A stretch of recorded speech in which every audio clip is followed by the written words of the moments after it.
tell somebody that he cares? Can you blame the voice of youth for asking what is true?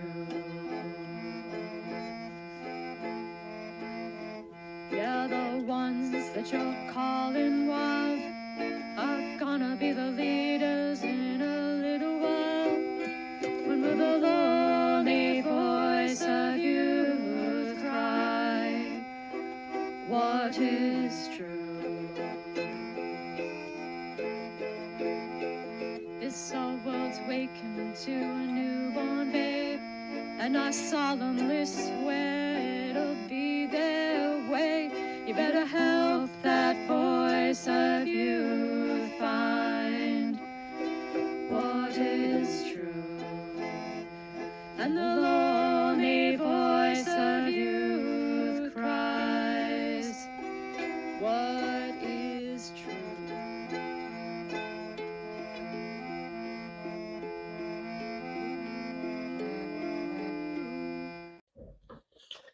All right. Welcome, everybody. Should be an exciting time, although things are a bit rushed, but they're not so rushed that I don't have my Sam Pell because it's right here. So that's good. Of course, I've got my Muppet Cup. Have you considered? You should buy one. If you don't have one, you should consider buying one. Quite good. I've got some tea, mostly for my stomach today. It is Table Rock tea. They've got this nice little stomach tea that cures up your stomach. It's not real tea. I know it's Tea-san, technically, but things you learn. And I get Jordan almonds. And I have Jordan almonds because Wednesday was my birthday. So I get all kinds of stuff. I got apple crisp, this greatest invention. I mean, people talk about great inventions of humankind, and they'll throw out stupid things like the computer or electricity or the wheel or some dumb stuff. The greatest invention of mankind is dessert after lunch. Duh. Especially apple crisp after lunch. It's quite good. Of course, then my belly's full, but that's okay. I'll live. That's one of those things that has a cost, which is today's topic, cost. And that's sort of the problem is we don't understand cost at all. We're all Muppets. So we don't get it. So that's what I want to elucidate today. If I can. So we'll see how it goes. My notes are a little bit of a mess. I don't know why. I have plenty of time to do this. It's been a busy week. It's been a very busy week, and that's still recovering from traveling, no doubt. So that's another related problem. There's a cost to traveling, at least for me. There's a cost to birthdays. You keep getting older. Not recommended, by the way. If somebody offers you like a birthday, say no, bro, I'm good. Yeah, this getting older thing is not. It's just not cool. And it's cool in the beginning, and then after a while, it's like, why are we doing this? I don't understand. So yeah, just a little life tip there, in case it's helpful. So I want to talk about why we should care about cost. What the hell is cost? How does it relate to something like value? And the thing is, costs are related to risk. That's what they're related to. A risk is a cost that you have to pay or might have to pay in the future, and costs are often unknown. And the thing is, because that is true, if you put someone in a low risk or low cost environment for them, their anxiety goes down. So if you want to know why people are anxious, that's why. Because they're sensing a high cost or a high risk, right? A high risk is a potential cost, right? They're sensing that, oh, my life is costing me a lot more than it needs to, or that it should, or that I have to track too much, or whatever, right? And that causes anxiety. It's one of the many causes of anxiety, but it's a good one. So if you want to reduce someone's anxiety, give them an easy thing to do. or an easy system to live in, right? An easy way to be, right, in the world. And that will help them. And you can do this for yourself too, right? Like there are ways that you can do that, and we'll get into that. But going to work, doing like a single thing, and coming home, that's good for your anxiety. Yeah, your project may fail because the other idiots on your project are idiots. But your anxiety's low, so maybe that's better. Uh, you might be bored in your job, right? But again, maybe that's better than having to do 62,000 things, right? And for most people, and maybe not for everyone, right? But maybe not for you, right? But almost certainly for you, by the way, almost certainly. Most people can't handle high stress environments. That's why they're high stress environments, right? It's kind of in the term. It's in the phrasing, right? And then everybody wants a trade-off, right? They want, well, you can do this to mitigate your right. Yeah, you're just moving costs around. Costs don't go away. They don't go away, right? You can move them, right? And maybe you can move them in a way that's really good. And sometimes you move them in the future and you don't realize it. And that's really bad. And of course, a lot of people try to avoid cost. And one of the ways that you can avoid costs is by being in competent opposition to people. Do this opponent processing BS because cooperation has a cost. Now, I would argue that the cost of opposition is always higher. Always. And, if you accommodate opposition, it can seem like low cost. And we're in a society right now that's accommodating opposition, right? They're fighting the power, they're sticking it to the man, they're, raging against the machine, right? Uh, but they're doing that at the cost of everybody else in society who isn't doing those things. And some of those people are taking a lottery ticket, like, oh, maybe these people will upset the new world order and utopia will emerge. I mean, that's what they say they're trying to do. Hint, that ain't gonna happen. But yeah. And the thing is, you're paying a cost in wasted energy when you oppose things because you're not building anything, you're just tearing things down. Just tearing things down. Oh, I don't want to cooperate with that person. I don't want to work at that company. I don't want to work for that person. Like, I want to listen to my neighbor drivel on about his problems. Okay, but you're wasting a lot of energy in rebelling and opposing things that are around you anyway, and you're isolating yourself. And we'll get into that. So I want to go through a few costs. And of course, I'm going to start with time, energy, and attention. Those are costs, right? You can spend your time, energy, and attention. When you spend it, it's a cost on things. And that can be very fruitful, or it can be a total waste.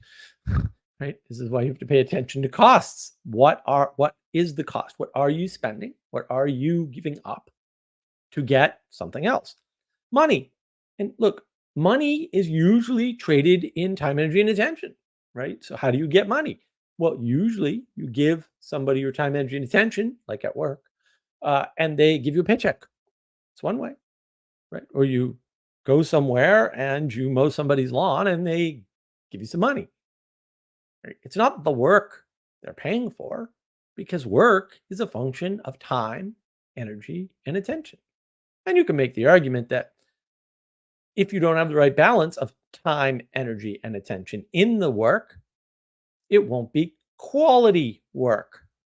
So, yeah, I'm going to link my time, energy, and attention straight to quality. I'm going to do that here because I don't need to. But I am going to put the bug in your ear, as it were, or your eye, which will cause you to have to wear a monocle like I do, but also pirates. So, monocles are cool. Other costs, emotion.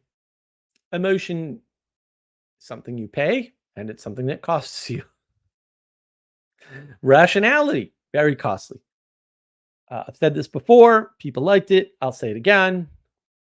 We are not rational creatures. We are creatures that are capable of being rational for very short periods of time at a very high cost. Very high. Probably not even worth it for most things. Thought. Thought has a cost. Thought costs you time and energy and attention, right? Like these things have a cost. Right? Physical effort, another cost, right? That's more energy, right? And you can double up on some of these things. And I used to do this all the time, right? I'd double up on physical exertion. And people do this all the time, right? They exercise at their desks while they're, doing their spreadsheet work. You can double up. Sure, sometimes. And sometimes that's okay. And I could never exercise while programming. I'm not that I haven't tried, but like, there's no way. I focus way too much on the thing I'm doing. And the physical effort is huge energy cost, or it can be. And it isn't for everybody, but it really is for me. And not that I haven't been able to do it successfully. It just sort of depends on what kind of coding I'm doing. So that gets into, why do we need rest? To offset costs. At least, certain types of costs like physical exertion. You got to offset that cost somehow. You offset that cost with rest, right? And entertainment offsets costs, right? Your mind is being driven instead of doing the driving.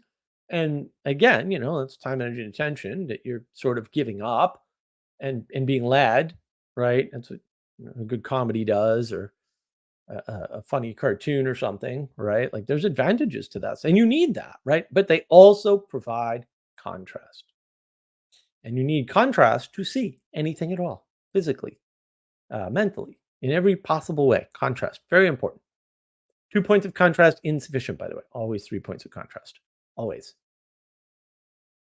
So it's important to understand these costs and understand that they are costs and that that's something that you have that you're spending. That's the way to look at it. It's maybe not the only way to look at it, but it's a good way to look at things. Because then you can say, well, what is the cost of paying attention to this versus paying attention to that? Right. And you can see, hopefully, whether you agree with it or not. And a hint, you shouldn't agree with it. But you can see where people get the idea that, well, children cost too much. They cost too much in money. They cost too much in time, energy, attention. They take away from your entertainment, which Mark just said you needed. I mean, this pirate told me so. Fair enough, but also you're an idiot. Yes, there are costs to children, but if you're only counting costs, it's a problem. And we have this weird relationship with cost where we count it where we want to, and we ignore the benefits, right? Like, what does this cost us? Oh, well, it cost me $2, but I laughed for 20 minutes. It's a good deal. Yeah, there's a cost, but who the hell cares? Right. And learning to care about costs and what you're getting for that cost is really important. And that's really what I'm trying to help frame for you in this monologue. Perhaps the largest problem with cost is that when we don't see it physically, personally, ourselves, we either ignore it, pretend like, oh, there was no cost. It's just like thing happened and emergence, like which never happens, by the way. Different subject. We'll go over that someday, maybe. Or we project our idea of what the cost was into a situation, right? But that causes us to tell a fantasy story about how someone got somewhere, or how someone got what they have, or how things came to be in the world, right? And we'll touch more on that later. We'll try to get more into that later. So, what is the cost of your cell phone? It depends what telephone you have. Maybe you should get a light phone. It has a lower cost on all fronts. Attention, interruption. Ooh, that's something like negative attention interruption. Yeah, yeah, or at least disrupted focus. Ooh, I never talk about focus. I know. I will. Money, I don't even want to tell you how much this damn thing I don't regret it. I'm fine with the cost, but also extremely expensive money-wise. Information about you, right? It's tracking you, it sees what you do and reports back, and who knows if they're turning the microphone on and checking out my live stream. I don't know, probably. Um, but you get a lot for this cost, right? Google Maps is awesome, always on internet. It's kind of great, actually.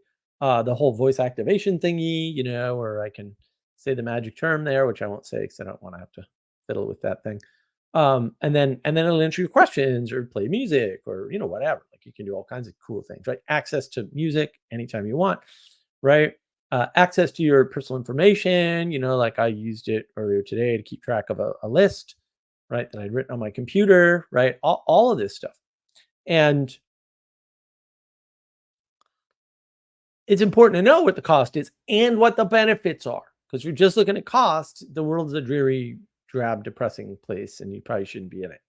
But also you really should. So don't look at just costs.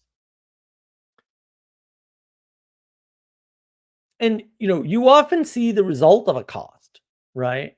But not the cost itself. And so you focus on the result and you ignore the cost. You usually do this with other people. I mean, you also do it with your own things, but you usually do this with other people. So you look at Elon Musk and you go, wow, look at this guy. Like he's got all this money and all these companies. He does all this stuff and he hires all these cool people and everybody wants to work for him and blah, blah, blah, blah, blah, whatever. And the bottom line is he used to sleep under his desk.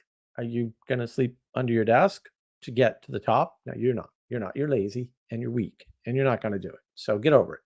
Right. Or you've got better things to do, which is fine too. Like if you have better things to do.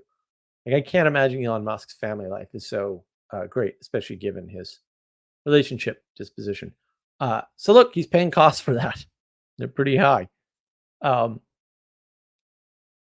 and a lot of times you'll ignore your own cost, right? But that's usually people call that you being stubborn, right? And sometimes it quote pays off. You've heard that before, right?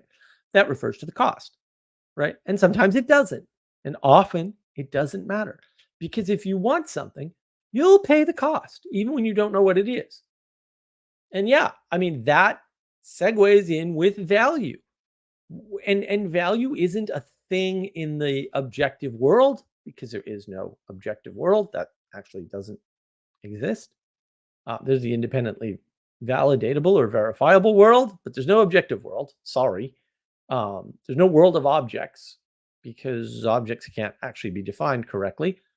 Sorry. The observer problem is real in physics. And if you figure that out and sort of figure out that the observer problem exists everywhere, you'll figure out real quick what I'm talking about.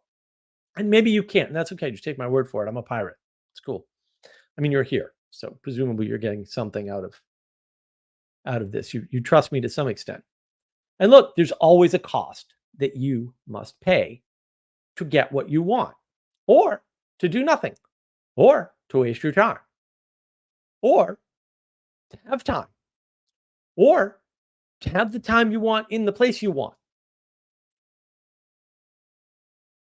Now, what you'll notice is what I just outlined is basically a function of sacrifice.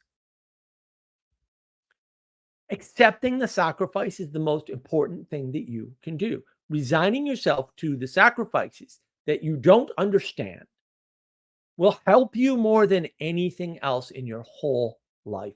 I'm not kidding.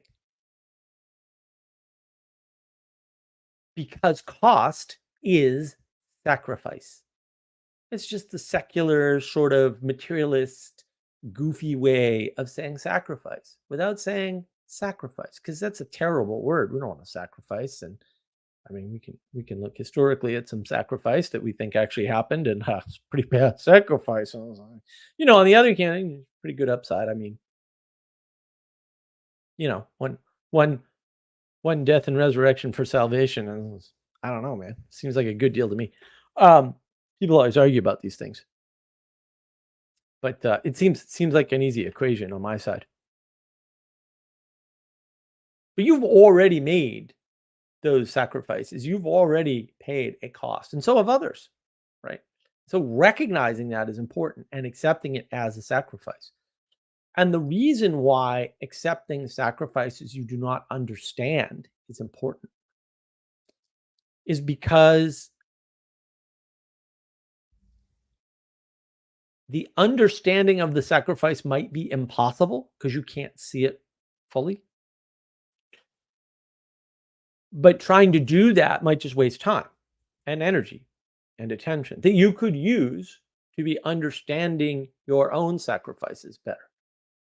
So it's more like understanding that other people make sacrifices and understanding that they're sacrifices that you don't understand.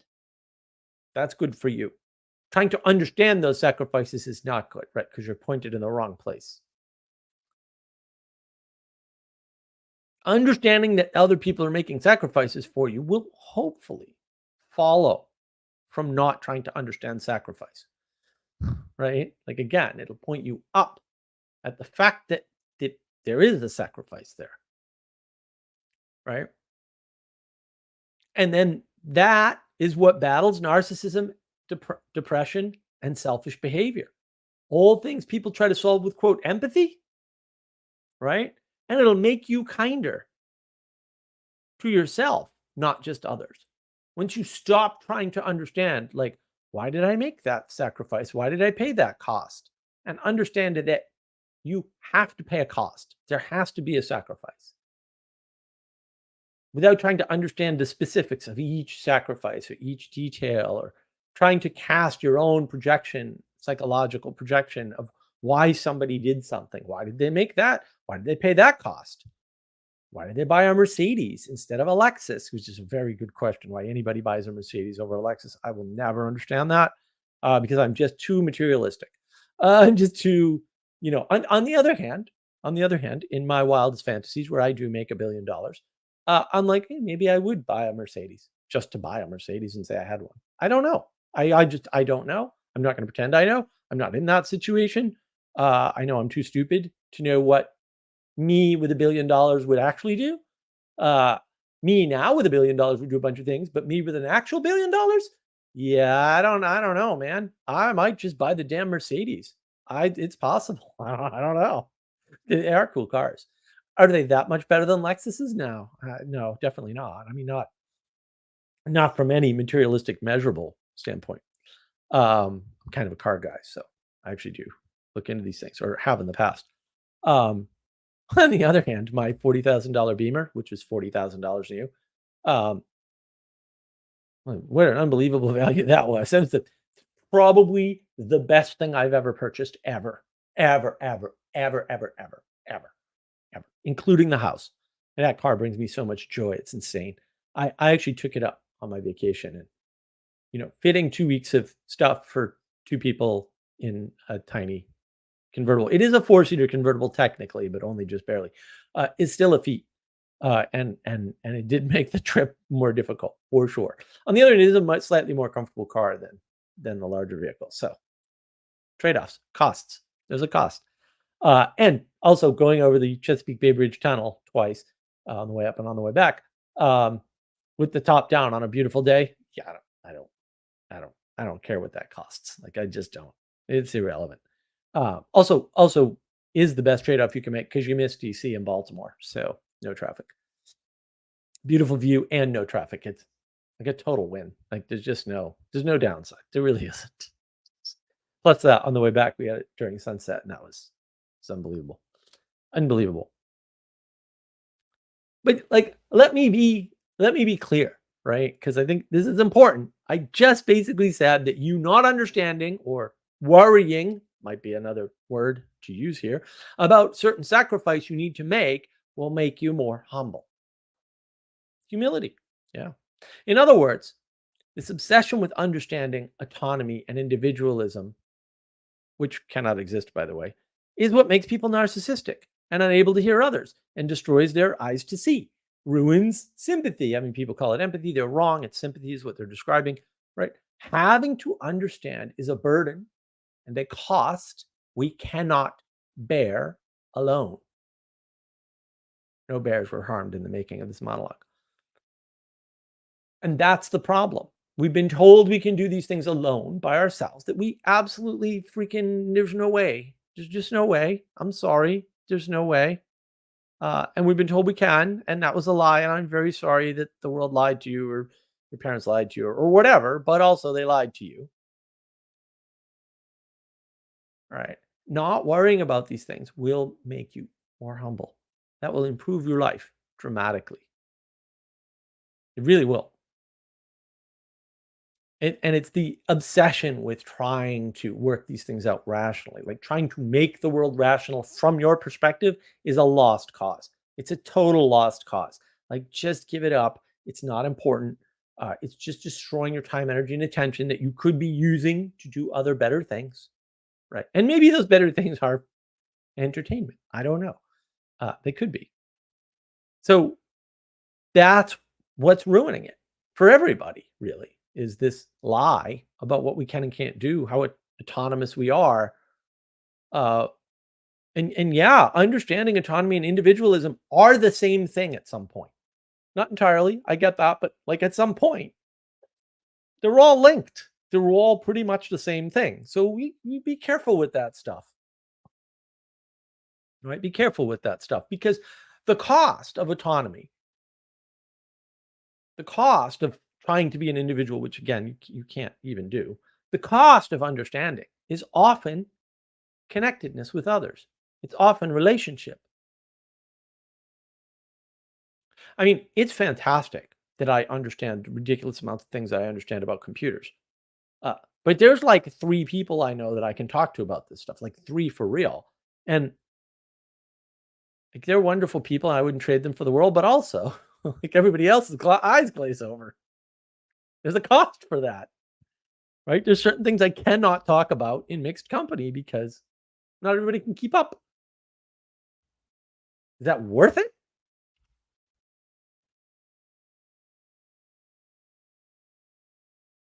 It's worth thinking about. The other thing worth thinking about is the cost for you is different for the cost for somebody else, even for the same thing.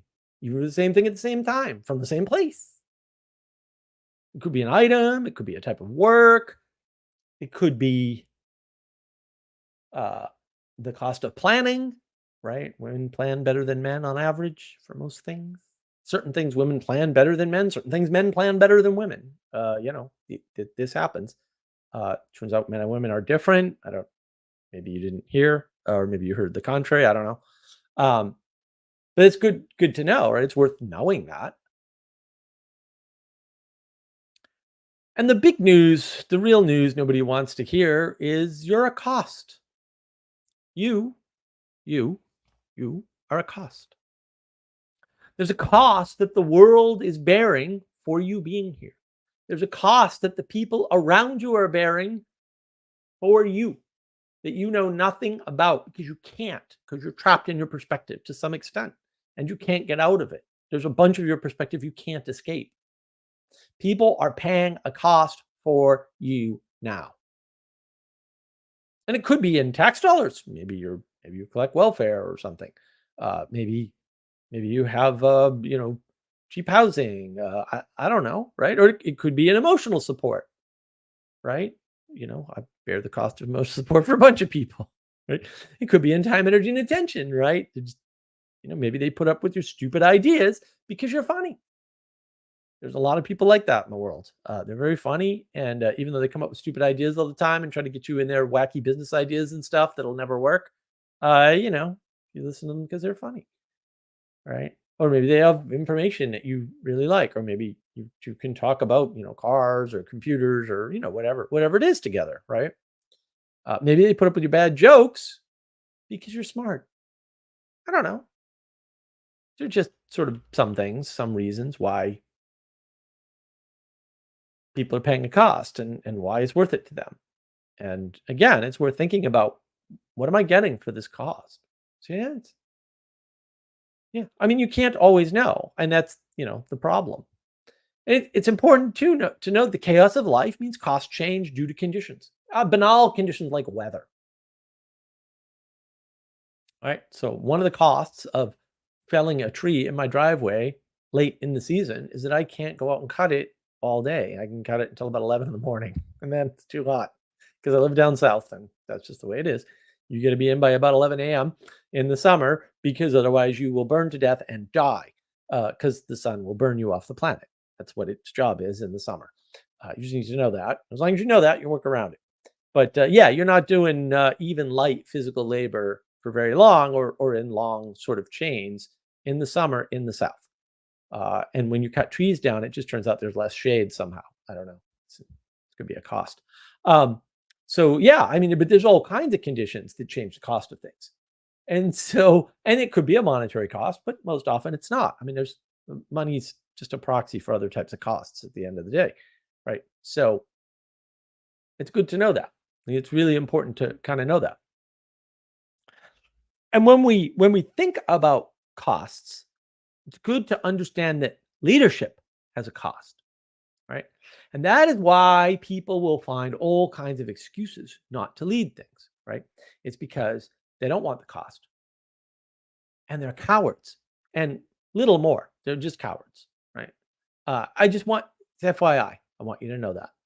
Oh, I don't want to lead because, Hitler, or I don't want to lead because, uh, I'm afraid of what I might do and how it might go. And it could spin out of control of me. And you're a coward. That's all. It's a coward. Sorry. Sally's right about that. Coward. Just to let you know. I just want you to consider that. They don't want to pay the cost. Yeah, you're a coward. And those costs are high. There's high cost for leadership. And if you suck at being a leader, you shouldn't try, right? Like not everybody can be a leader. Almost nobody can be a leader, actually. Been over that before. And the thing about costs is that entropy is real. However you define entropy, I really don't care. It doesn't matter what your definition is. The implication is that doing nothing has a cost, right? And that's the problem, is that doing nothing also has a cost. Now, that doesn't mean that doing nothing is not the right answer and it's not the right cost to pay. So you should be mindful of that too, right? Sometimes just waiting things out is actually the right thing to do. Grief is one of those situations, right? People are in grief. It's not that you do nothing for them, but also like it just takes time to get through grief. Sorry. Don't know what to tell you. It just is. That's okay. That's the cost, right? You talk about stages of grief and blah, whatever. It's cost. And I think the big thing that really everyone's bitching about to some extent is sometimes the person succeeding didn't pay the cost of their success, right? Their family did, or their ancestors. So I mean, you can bitch about, oh, they're a Rockefeller and they inherited, the world's largest fortune, in recent times, we'll say, right? Since Mansur, or whatever his name is. You can whine about that. But I don't know. If you look at the cost Rockefeller paid to get where he got and what he gave to the world, which is quite a bit, by the way, and I might do a video on that someday. I know Sally wants me to do one. I might do one. It's a fascinating story, actually, once you kind of understand it in cost and value context. We're all benefiting from Standard Oil and things like that far more than you can possibly understand. All your cheap gas, like electric lights, all kinds of things. Like you wouldn't believe it. Which is why I need to do a video on it someday. But you didn't see who pays that cost, and you didn't see the value that came out of it.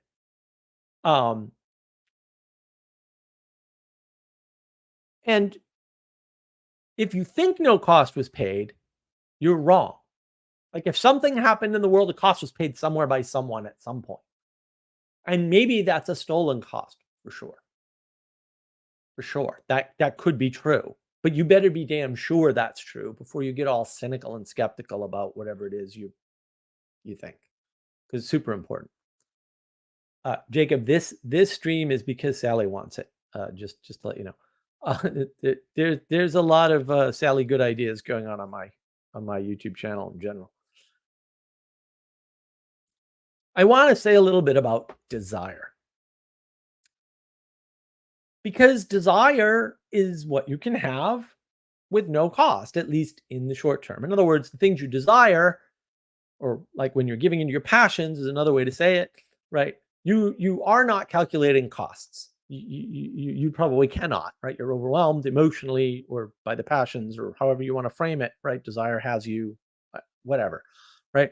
And that's what passion is, right? That's what desire is, right? And we need that, right? So there's always going to be a cost for things that you didn't consider in the moment because your passions take you over. That's going to happen to you, right? Uh, in other words, these are stupid mistakes you could have avoided easily, but for the overriding of your rational brain or something. That happens. But that's going to happen. You need to just accept that and not trying to perfect that all the time. Not to say you couldn't do better. You could always do better. You could always adopt some stoicism, right? Some Epicureanism, right? And sort of improve that. That can happen. That can happen very easily. Yep, well known. You can just go on YouTube and look up Stoic practices and things like that. Um, or you can reach out to me. We have a bunch of practices. That's not hard. But also, like, you can only do that so much. Like, passions and desires aren't going away. They're not going to zero. So there are always things that you're going to pay a cost for that you're not going to kind of understand. And that's, again, that's fine. Like, that's going to happen. You should get over that real quick because it's already there. And again, bad news. There's always costs you don't see. Always. There's always costs you can never see. You can never understand. Sometimes you can understand them after. That's not really helpful for decision making. So maybe you shouldn't try to make your decisions that way only. And you should accept a little slop. Well, the cost looks like it's this, but it could be that, could be this, right? And look, the world is vast. It's just a big place. And you can't know all the first order effects, much less the second order effects of your actions. You can't, right? And that's why being positive about things is so freaking important. So important to be positive about things. Right? You don't want to be overly optimistic. Maybe I'll do a stream on that someday, right? And think like, oh, just because they slaughtered babies and ate them alive on TV doesn't mean they're a bad person. Because there's a lot of that going on right now. There's a ton of that going. It's been going on for like 15 years, by the way. And yeah, you don't want that either, right? You don't want that evangelical sort of we'll redeem everybody before we even know what they've done wrong garbage. That's no good. Um, and look, often the cost of your money is time. Or if you want, you can buy time by spending money. Right. And lots of people do that. And that's okay. Right. I mean, you should know that that's what you're doing. Right? Hiring a specialist to hang a door is usually going to be a really good deal for you. Right. And if you don't have the money, you don't have the money. Or if you're bored and you get two friends, that might have happened. Then maybe you hang your own door. Door doesn't work 3 years later. Yeah, that's because you didn't pay the money. Maybe it's a reasonable trade-off. Maybe not. I don't know. I don't know. I don't want to. I don't know. Could be right. And just to kind of exemplify this cost situation more, like maybe you want to get money to earn money, right, without having to worry about billing, accounting, sales, production, right, delivery, all those things. Get a job, right? Because you'll be part of a corporation. You have to make a bunch of trade-offs. Sure, you have to put up with a stupid boss, almost certainly, or maybe you'll have a good boss and all the bosses around him are stupid, and so your day to day is okay, but like your efforts are frustrated. That happens all the time. Um, but you get a paycheck, and you don't have to worry about those other things, right? Maybe it's a weekly or a biweekly or whatever, a monthly paycheck, but it doesn't matter, right? Um, but if you want to quote keep all the money in the transaction, then you have to handle the whole transaction, right? You have to do the sales, the billing, the accounting, the production, delivery, the follow up, the support, everything by yourself, right? And of course, now that 40 hours to do the work is 80 hours cost, right? But you have more money. And look, maybe it's worthwhile, but it better be more than twice as much money, right? And you better be okay with the time you lost that you can't get back. And you can always play the game. And I used to play this game like, oh well, I'm super efficient. Say 40 hours a week is like 4 for me, usually, roughly. I mean, the things people expect you to do in 40 hours in a week is like, I think I could probably conquer France, but whatever. I mean, if that's all you want me to do for the week, I'm fine with that. Um, but like it doesn't scale. And sometimes it does, and those are good deals, but it often doesn't scale. So costs. It's all costs all the way down. And that's the problem. We're not really recognizing that. And again, success has a cost which you often don't see because it's in the past or the work is hidden. And people complain about this all the time because we idealize or we hide the costs. That's what it means to idealize. Idealization most of it is just hiding costs. Yeah, making things look a little bit better than they really are, sure, but also hiding costs. But you want the ideal presented. That's what you want. You want something to aim for, to be inspired by or inspired to, or possibly both, right? You want that. You need that. Society needs that. Yeah, you're not going to build a Gothic church, but like you want to be able to see one. It's kind of the ideal of beauty for many people. I mean, or maybe it's a Renoir painting, or better yet, a Botticelli, because big Botticelli fan. You want that ideal, right? So in a way, you want the truth. You can't handle the truth, right? You don't want the truth. You want the ideal. You want something higher than the truth. You want a beautiful truth. You don't want the truth. And if you can get a good, beautiful truth, that's even better. That's why when people say beauty will save the world, I'm like, no. Or they say truth will save the world, I'm like, no. Right. And that's all a cope. So you don't want to deal with goodness. I get it. I get it. You don't want to deal with goodness. Of course not. That's the hardest thing for people to deal with. Absolutely. It's way easier to make a truth claim or a beauty claim than it is to make a goodness claim. Yep. Yep. But again, the cost is hidden for beautiful things, for ideal things, for true things, for goodness. All that cost is hidden. And hidden cost is not bad. Yeah, you're not going to understand it. That's why I said earlier, don't try to understand costs past a certain point. Don't try to understand what other people paid. Like, who knows? Who knows what suffering they went through or what struggle they endured or how much money they spent? I don't know. I can guess. And sometimes when I do know, I only know the material things that I see. I don't know what they went through inside. I can't know that. Sometimes you can infer that very carefully with a lot of work, but should you? Sometimes you should. Most of the time, you shouldn't. Don't waste your time, energy, and attention.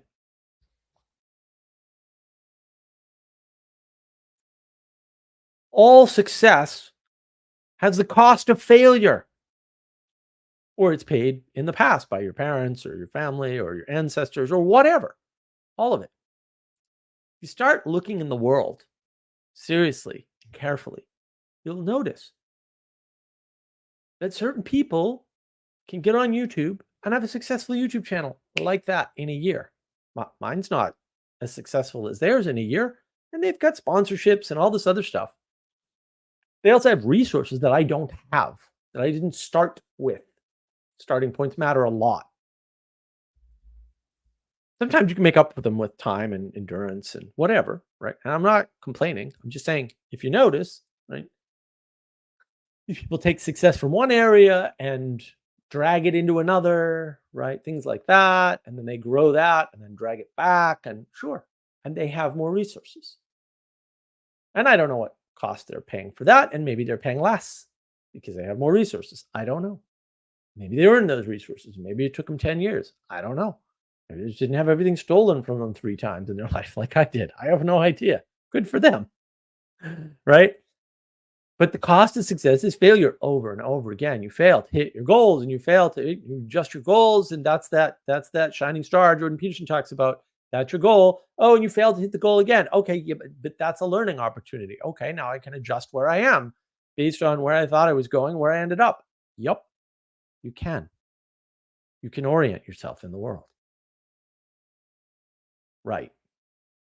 You want success? There's a high cost. It's a high cost of failures, repeated failures.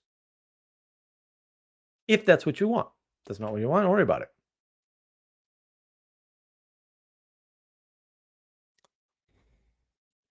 I'm going to piss off all the crypto bros in the world.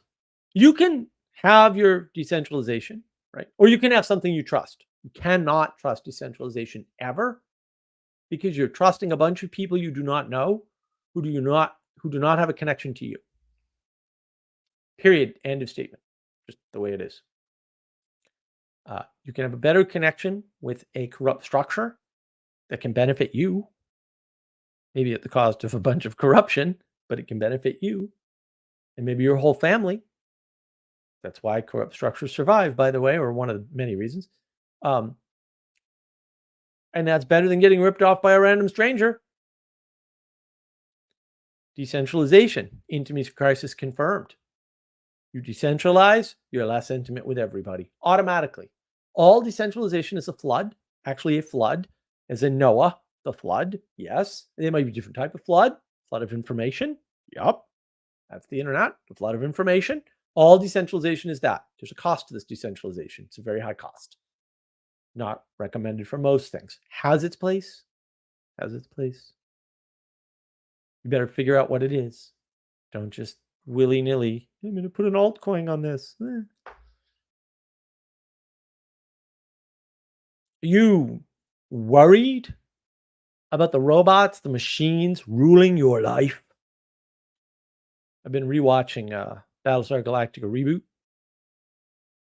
And the miniseries is just like, oh my goodness. No wonder why I'm like exhausted by this stupid meaning crisis discussion. It's all here and it's all answered here. All of it. Like literally the whole thing. The intimacy crisis, it's all answered right there. It's all right there.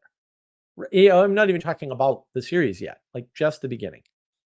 And that's the problem. Like it's all there. It's in the science fiction. It's been in the science fiction all along. I don't why are we having this discussion? It's a solved problem, but whatever.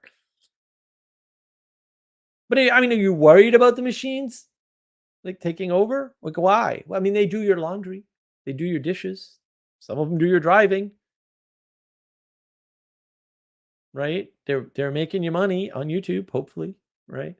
Your software is doing a bunch of work for you. Like that's why you're worried about the machines because they've already taken over your life.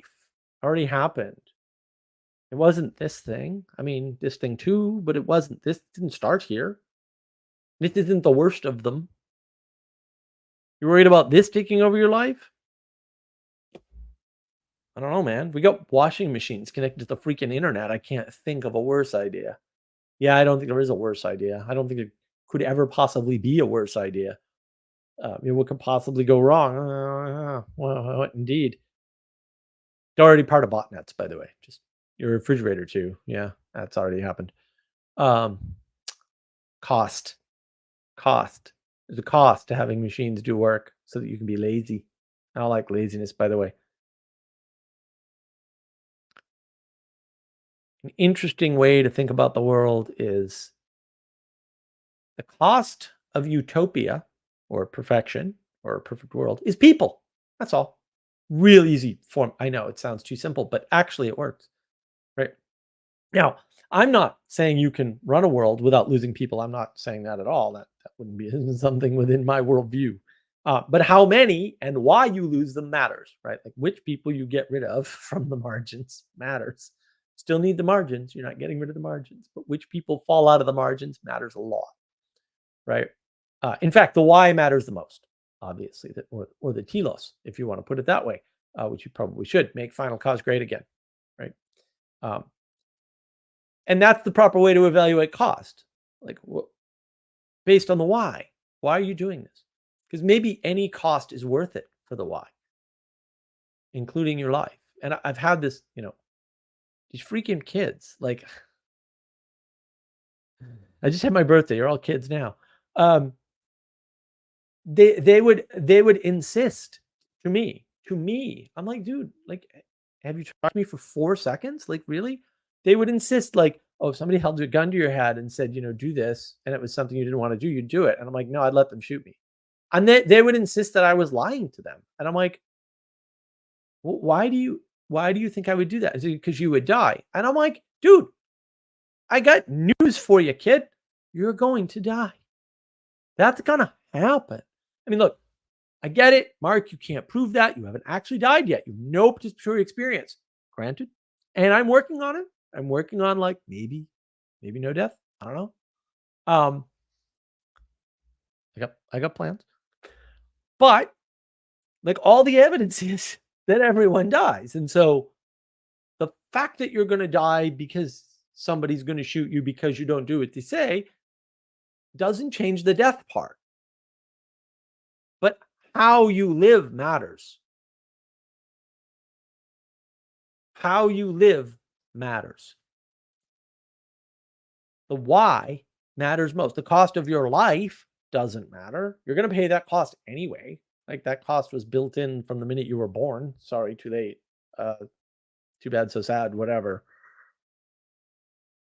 But how many matters. Why matters. Which ones matter. And in some ways, we'll call it the quote culture war, which again is a battle for a culture or not.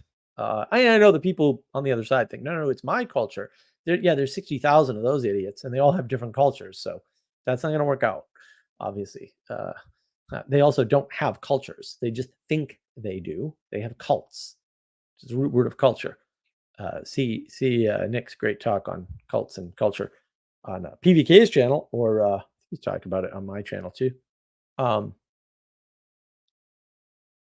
when you understand utopia as people, right, cost of people, you understand perfection costs people.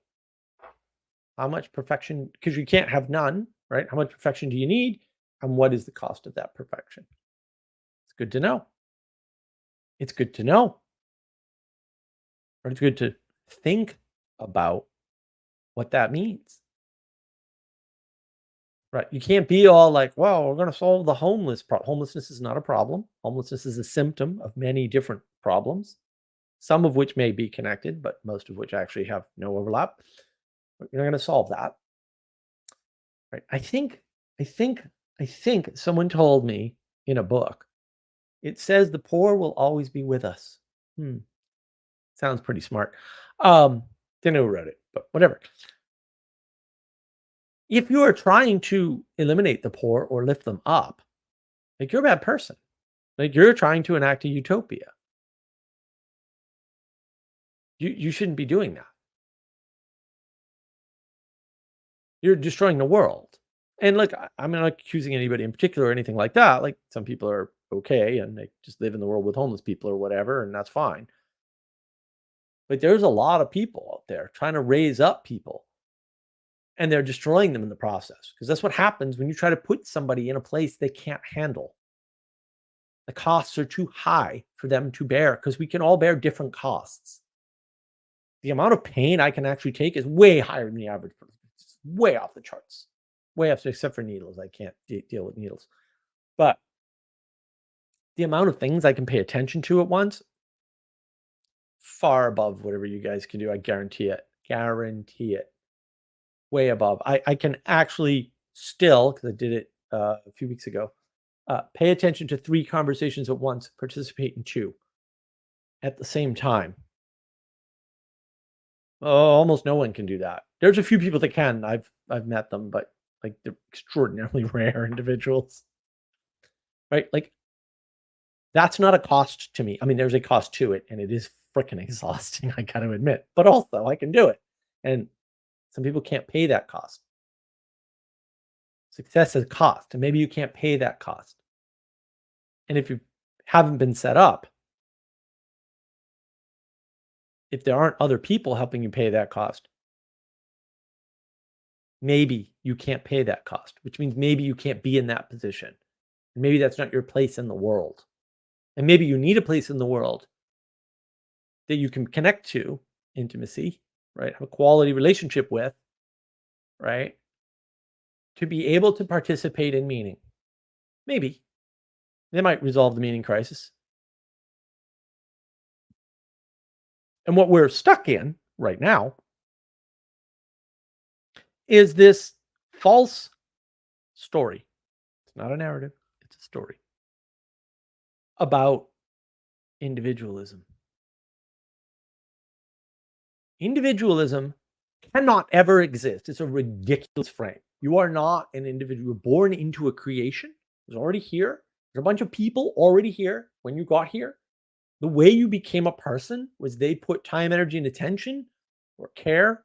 I don't like the word love. It's too ambiguous to John Vervaeke's excellent point. Right? They put care into you to form you for better or for worse, perfectly or imperfectly, probably imperfectly because I think we remember perfection earlier. You don't live in a perfect world. You're not gonna, right? To create you as a person. They didn't create you as an individual. They couldn't. It's not possible. It doesn't exist. It's not going to exist. Trying to be an individual or individualism has a cost. Another reason why people are anxious is because they're told they can be an individual and they're trying to do that. And they realize unconsciously, maybe, but they realize it unconsciously for sure, that means they bear all the costs. No wonder why everybody wants government to come in and save them. They're trying to be individuals and they cannot bear the cost of the world. Like, come on, you can't bear a tiny cost of the world.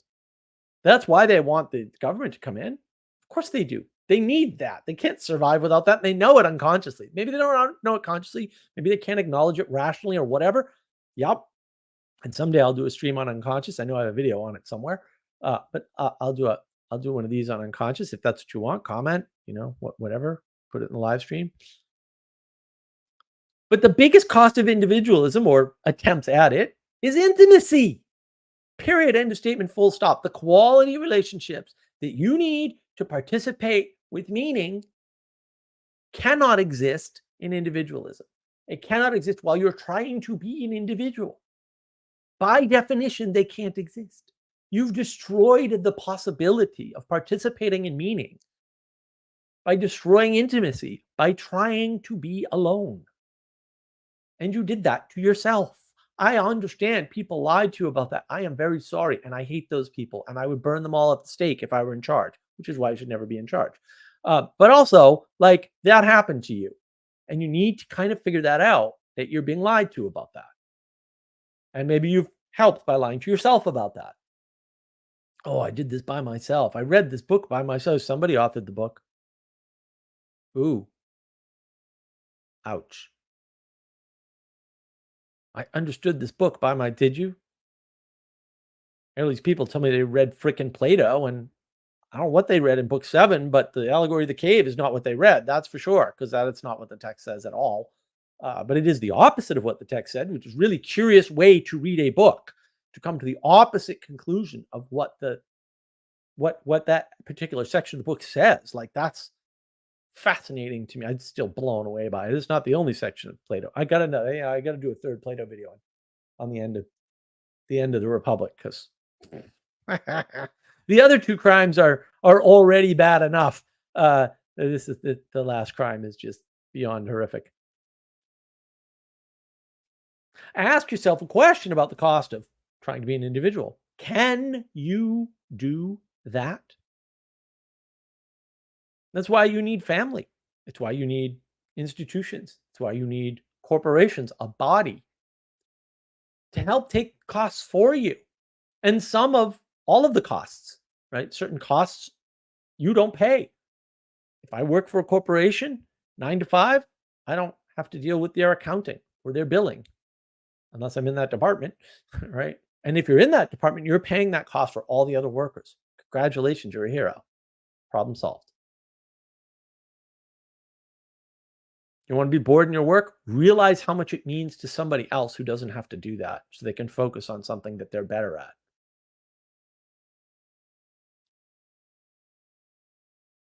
You don't need to be Iron Man. You can be Accounting Man. Much better. You need to be Spider-Man. You can be Coding Man. Much better.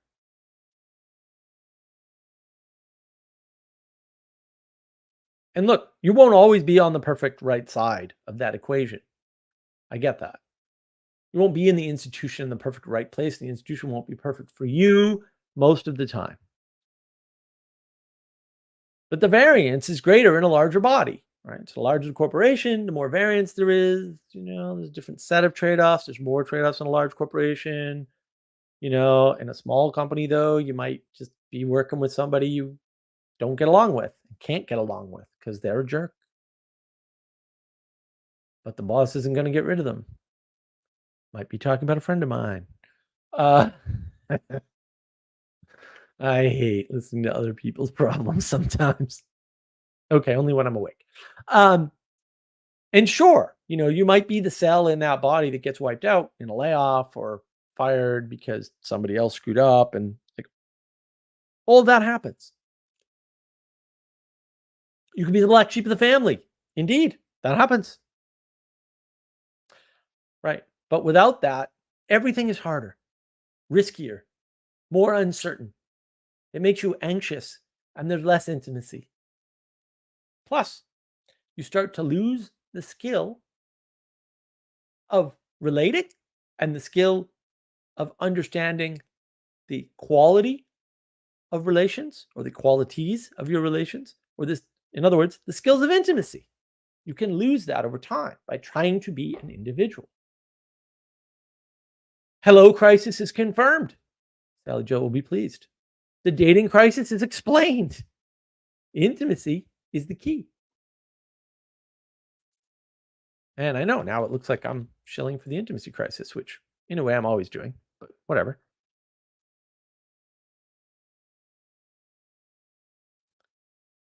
And look, there's a hidden cost. You watch a DIY YouTube video, which I might have done today. This might be completely fantasy. Guy saves money at the cost of his time, right? Also spent time making the video to show you, wow, this is how you DIY this, right? And footage of the work and whatever, right? You could edit these videos, or some people do. I have very little editing on my videos. And I have an editor for that. It doesn't cost me anything. It costs him all his time. Tons of work and effort, and setting up ridiculous schemes to get videos back and forth. But you can conclude, right, at the end of the video, which this guy did, hey, DIY is the answer, right?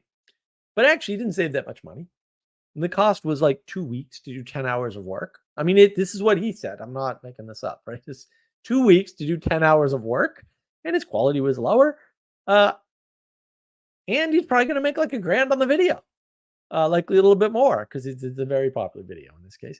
So you get the impression that DIY is a good deal for him, right? In fact, but it wouldn't be for you unless you're going to do the same thing and have the same audience, right? And to be fair, I mean, he pointed some of this out in his video. But talk about hidden costs and benefits. Because you can't really talk about costs without benefits. It's hidden benefits, hidden costs. And you're never going to see them. Like, I don't know what he made on that video. I can guess, but I have no idea. He has sponsorship in the video. I don't know what that's worth. Sponsorship vary widely. If you want to sponsor my videos, by the way, I'm totally whatever. Just in case anybody, right? And it's hidden stuff to me. I don't know. I'm not going to be able to know. Right. But the one of the hidden benefits is him learning. Like, because every time you do something, hopefully you learn, right? Which is otherwise all cost. Wait, what did that crazy pirate say? Learning is all cost. Learning is all cost. The benefits are all in the future. It's very risky. I've learned a lot of things that have done me absolutely no freaking good. Man, oh man, my NetWare course, which, did not make any money on my NetWare course. I got a lot out of it. That was the best networking in the world by far. Best network training ever. It's the best network training I've ever seen since, and it's gone, which is just sad. But like, boy, did I never get a contract doing NetWare work ever. I did all my network work before I took my course. Never got another network contract again. No, they kind of blew up at the same time, so fair enough. But That's why I don't do certifications. Refuse. Learning at all costs. And look, you can look at the world as all costs, right? All downside, negative, if you want, right? But there's a cost to doing that too, right? And the cost might be something like depression or anger, resentment, or all of those things, cycling endlessly back and forth throughout your life, or maybe your friend's life, right? And maybe the cost for you learning more is that you cannot teach someone else what you already know because you're too busy learning something new. So they're paying the cost for your learning. Oops. Or you can't provide a comfortable system for people, maybe as a teacher that helps them grow and learn what they need. Oops. Maybe the constant cost or the cost of your constant pursuit of your own knowledge is that everyone else suffers for it. Everyone else is paying that cost. Maybe. And look in history. I mean, that's the model in history for real. Like wealthy folks paying for college for the poor but distracted, weak, and sickly in society, usually a relative, sometimes a friend of the family. That was the norm up until extraordinarily recently. And they're trying to make these people useful in a society at a monetary cost because they had the money to pay, so that they're more useful than they would be like trying to do something that they are not good at. If you're a physically weak, sickly person, and if you start looking at the histories of a lot of these people, great composers, great authors, great painters, great thinkers, right? So-called philosophers, none of whom are great, but whatever. We'll just pretend like some of them have some useful in the history in the world, even though they don't. They're almost always sick. They're almost always the type of people that couldn't do hard labor, make bread or build a house or sail on a ship. But some of them did, and were poor sailors or whatever. But like that's weird. Yeah, but some wealthy family pretty much more or less adopted them, or at least adopted their costs and sent them to school to get some usefulness out of them. That's the real story of history. Is a story of generosity, actually. And sometimes a church would do this, right? Or church groups would do that. And that happens today, right? Church group will get a bunch of money to send somebody to college. That still happens. No one did that for me, by the way, but it's okay. I didn't want to go to college anyway. But I could have used some money. Uh, the alternative, you look at the world as all upside for you, right? Or, you know, you can fail to look at both sides and decide using your free will by making a choice. And like, I'll let that sink in, right? You can look at the world as all upside for you, right? You're going to be a narcissist for sure. Or you can fail to look at both sides and decide using your own free will by making a choice to risk one thing, get something at the cost of another thing. And this is a constant. Always are looking at costs and getting a benefit, right? It's a trade-off. The world is a gigantic trade. It's not a game. That's different. We think the world's a game. The world's not a game. Don't say it's a game. Please don't say it's a game. We have too much gaming. We don't need more. Or video games are bad, but let's turn everything you actually do in the real world into a game. Well, video games are bad. Wouldn't that be bad? I don't know. Spitballing. Hint. It's bad. In case that wasn't clear. And this is a constant in the world, this trade-off. If you don't realize that, the fault is yours. And it is a big fault. This is why you need gratitude to deal with the cost that other people paid. Do you have air conditioning? Do you have heat in your house? Somebody paid a cost to figure that out. In the past, somebody you'll never meet. Probably don't even know who it is and can't. Could be that the history people told you is a lie, because all history is a lie. Big deal. Get over it. It's not important. What's important is that you have a coherent story that can help you. It's not important how accurate and precise it is. And who invented the carburetor? Was it the Germans or who cares?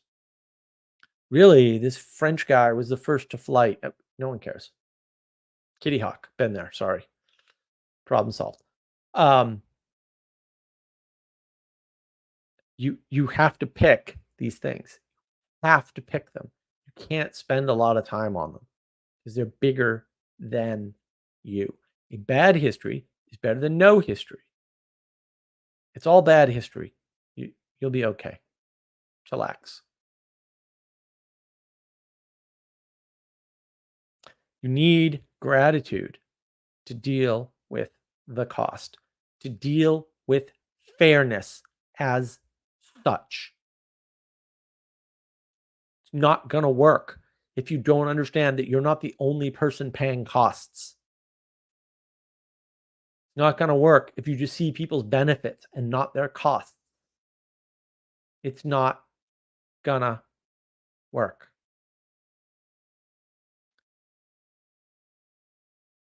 So, what are the lessons here, dear Muppet?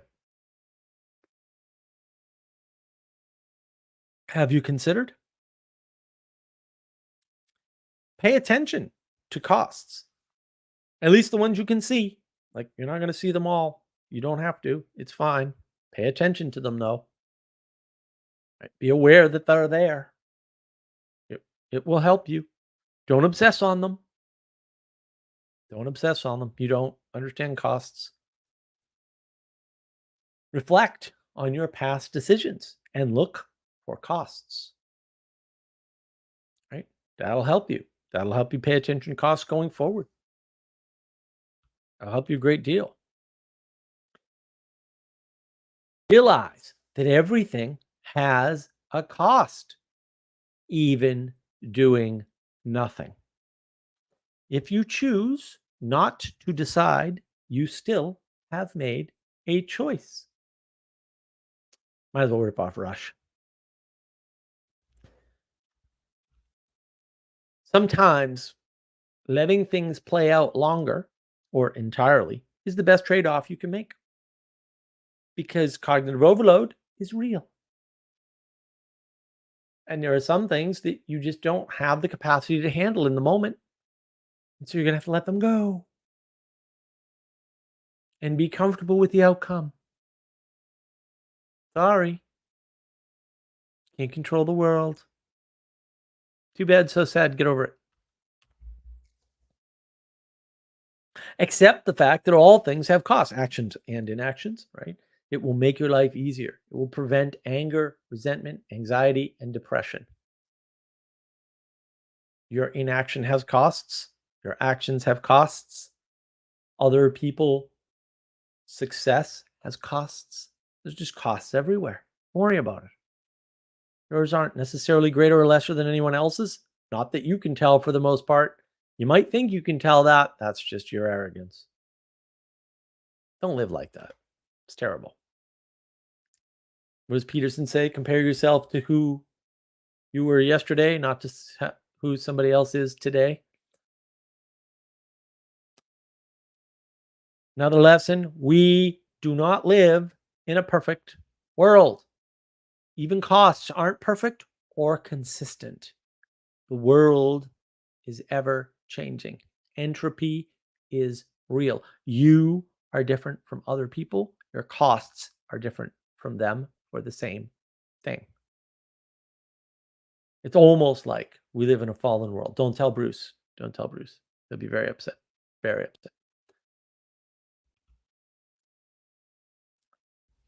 You cannot know all the costs, but you can make the best decision possible with the information at hand.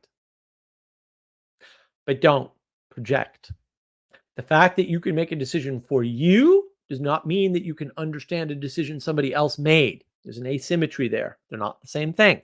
Seem like the same thing, right? Because you're just swapping out the object, but actually the perspective, the personal private perspective of the person matters, and you don't have that. You have your personal private perspective and you're trapped there. I'm very sorry that you're trapped there also. Too bad. It's not changing ever.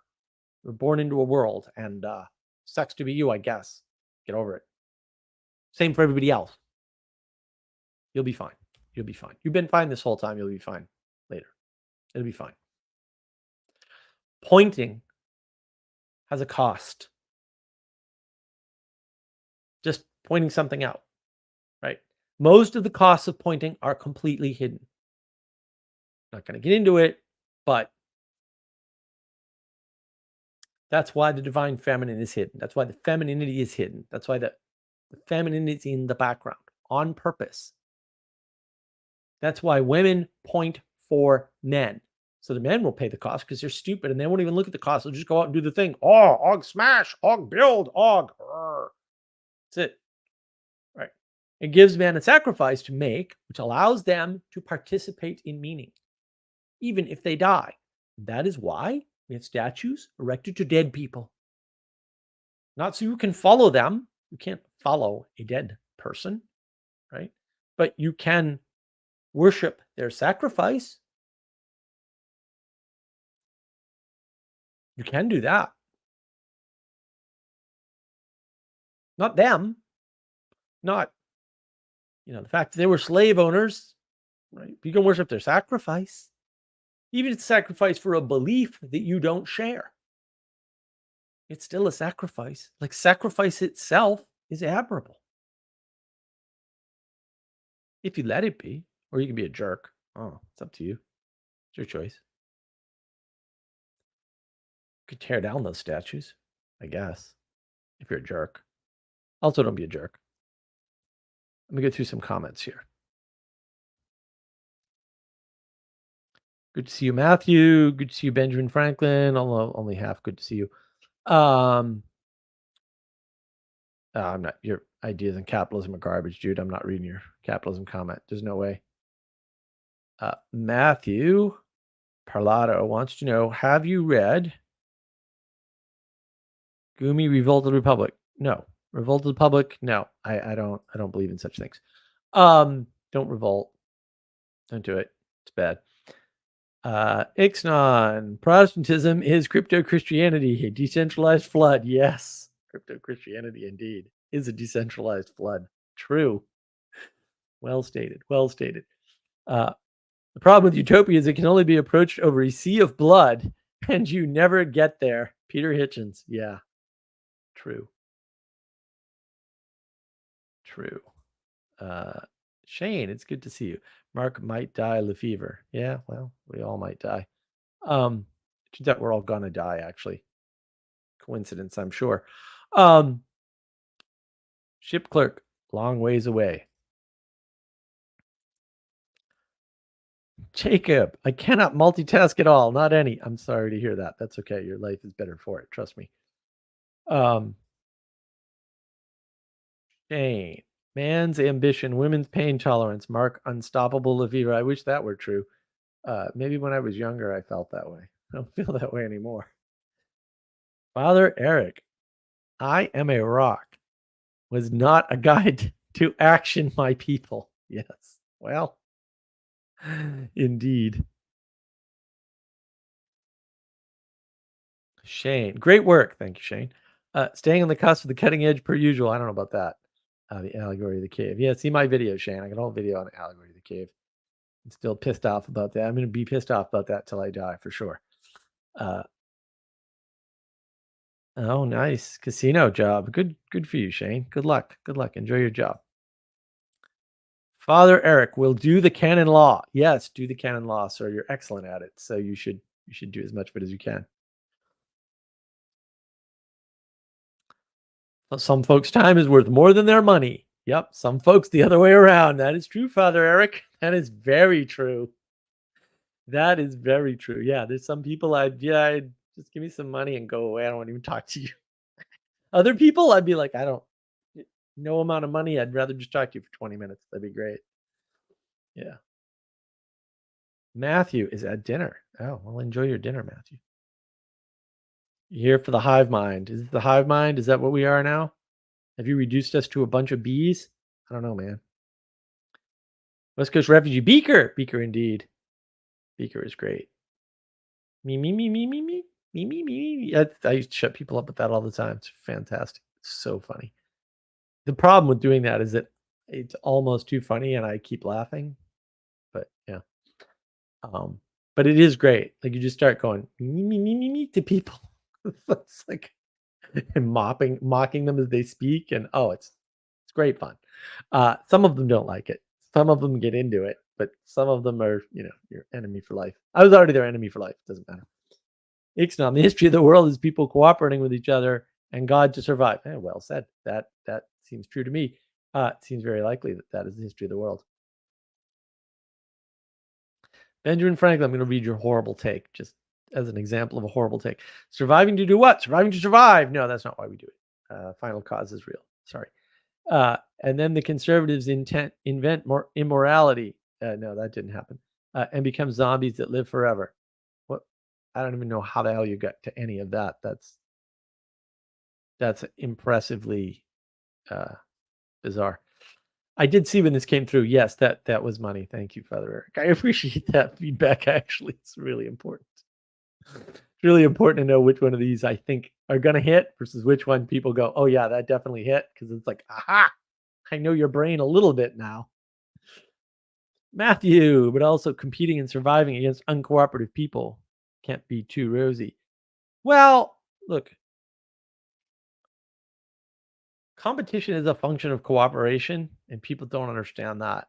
And I'm fairly sure I have a video that covers that. And maybe it doesn't cover it well, so I'd love to know. But yeah, competition and cooperation are actually the same thing at some level. Like one competition's embedded in cooperation. I mean, Peterson makes this point. He does it a little bit differently. Maybe his way's better. I don't know.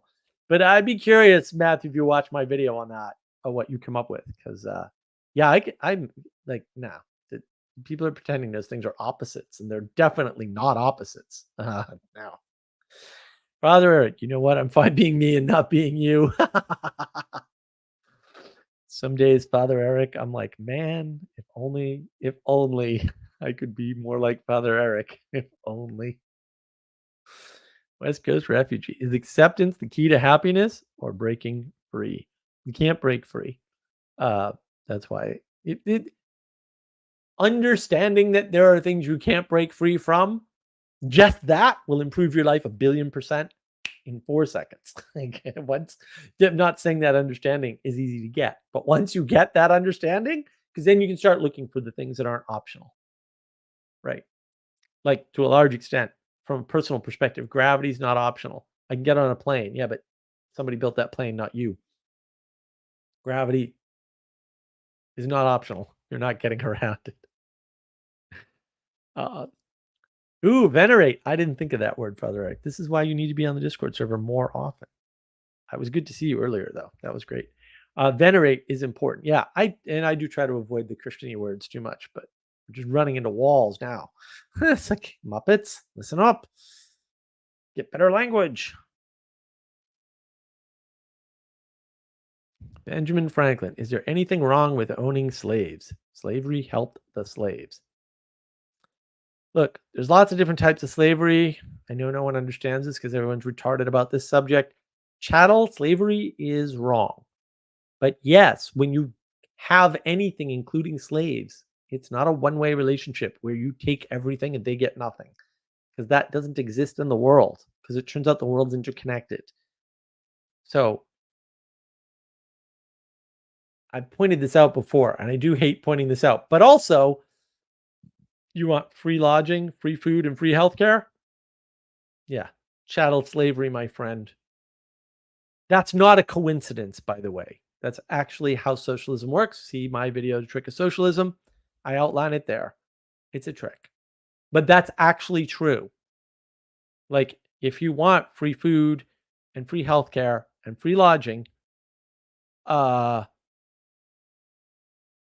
slavery provides all that for you. Also, there are slave owners. So that's actually not what you want. That's the trick of communism or socialism. That's the trick they're playing. That's why they're the same thing. For real, the same thing. The exact no difference. They're just leaving out the slave owner part and giving you the slave benefit part. Also, slavery's everywhere. chattel slavery is historically uncommon, for sure. That's worth noting. Ixnon, what's the cost of getting the Matrix videos with Jesse done?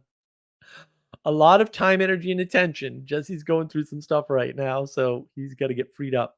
I also need more energy and time. I've been sick as a dog all week for some reason. Probably because I'm eating too much for my birthday. That's part of it. But I also cut my hand and tried to slice off my thumb, but failed. So yeah, I'm working on it. It's on the list. It's on. I know it's been on the list for a while, but we're still. Father Eric, you don't compete with something you're trying to destroy. That is true. That is true. Trying to compete with something could destroy it, though, because if you don't understand that competition is part of cooperation, you divorce those two things, even though you can't, then destruction happens. Right. This is why opponent processing and rebellion and all that is bad. It's actually why. Matthew, thumbs up to something. I don't know what Matthew. Sorry, I wasn't watching that closely. Jacob, I'm very glad you are. Yeah. It's the most backhanded compliment of all time. I love it. I'm loath to do this. Benjamin Franklin. It's true. Slaves get free housing and free food and free and healthcare. Assume they pay the cost of their labor, even if they don't. But yes. So what? Can't do nothing in the world, dude. Like I mean, they trade their labor. No, they don't necessarily. It's the voluntary nature of the trade that is the difference between chattel slavery and all other slavery. The Uber driver is a slave. Sorry. And they're usually getting a bad deal, by the way. Some of them do quite well, though. Some of them don't care. But they're also same thing, right? It's a trade through money instead of a trade through like force, which is what chattel slavery is, a trade through force, right? It was the Ivory Coast Africans who were getting the Africans from the interior of the country and selling them to other countries. And the white guys get there and say, this is a thing you can do? They're like, oh yeah, these guys are dumb. So they're only good to like work. Literally what happened, by the way, like actually in history, you can read about it if you want to go to original sources, which isn't hard to do, by the way, because it wasn't that long ago and it's not in a foreign language. Hint, right? And then they're like, oh, wow. And of course, the Dutch, because the Dutch are like, let's do that. Right. First slave ship in the United States, New York City, New Amsterdam, Dutch. Sorry. It's sore spot for me for sure. But like also like just stop. Just freaking stop. Oh, you cutting your thumb. Oh, thank you, Jacob. Yes. I did fail to cut my thumb. Thank goodness. Like the number of errors I made to do this is just stunning. Now, on the other hand, I'm actually thrilled. I'm like, I'm going to have a scar. I've tried my whole life to have scars, but I'm just like physically quick. I never cut myself deep enough to have a scar. I've always been like, I need a scar, damn it. Chicks dig scars, you know? I'm not lying, by the way. I'm totally thrilled to have a scar. I'm like, I'm going to have a scar on my hand. Yes. Finally. So it's a rite of passage. You are scarred. You have survived. You are worthy. Sally Joe. Don't worry enough. The time, energy, and attention you can succeed next up. Yeah, it's true. If I put more time, energy, and attention to slicing off my thumb, I'm sure I can get there. Just a flesh wound. It's just a flesh wound. Hurts like hell. Hurt more when I did it. Let me tell you. I was in pain for like a whole day. I was like, we had to go out and actually buy numbing agent, which I normally would never use. I'm like, oh no, we need something to numb this area right now because this is a little too much even for me. Because it was just like I just carved the flesh right out of my freaking hand, and it's just it was not good. Benjamin Franklin. Why do I do this to myself? I don't know. Force is interesting. I don't know that it's interesting. It's kind of banal, dude. When you punish to motivate, no one punishes to motivate. You punish to demotivate. No wonder why you're screwed up. It's force. No, that's not punishment. Is not necessarily force. But if you reward to motivate, But maybe you do that. It's not force. No, because force has nothing to do with either of those things. So sure. If you withhold rewards to motivate, it's not force. Um, yeah, because force doesn't have anything to do with that. So force is more about physical movement. That's how to understand force. All these other things people say are force, like language is violence, right? That's an implication that language is force. Language is not force. Sorry, it's just not. It's not hard. Right? It makes it hard. It's not hard. If you make life easy, life is easy. Honest.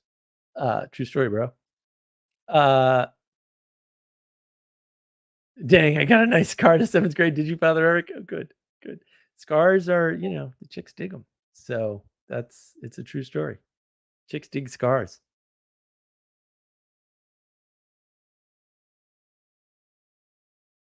Well, all right.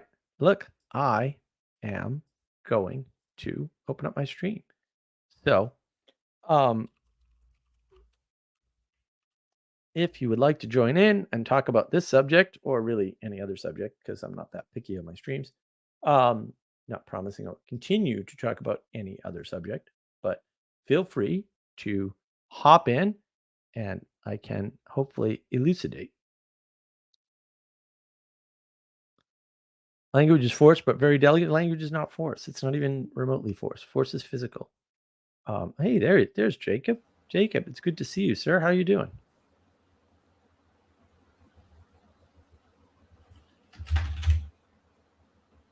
Father Eric, not really going to hurt anybody. Well, if it doesn't hurt anybody, it's probably not force.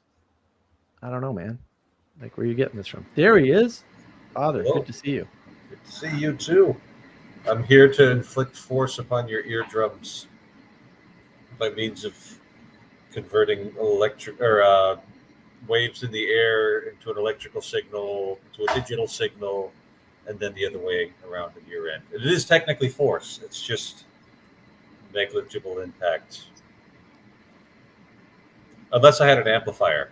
I thought you were over your materialism, and here you are materialisming all over my channel. Like, why are you doing this? But because it's funny. That's true. It is funny. Do you want to go through the whole thing? Like, I told you, right? My roommate, who has a PhD from MIT, and who took his biomed. He took the bio at Harvard and the med at Harvard and the technical side at MIT, and got his PhD from MIT. He's an ear specialist.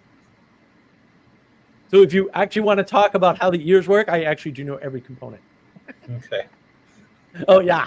I was just making a quick joke on my way in. Hey, I'm just saying, like, the funny things that he's an interesting guy. On He your wrote way the Lemmings hint. from where?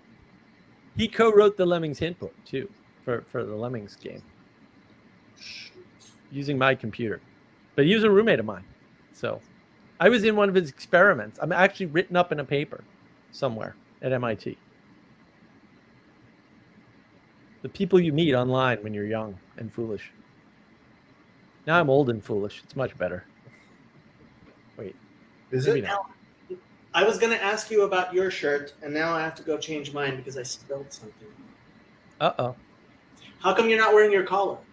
Oh, I suppose I'm not.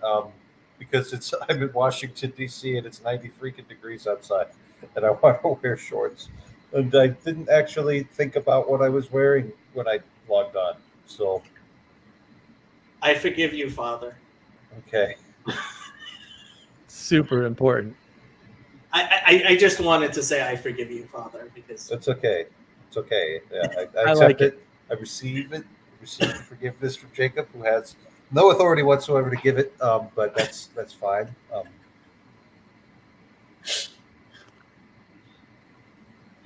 That's good. I like it. No authority whatsoever to give it. I love it. It's still a gift. So, well accepted. Yes, Jacob, that is why you do not have a girlfriend. You don't have enough good scars. You need a scar on your head. Like, if you had a scar on your head, look at Harry Potter. He had a scar on his head. Super popular.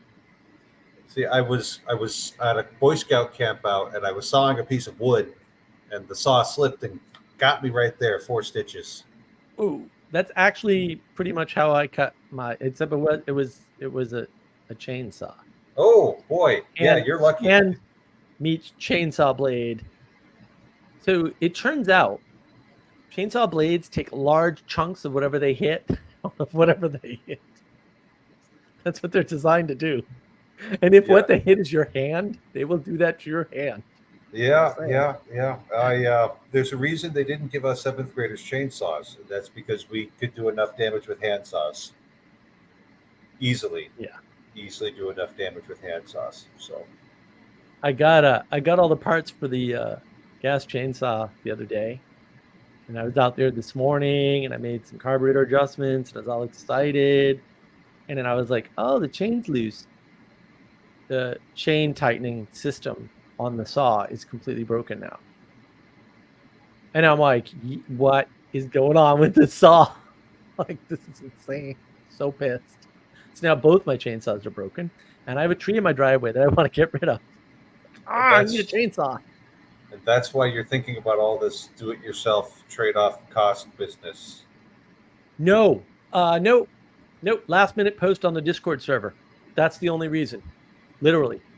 Like, Michelle posted a video and I watched the video and I was like, oh, that's really interesting. Oh, wait, that goes right in. And I, like, last minute, Elizabeth, you're back. I missed you, Mark. And Well, the we missed you guys. too. Father Eric posted an article with this crazy alleged, what was he, a theologian or whatever? He was in a Italy. theologian at San Anselmo in Rome. Right. Which is the Benedictine college, and it's where you go for liturgy. And he was wrong about everything he said about liturgy. He had crazy communist highs and communist haircut. So yes, and he was a progressive, and I have some friends who literally returned from Italy yesterday, like they landed yesterday, and I was like, I know people in Italy, we can get this guy whacked because we need to, and Your Honor, I had no idea he would actually do it. and then I think it was Sally was saying, well, yeah, but Elizabeth, you know, she wouldn't even, and I'm like, I wouldn't even think of Elizabeth. She might be in Italy too. We've got two assassins. It's great. Oh, I get to be an assassin? You could be. Yeah. Oh my gosh. Now, the real problem is that, where's Sally Joe? She's around. I think she's busy. She does this thing called taking care of a 5-year-old. I don't know why, but so anyway, I want to talk about the spiral. Is anybody in on this? What spiral? Which one? Any old spiral. Any spiral. No, Okay. because why does no, I'm really interested. Maybe Father Eric knows. Why does Dr. McGilchrist see reality as being spiral-like? I just don't get it. I'm trying to understand why some people like this idea. To me, it's because they don't understand fractal math, right, and practicality. They don't understand practicality. Yeah, if you map a fractal and you smooth it, it's a spiral. If you take a self-similar fractal, and the key to fractal math is actually fractions. Like, that's what it means. So it turns out. Right, so the way to map a coastline is, instead of saying the coastline of 1, you say it's 1.3, 5, 6, 7, you know, whatever. You add a bunch of numbers. It's the stuff after the period, right? The fractional portion that makes the coastline map. And so, if you squeeze that back to a whole number, you get a spiral. I don't understand any of that, but it sounds good. I know, but Father Eric, help me, because I'm really serious about this. Keep going, Mark. So what's that mean? So it means that when you sort of come to the, we'll say, unconscious conclusion that the world is a self-similar fractal, and you don't know, like, what fractals are or how fractal math works, and fair enough, like, it's not easy stuff. I've got a couple books on it. Took me a long time. But you will come to a spiral, because that's the closest smooth version of self-similarity. And self-similarity means?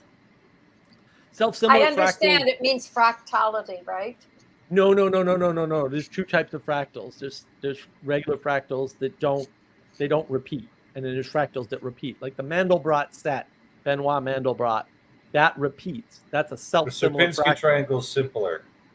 Oh, repeat. Keep going.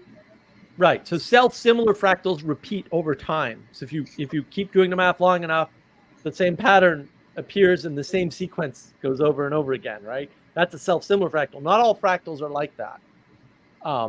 So that for self-similar fractals, which is what the world is, I know Jonathan Peugeot has a little technical glitch, right? He says fractality. It's like, no, it's self-similarly fractal. That's the difference.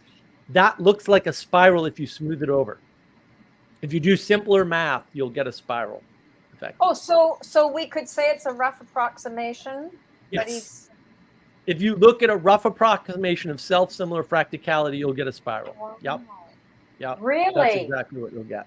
Yep. Wow, well, that kind of makes sense for him then. So we can call it a rough Yep. approximation. Of Right. That, And that makes sense then, because keep going. Well, let me just explain this real quick. What you would get is a spiral that starts at a certain size and either gets bigger or smaller and then goes back to the original size. That's what you would get in an approximation of a self-similar fractal. So it wouldn't be like a spiral of the same size. It would be a spiral that grew and then shrunk back down to the same size and repeated. That would be a self-similar fractal approximation. That's what that would look like. Wow, that's cool. It is cool, That's actually. real. It's super cool. And it's super cool. It really helps me tremendously because I've been arguing. Well, he didn't really like me saying anything about it because I'm just this silly blonde-haired Canadian, you know, who God knows does she ever really say anything, right? And so, but I've always thought his idea of it being a spiral was somewhat crude, and I've always said so. So this explains it because he actually was not really thinking about fractals. Even when he wrote his books, I would say it wasn't. I think he listened to Peugeot, and that's when he started talking with that kind of language. So this is really interesting, and that's really helpful to understand that because, yeah, I've never could understand how it could be spiraling. It just doesn't make it. What about you, Father Eric? Can you see reality ever that way? It never seems to me that that's the way reality is seen.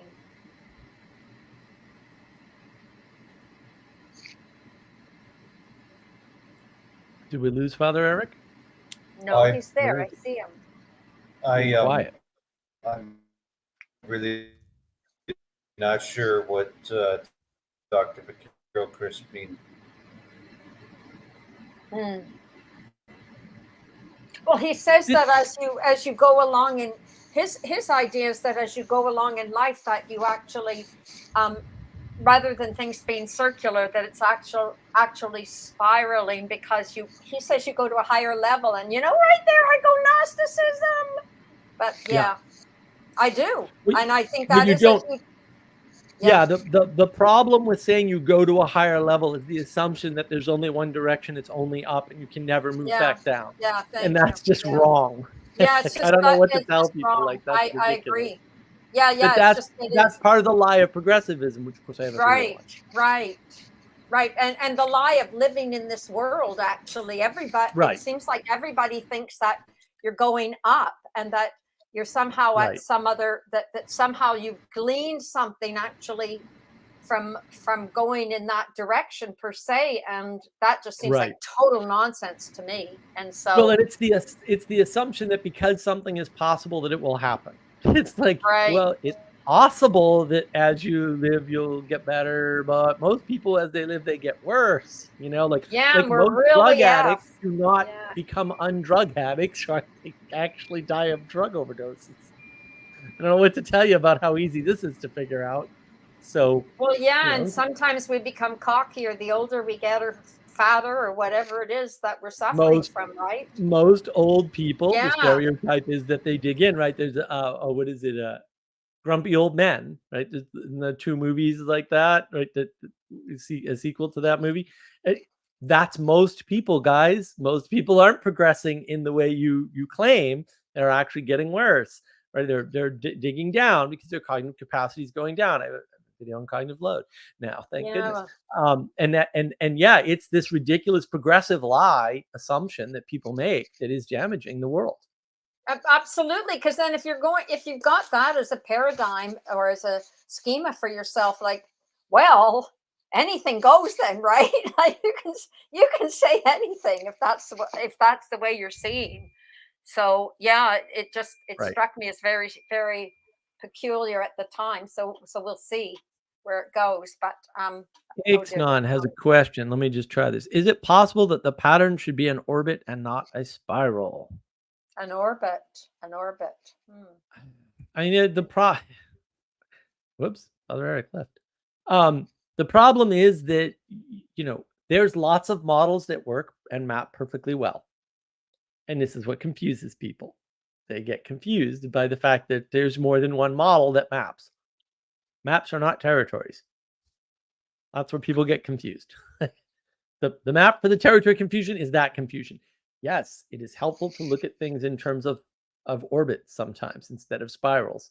Also, you will notice, if you go out on the internet, you'll see a little picture of the orbits of the planets as spirals because you change the perspective from the sun, where things orbit, to what can you change? The center of the galaxy, right? Or another galaxy. And all of a sudden, planets don't orbit the sun, they spiral the sun, right? Because orbit and spiral are functions of perspective and perspective alone. Nothing else changes. That's why perspective is super important. And that's why the postmoderns get rid of it, or at least try to, or tell you can. And that's why they're able to manipulate you, which again, I have a video on. That's my socialism is evil video. Nice comment on perspective, Mark. Because perspective is actually, well, I did miss you. I hate to say it, but I did miss you because you're just so brilliant. Thank you. But you're just an exceptional person, and this is such a wonderful opportunity for people to be able to interact with you. I think you're amazing to do it. Like, my compliments, my sincere compliments. And I'm not a nice person, as you know. I have witnessed this personally in person. Yes. But I really like that idea of perspective, because perspective is tied into context, right? Without perspective, right, you're never gonna get context, man. You can't, right. And that's what they do too. Perspective, context determines material for real. That's the observer problem in physics, right? Right. And so now all the objects change as the result of those two things, right? Or they can. Right. Oh, they can. Yes, all objects. I'm going to do a video on that. I'm going to do it this week or this coming week, I think. Maybe I'll do it tomorrow. There's a video on that actually it's Ethan's concept, not mine, but I'm going to do that one. Yeah, you like Ethan. No, he told me the story a while back, and I'm like, I love you. That is so freaking brilliant. I am totally going to do a video on that. What did you say? Come on, tell me. Just one little idea. What did you say? It's the chair in the cabin in the woods. Say that again. The wooden chair in the cabin in the woods. And the question is, what's the chair? And what you do is, it's the same cabin, it's the same woods, and just change the context. And then it's not a chair. So in one scenario, it's a chair. In another scenario, it's wood for the fire. Right? Right. Absolutely. Right? Yeah. It's like, yeah. If you're cold, you don't need to sit. You need to burn the damn chair. And so it's not a chair anymore because you're cold. Right. So you can change the context and your perspective. My perspective is I'm cold. Or you can use it for wood to heat your food instead of yourself.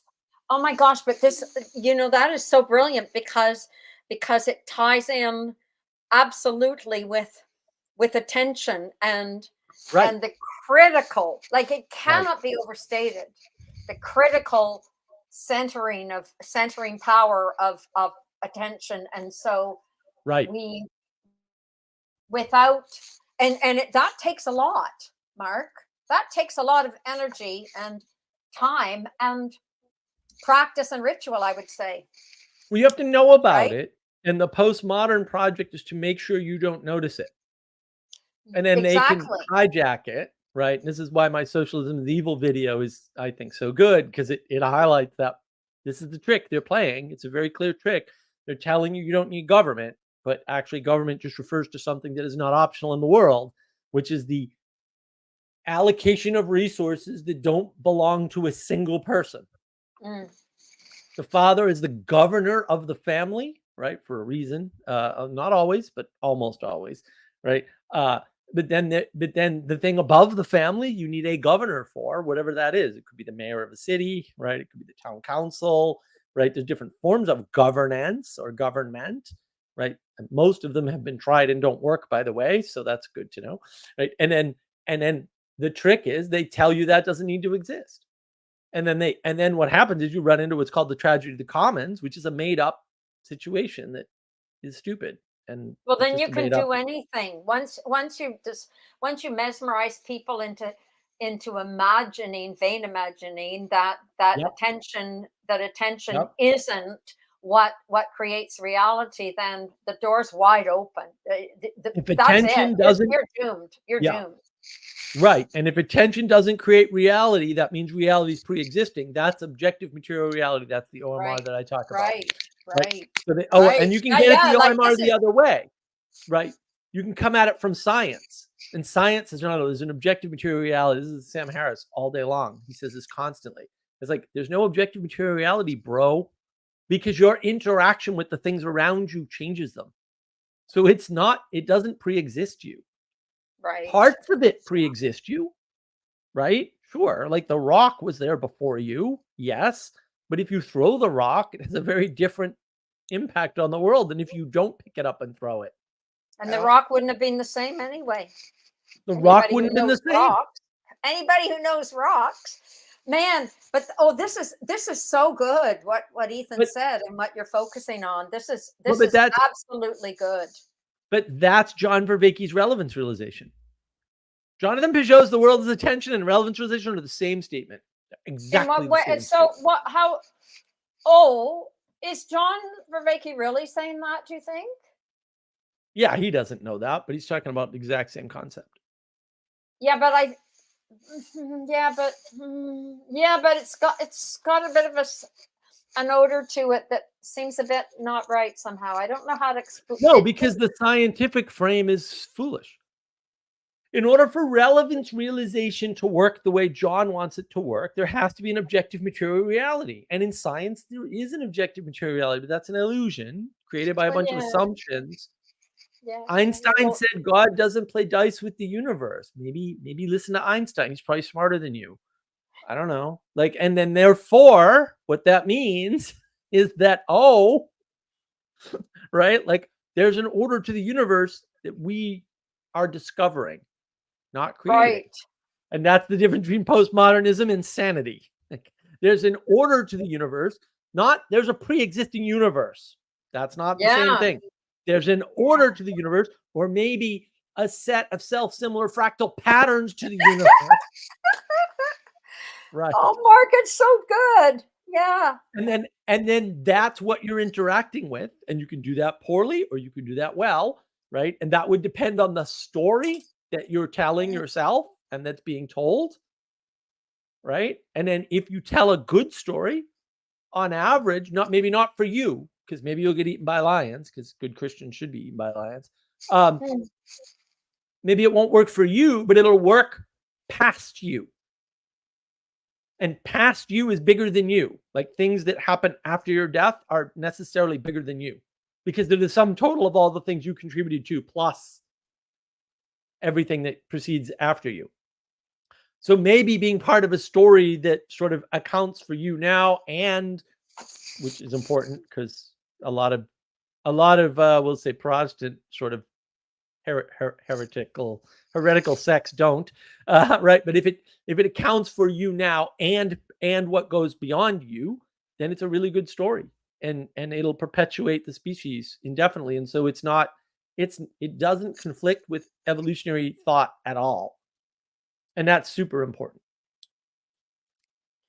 Understanding that there's no conflict between science and religion. It just doesn't exist. It's all anybody who does any science knows that it's not it's some dweeb like, excuse me, like what's his facey Sam just made up some stuff so he could be original, but not.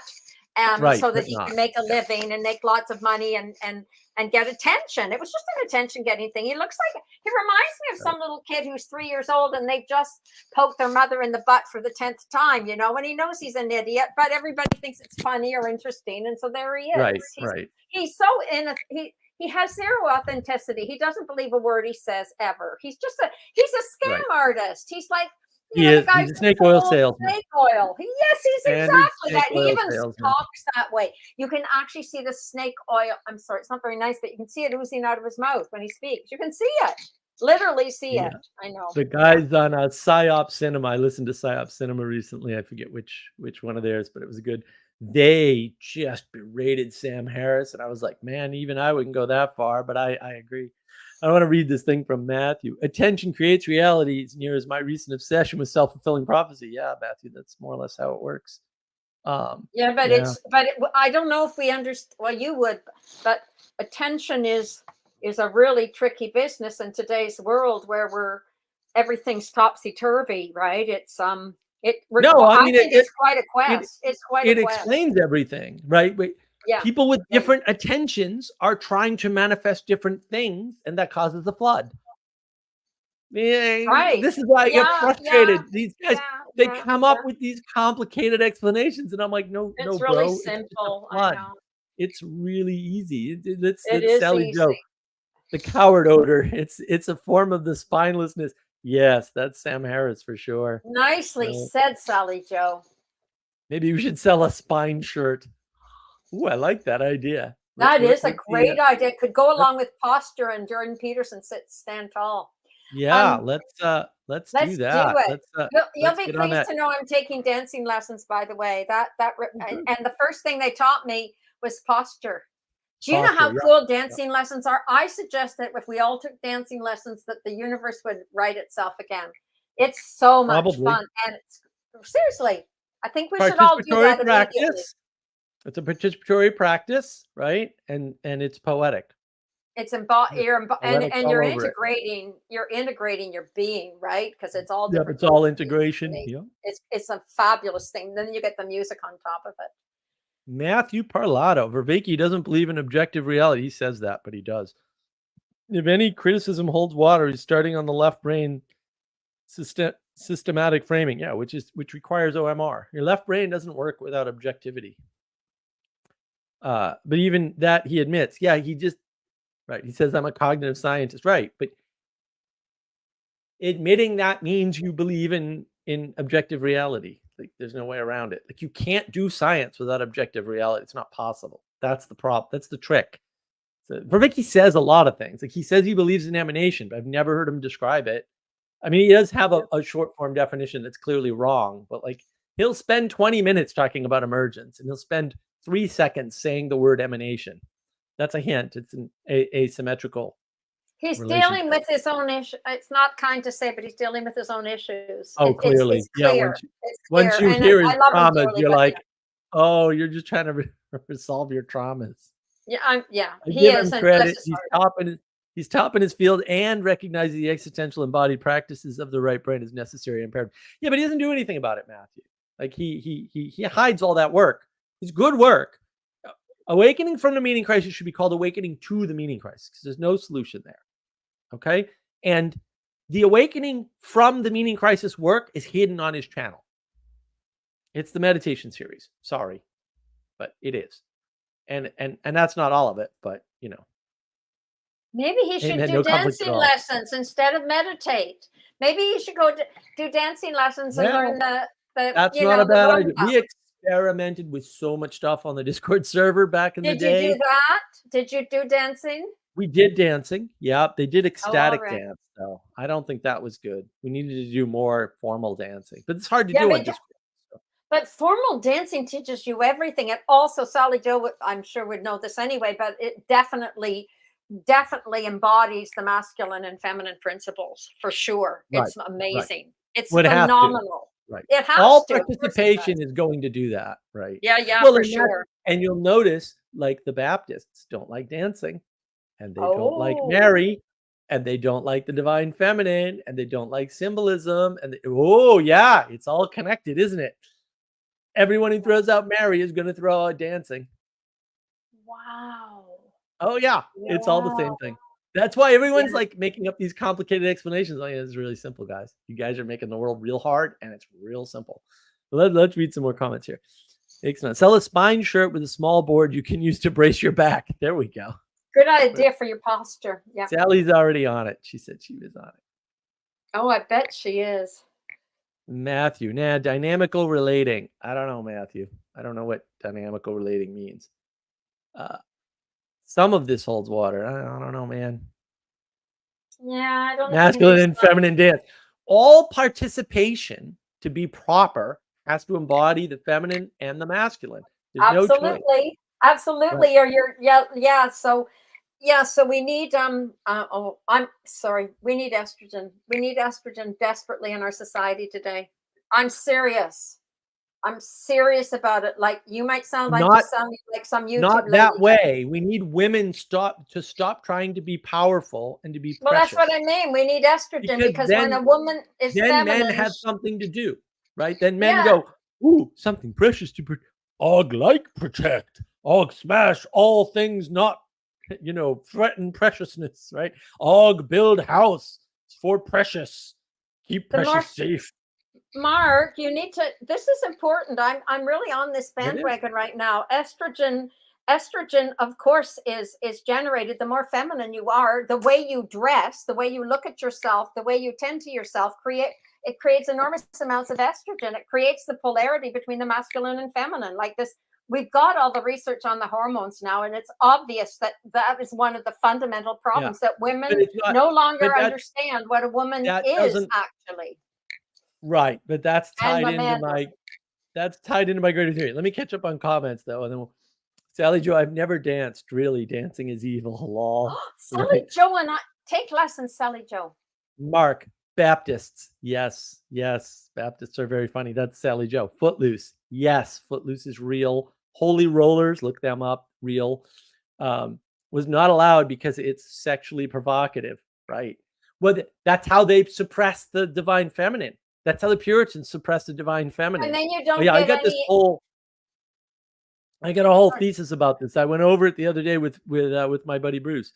I can drive a 4-wheel drive with grace. Yes, you can, Sally. That is true. I can confirm this personally.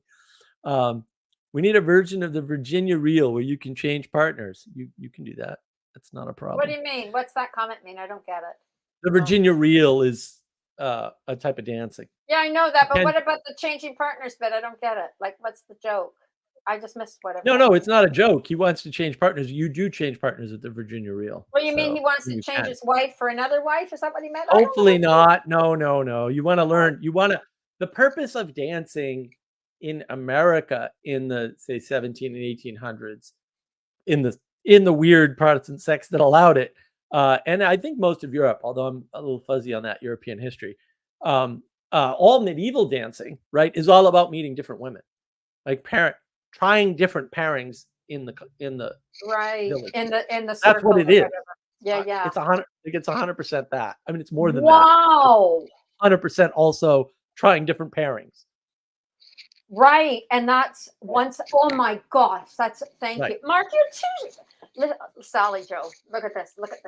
This is really Elizabeth, I don't know why everybody doesn't see this way. That's why I'm always confused by you people. Like, what I can't track all the things people don't see that are all actually the same thing. But anyway, Sally Joe, you can't just go feminine in a vacuum unprotected.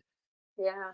Well, no, you can. You have to be bold, Sally Joe. You have to be bold, Sally Joe. One woman can change a lot of men around. I'm a perfect example. I've got all the Italian men just where I want them right now that I understand how hormones work. I'm serious. Yeah. Right. One woman can manage 10 men easily. One man cannot manage 10 men. But you need to understand the patterns. And if you don't understand the patterns, you might as well just be a postmodern, lesbian, whatever. Like, you might as well, because if you don't understand how the polarization works between the masculine and feminine, and how the hormones actually, the science research backs it up. If you don't understand that, you don't have a hope in hell. But if you understand it, it works. Oh, When the feminine is exposed, well, don't expose it. It brings out danger as much as possible protection. No, you don't expose it. Like you keep making this mistake, Sally. No, you Don't just expose you it. just are You the point. exemplar. You're just You you're point the in the exemplar. back, and everything happens, and you don't have to expose anything. But then That's- there's the other side of the masculine feminine problem that I realized, because when I left Italy, then everything went to hell because I was no longer in a Catholic country, and that's true. As soon as I got on the Air Canada plane, I was acting out my estrogen full feminine side. Oh my gosh, if Sally had been there, she would have said, "There you go." The guy tried to eat me alive. Seriously, tried to eat me alive, and I was just being my normal estrogen feminine self. And men in North America typically cannot stand it. And I might even include somebody like, some of these people like Peterson. I don't think they can stand the real feminine. I don't think so. Probably not. They probably don't know how to deal with the divine feminine as such. But I mean, that's because they don't have a story for it. So the controversial theory, Elizabeth, that I'll share because you're here, that I don't think I've talked about this publicly at all, but I'll take a chance. I like Peterson's talk about birth control, but I think what he's actually missing is the second order effects of birth control once it spreads and once it's one generation after the spread. Because if you do the math that way, then the math works too, which I'm not a fan of math, but also like it helps, right? And so like if you do the math from the 60s, hormonal birth control, and you imagine a scenario, and I'm not going to make a statement about this, I'll let you guys decide as the audience whether or not this is feasible.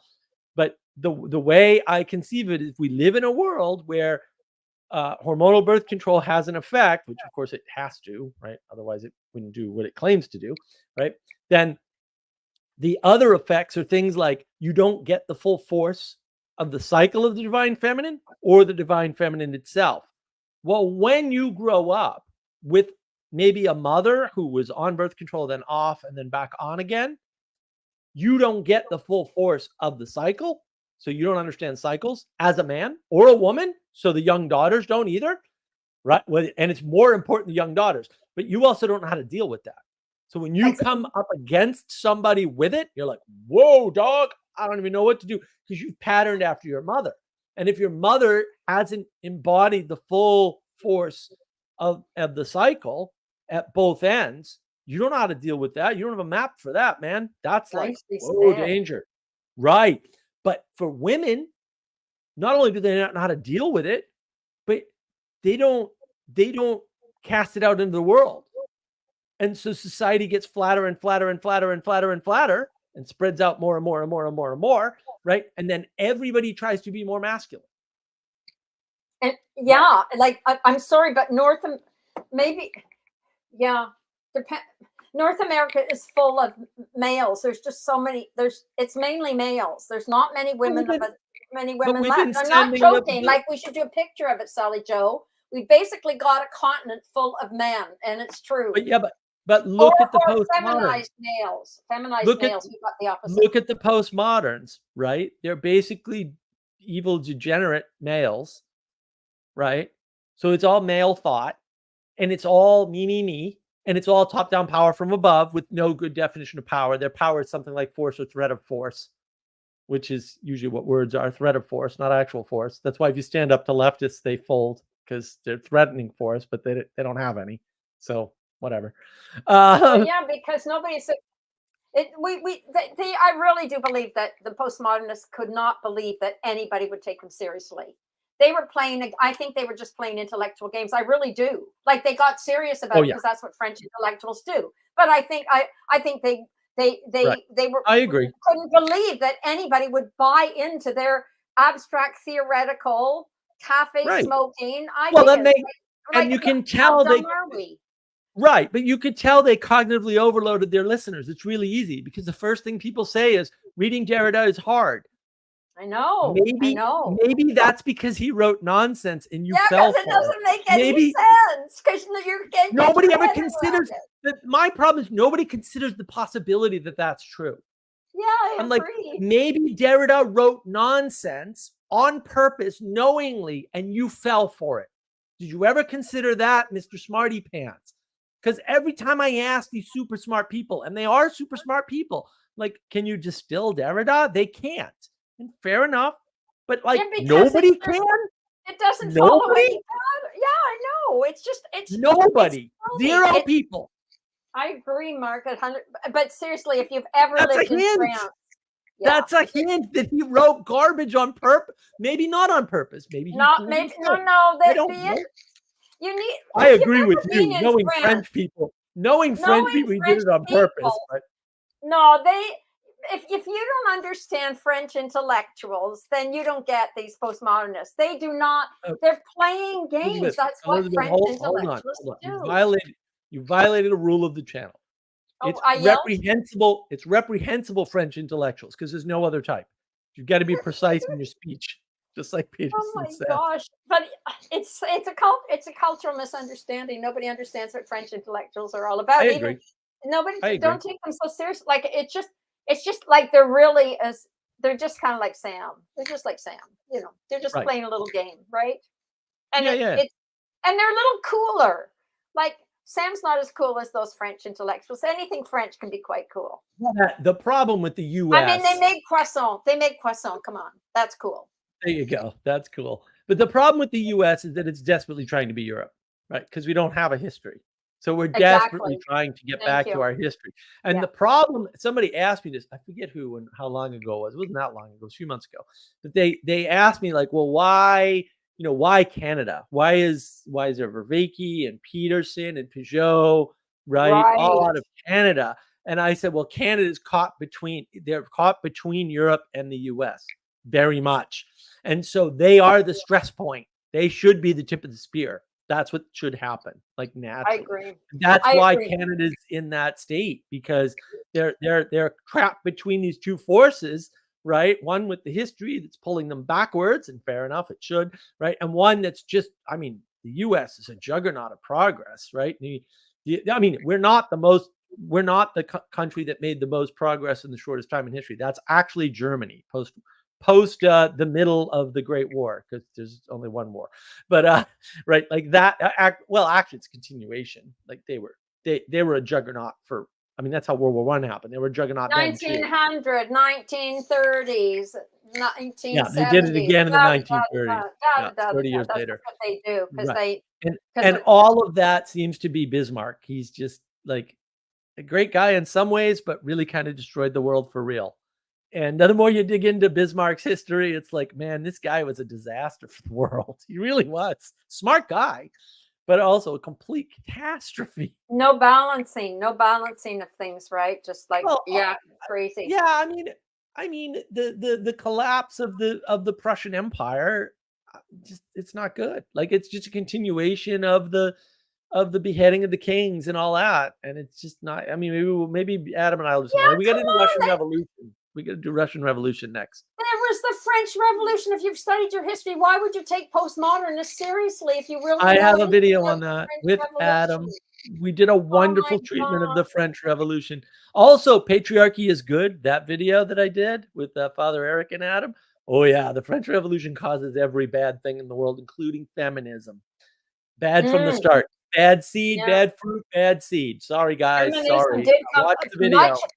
Much of feminism, you're absolutely right about that. And recently too, much of feminism came out of France. The woman who wrote the original paper that everybody else used saw the beheading of the French king. She was there. She saw it, and she was self-conflicted. She wrote that she was oh, he died so regally. I feel bad. It's like, you psychopath, you crazy. And she wrote, to be fair, she wrote the paper a year before that, but like she wrote it in the midst of the French Revolution. She was an English woman too, but she wrote it. She was in, and she had to be spirited out of Paris because like they were gonna put her on the guillotine. And she wrote the first feminist paper, and then the whole Mary Wollstonecraft. Oh, right. Fascinating history, right? Mother to Mary Shelley, who wrote Frankenstein. Wow. Oh yeah, no, the connections are like, once you realize these things are connected, you're like, whoa, what? Why are we listening to any of these people? They're all lunatics, clearly lunatics, clearly bad fruit all over the place. Nothing but bad fruit. Bad seeds, bad fruit. Hate to say it, but also look at Yeah, the but you don't have a narrative if you don't understand that you're dealing, well, mainly not just narrative, but images, right? If you don't have the right yeah, images, you're going to the same church and you're looking at the same images. That does something to your perceptual system. There's no doubt about it. but And you're but listening it to the same aligns you. stories. Even if it's wrong, it Yeah, aligns you to people you haven't met, which allows for a greater method of cooperation. Well, yeah, because at least you're seeing, it doesn't even matter if you're seeing them, you're all seeing them slightly differently because that's how we are. Right. But you're That's looking at right. the same damn images everywhere. I find really fascinating. It's the same damn stories too. So if you've got, so what Right. you're basically getting out of all of that is there is a grid. There's a grid. Back to your order. Yeah, There's yeah. a grid. Yep. There's order. And so what you're getting is not the particulars. You're getting that underlying grid, and that's what unifies everybody, obviously, because at least you can still you've absorbed that narrative and those images. And what's the reason I'm really strong about this, when I went to my little island, there's these old people who tell these stories that are real. Mhm. And it's really cool when you start listening to them and you wonder, they all come from the ancient stories that they heard in church, Yep. right? They all Yep. come. So they're Yep. all variations of those stories. And I've been reading the Kalevala, which is the collection of Finnish tales. It's amazing. It inspired Tolkien, right? And it's the best. It's rivaling Dante. So for me to say that this is something it's an amazing Wow. collection. Yeah, and it's written by this, but the translation that is necessary to have, because it's unbelievably beautiful. It really maps onto McGilchrist as well. But there's a translation by Friberg, Friberg. It is one of the most incredible pieces of literature I've ever read. It's ancient. And when I figure, Mark, tell me, the Finnish, obviously, they have zillions of hours of night, right? And I figured they, of all people, had time to say their stories over and over and over again. So these have been refined for centuries, over much more time, for sure. And so we don't have any more distributed cognition. It's being stolen by this stupid thing that keeps interrupting. You have no every idea how 5 little minutes. we have. When you come from anyway, what's really interesting is these stories, and the Kalevala, as well as the stories that these people were telling on the island. They're all coming from that common medieval vision that Peugeot talks about all the time. You wouldn't believe these are people who can't, and I don't call them illiterate because I think that's a stupid false category. They neither read nor write. Two of these people, the things they say. There's an Oxford grad who's been writing about them. He said they say the most profound things. They say the most profound things because they are embedded in the narrative of centuries. Yeah. Right. Yeah. Well, this idea that's, hi Matthew, by the way. But this idea that, Matthew, that I don't know you. like Cale Zeldin's been putting out, like, oh, you need to read old books. It's like, burn all the books. You need to participate in your community. Right. And you don't need the books. You know how I know this? This is my genius. You ready for my genius move? Do you know how I know you don't need the books? We didn't have them in the past, and we're here. Like, it's not that hard. Like, I don't. Like, everyone, like, oh, these books. You don't. You couldn't have. That's not even a possible configuration of the world. The people before you didn't have the damn books, and they're fine. They built you. Like, what do you mean you need this stuff? You definitely do not. I absolutely. It's all community, because these people still live in community, right? Because when you're on a little island, with the god of the winds blowing there all the time, you're pretty isolated for long periods of time. And guess what? You're living together. Like, it's the way it always was. You're restricted by the necessities of survival, frankly. And and they still live that way. They still live in community. They still care for one another. Right. So you don't really need to talk about time and attention, all this other stuff, because they're living it every day. It's so beautiful. Right. That's the problem. We used to live it, and now we don't. Go ahead, Matthew. Yeah, we're in trouble. Yeah. I loved your little I don't want to say controversial alternative. Your fringe theory, your cutting edge theory on the hormones and what is it, birth control? So that's right up I eat up that stuff. That's beautiful. But I want to, at risk obviously, I don't want to be offensive in any of that stuff, but Oh, at we risk like of being offended. At least I do. at risk of pushing my own uh, uh, kind of radical hypothesis that can easily be spun into, you know, darker, nefarious ways. But that's obviously not what the spirit of either of y'all or this channel or myself is. But anyways, I have a kind of a controversial one on what kind of what you just what was your name? Excuse me, I don't catch a name in your That's title there. Elizabeth. Elizabeth. Okay. Elizabeth. So Elizabeth just mentioned on the the environmental circumstances and kind of constraints and obstacles that we had to deal with.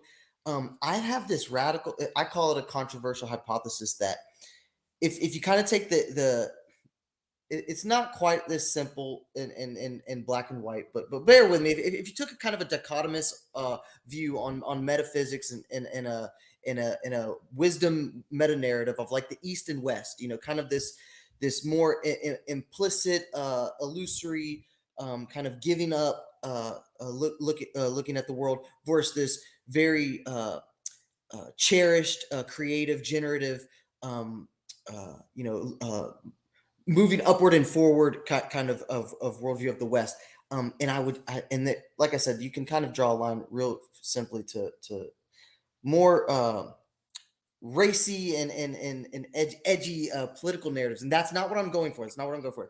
But I want to look at the correlation of those metaphysical frameworks and narratives with climate on kind of like a more tropical, abundant, diversity of life versus more the moderate, temperate, having to struggle, having to really cherish, you know, the tools and chase down the game. You know, the game would be more versus just the world of plenty. And so things and tools and creations can be let go more. You know, there's not as much of a value, can easily be slipped through the fingers as the tropical realm that we would have been interfacing would have been just a little bit more just a little bit more abundance there.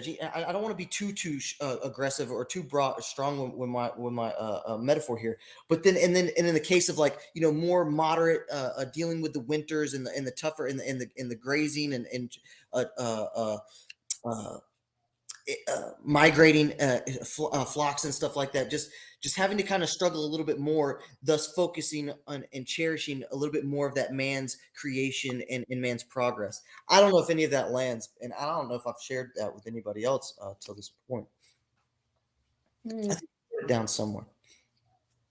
Yeah, well, life is harsher life is harsher. Like, we're living this hyper, yeah, but it's falsely comfortable, right? I don't know. I don't Yeah, know if push that's back for sure. Like I said, that's on the edge of my thoughts. Like I'm open for anything you got. I don't really have anything. The only thing I know is what I've experienced, and people who actually take care of each other in a community, and live honestly. They're not, you cannot hide your foibles when you live in a community. It's really Right. cool. So what ends up happening is foibles are allowed to be foibles in the community. They're not pathologized. They're just allowed to be part of what makes life interesting. Whereas here, any kind of foibles are like, you're pathologized immediately for being Right. unique in any way. But funnily enough, even though we don't exist as individuals, that is what happens. And so the sword is pointed at you. But what's really interesting is all this moralizing stuff that goes on in the outside world just doesn't happen in a real community, because everybody's effing up all the time. Right. So Right. so the reason you go to church to confess your sins, like, it really, really makes sense, because everybody knows that you've been effing the girl beside you at the house where you're living with your wife. Everybody knows that somebody hit somebody over the head and they died. I mean, everybody knows all the Yep. stories, folks, and there's no hiding the ugliness of the human shadow.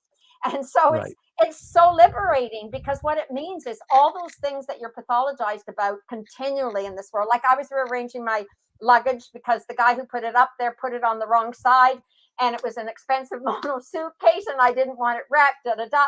And some guy made an asshole comment about it. Like, sorry, no. I'm just rearranging my luggage because actually it was expensive and that's my personal story. And you have no right to be commenting because it's just my foible that I wanted it put the right side up so that it wouldn't get wrecked because I cherish the things that I buy.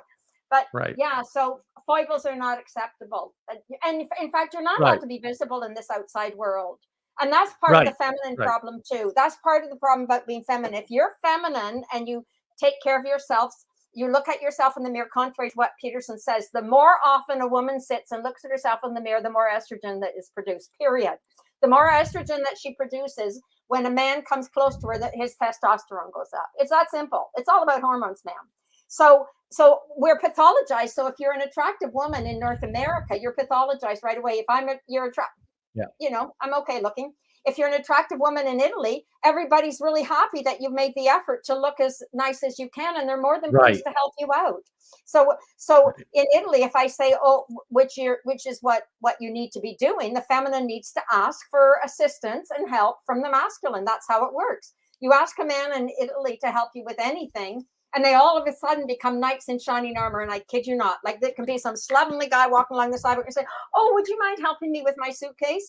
Oh, all of a sudden, their posture goes up. They don't need Jordan Peterson. They stand straight and they're honored that you ask them to help.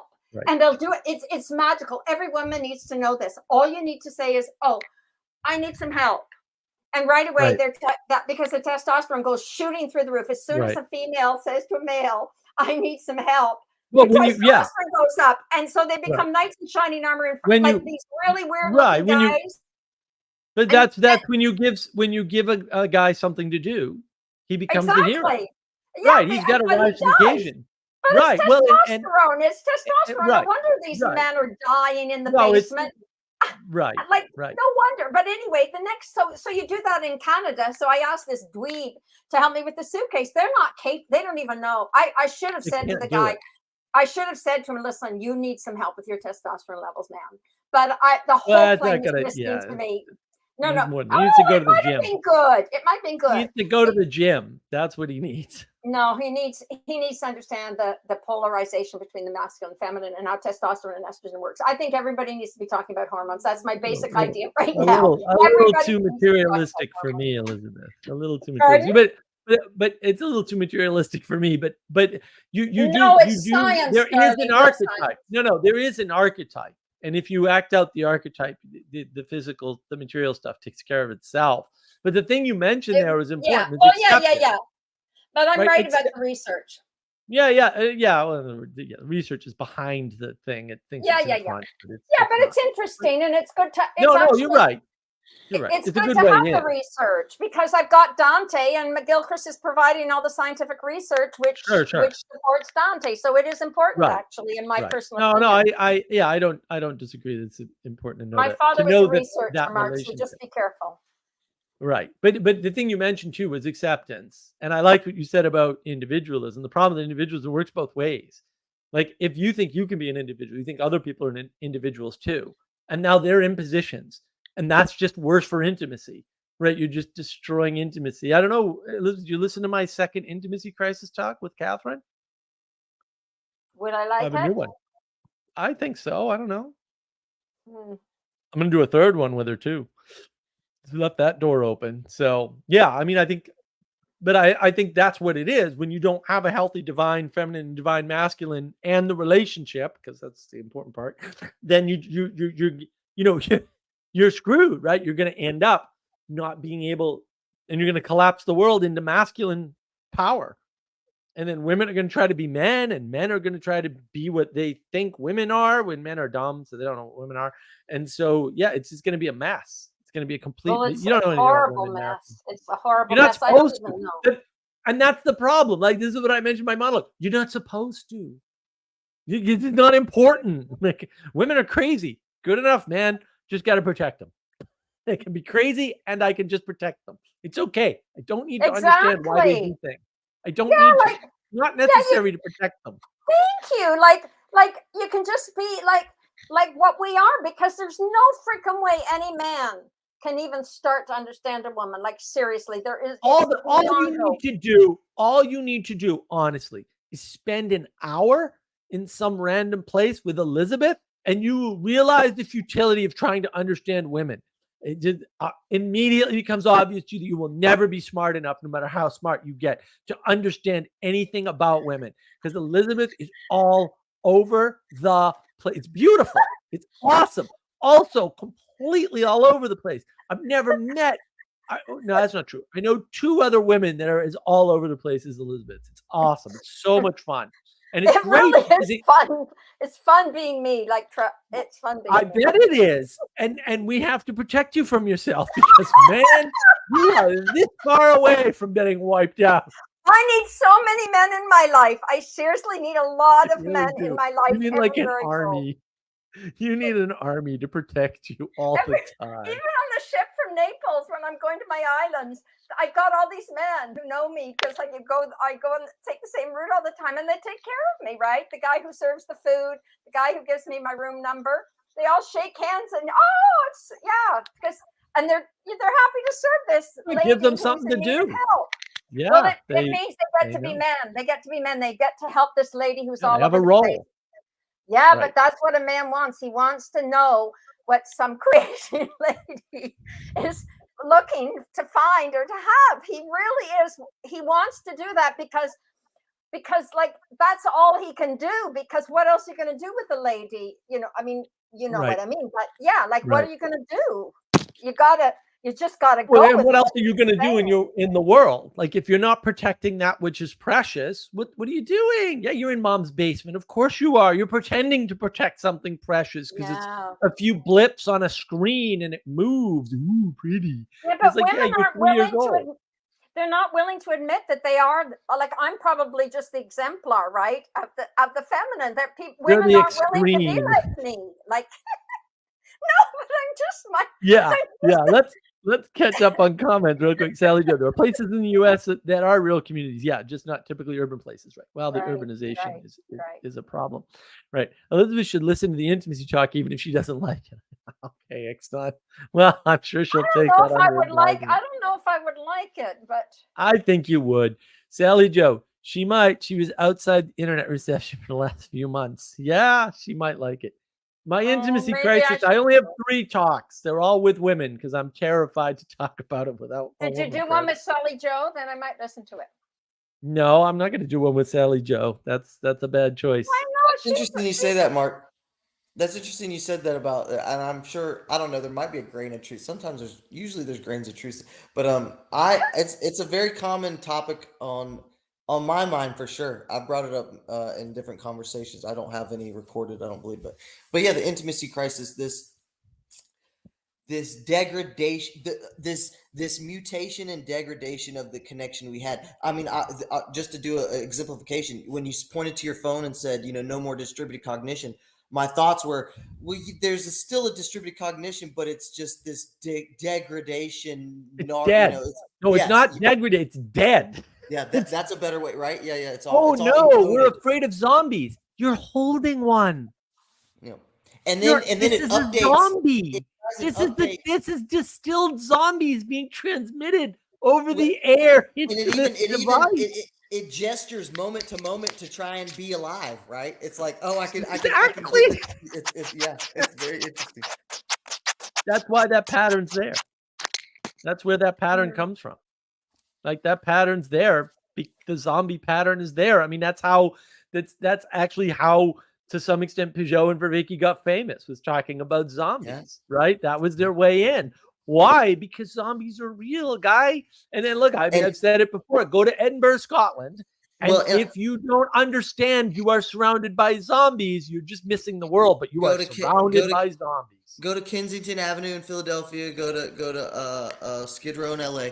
And I just want to highlight too how you just mentioned. I don't know if you did it on purpose or but it's just the way it happened. That's also kind of how Peugeot and JV found each other too. Yeah. It's like not only their way into this deep cultural. That's how they found each other. Yeah, right. It's because there's the symbol, right? And this mass pop culture Westerns. Go ahead. But the reason why Edinburgh is important is because Edinburgh is seriously one of the most beautiful cities in the world. Like, it is gorgeous. The contrast. Right. Well, the thing is, when you're there, everyone's looking straight across. Right? And I'm there going like, Like I can't stop moving my head. Oh, Dude, because of the beauty. Dude, there's a freaking volcano over here. The water's over here. There's I a gotta get to castle Europe. on a hill over here. Yeah, It's you have to like, get to what Europe. is going I- on? I may This have really stuff is screwed up my life. everywhere. I may have really made a lot of bad decisions. I may not get to do a lot of amazing things, but I think I might be able to squeeze in a trip to Europe, Go, and go, it'll God change bless your it if life. I get to do that. I If just you want to can go see go the churches, only but one place, go to Edinburgh, Scotland, okay. Go to because it Italy. is amazing. Yeah, I It probably is won't be able to amazing. do a big fancy, but I could probably do, some small scale economical version. And I want to see the Cheap. churches. You can go and stay. There's still hostels you can stay in that are Yeah. cheap. All you do is they're just bare bones, right? I think you share a room with Oh. 4 other people. They hardly cost anything, even in the big cities. They might be $30 True a night statement. or something. You don't True need to. It doesn't need to cost a lot of money. People just do it that way now, so everybody thinks that's what you have to do, but you don't. You can go. I go really cheap. I stay at a place in Sicily Well, for $45 a but night. really nice hotels in Europe are cheap by our standards. Wow. The Okay. service Well, sucks not because so it's much Europe, after but they're COVID. really Not so much after beautiful. COVID. They're really Yeah. beautiful hotels. Oh, Sally Joe basically thinks, Elizabeth, that you should do an intimacy crisis talk response video because That it would would be be very amazing. cool. I don't know if you'd want to hear it. I'd be swearing a lot, I'm afraid. Oh, stop. That would be very cool. That would be very cool. Yeah, but I've got really Mark, strong because opinions, here's also and the most thing is women Mark is don't the like type them. of I'm gonna be that guy. Mark's the type of personality that actually needs that healthy pushback. Like because No, it's he's not Mark. I think it might be Catherine, actually. I don't think Catherine and I see well, eye I to don't eye well, on a yeah, I don't lot want of to speak things. on. I don't even know if I But she knows recognize that Catherine, name. so you got to be careful. And Okay. I'm like, I read Beatrice, I read Dante, and Beatrice is one fierce woman. Like she makes even the Irish chieftain ladies look soft. She's so tough. She's got that beautiful, tough feminine that Mark was talking about. Like she's a force man. Yeah. And she Mhm. puts Dante where he needs to go. Like every man needs Beatrice. She's changed my life. Until I found out that, then I found out about how the feminine masculine works, and it works. Like seriously, every woman Yeah. needs to be Yeah. expressing what she needs to every Right, man but- around her. I mean it Right, seriously. but they don't. Like the last time I ran into this situation, right? Very, very beautiful young lady. Very beautiful. I'm so Right. excited. Yes. Are you getting married? No. This is a long You'd make a great trail. husband. No, I was Mark. she went into her car to get this huge printer, 2 hands. Like 2 hands. It's a huge printer, right? And I was like, "Can I help you?" And she was like, "No." And I was like, "I'm going to open the door for you anyway." Like this is not acceptable to me growing up when I grew up. It's not going to happen. Like my mother's dead, she's looking down, she's going to come back and kill me if I don't Right. open the door. Like, Your mother was and that freaking was right. literally the least I could do. And there was no physical way that she could open the door by herself, but she be damned if she wanted my help. And I was like, "You've got to be kidding me." And the other 2 idiots that were with me also did not offer to help. And I'm like, "You both suck." Oh, I'm so I will do the proud thing. of you, Mark. You're enacting the true masculine. Like you're changing the world. People don't That's- like that, Elizabeth, but I agree. I think it's worth it, even though I suffer for it. Do quite it anyway, greatly. man. If a man know, opens I the do. door for me, you should see me. I treat him with my most beautiful glance. Trust me. I do. I do. And they're thrilled. They're thrilled. If I could get in front of you when we're together, that would be a miracle. Much less get to open the door. You're so quick. You're always in front, just like Yeah. leading the way into chaos. Into chaos. It's glorious. But I know, but all I know, Mark, is the Italian men really like me. All of them, wherever I go. I know they do. I know I know So why there's too. something going on. There's something It's not going hard on to there. know. And It's not hard to and know. I don't know, but the I don't know, the North American women really hate me. So go figure. You know why?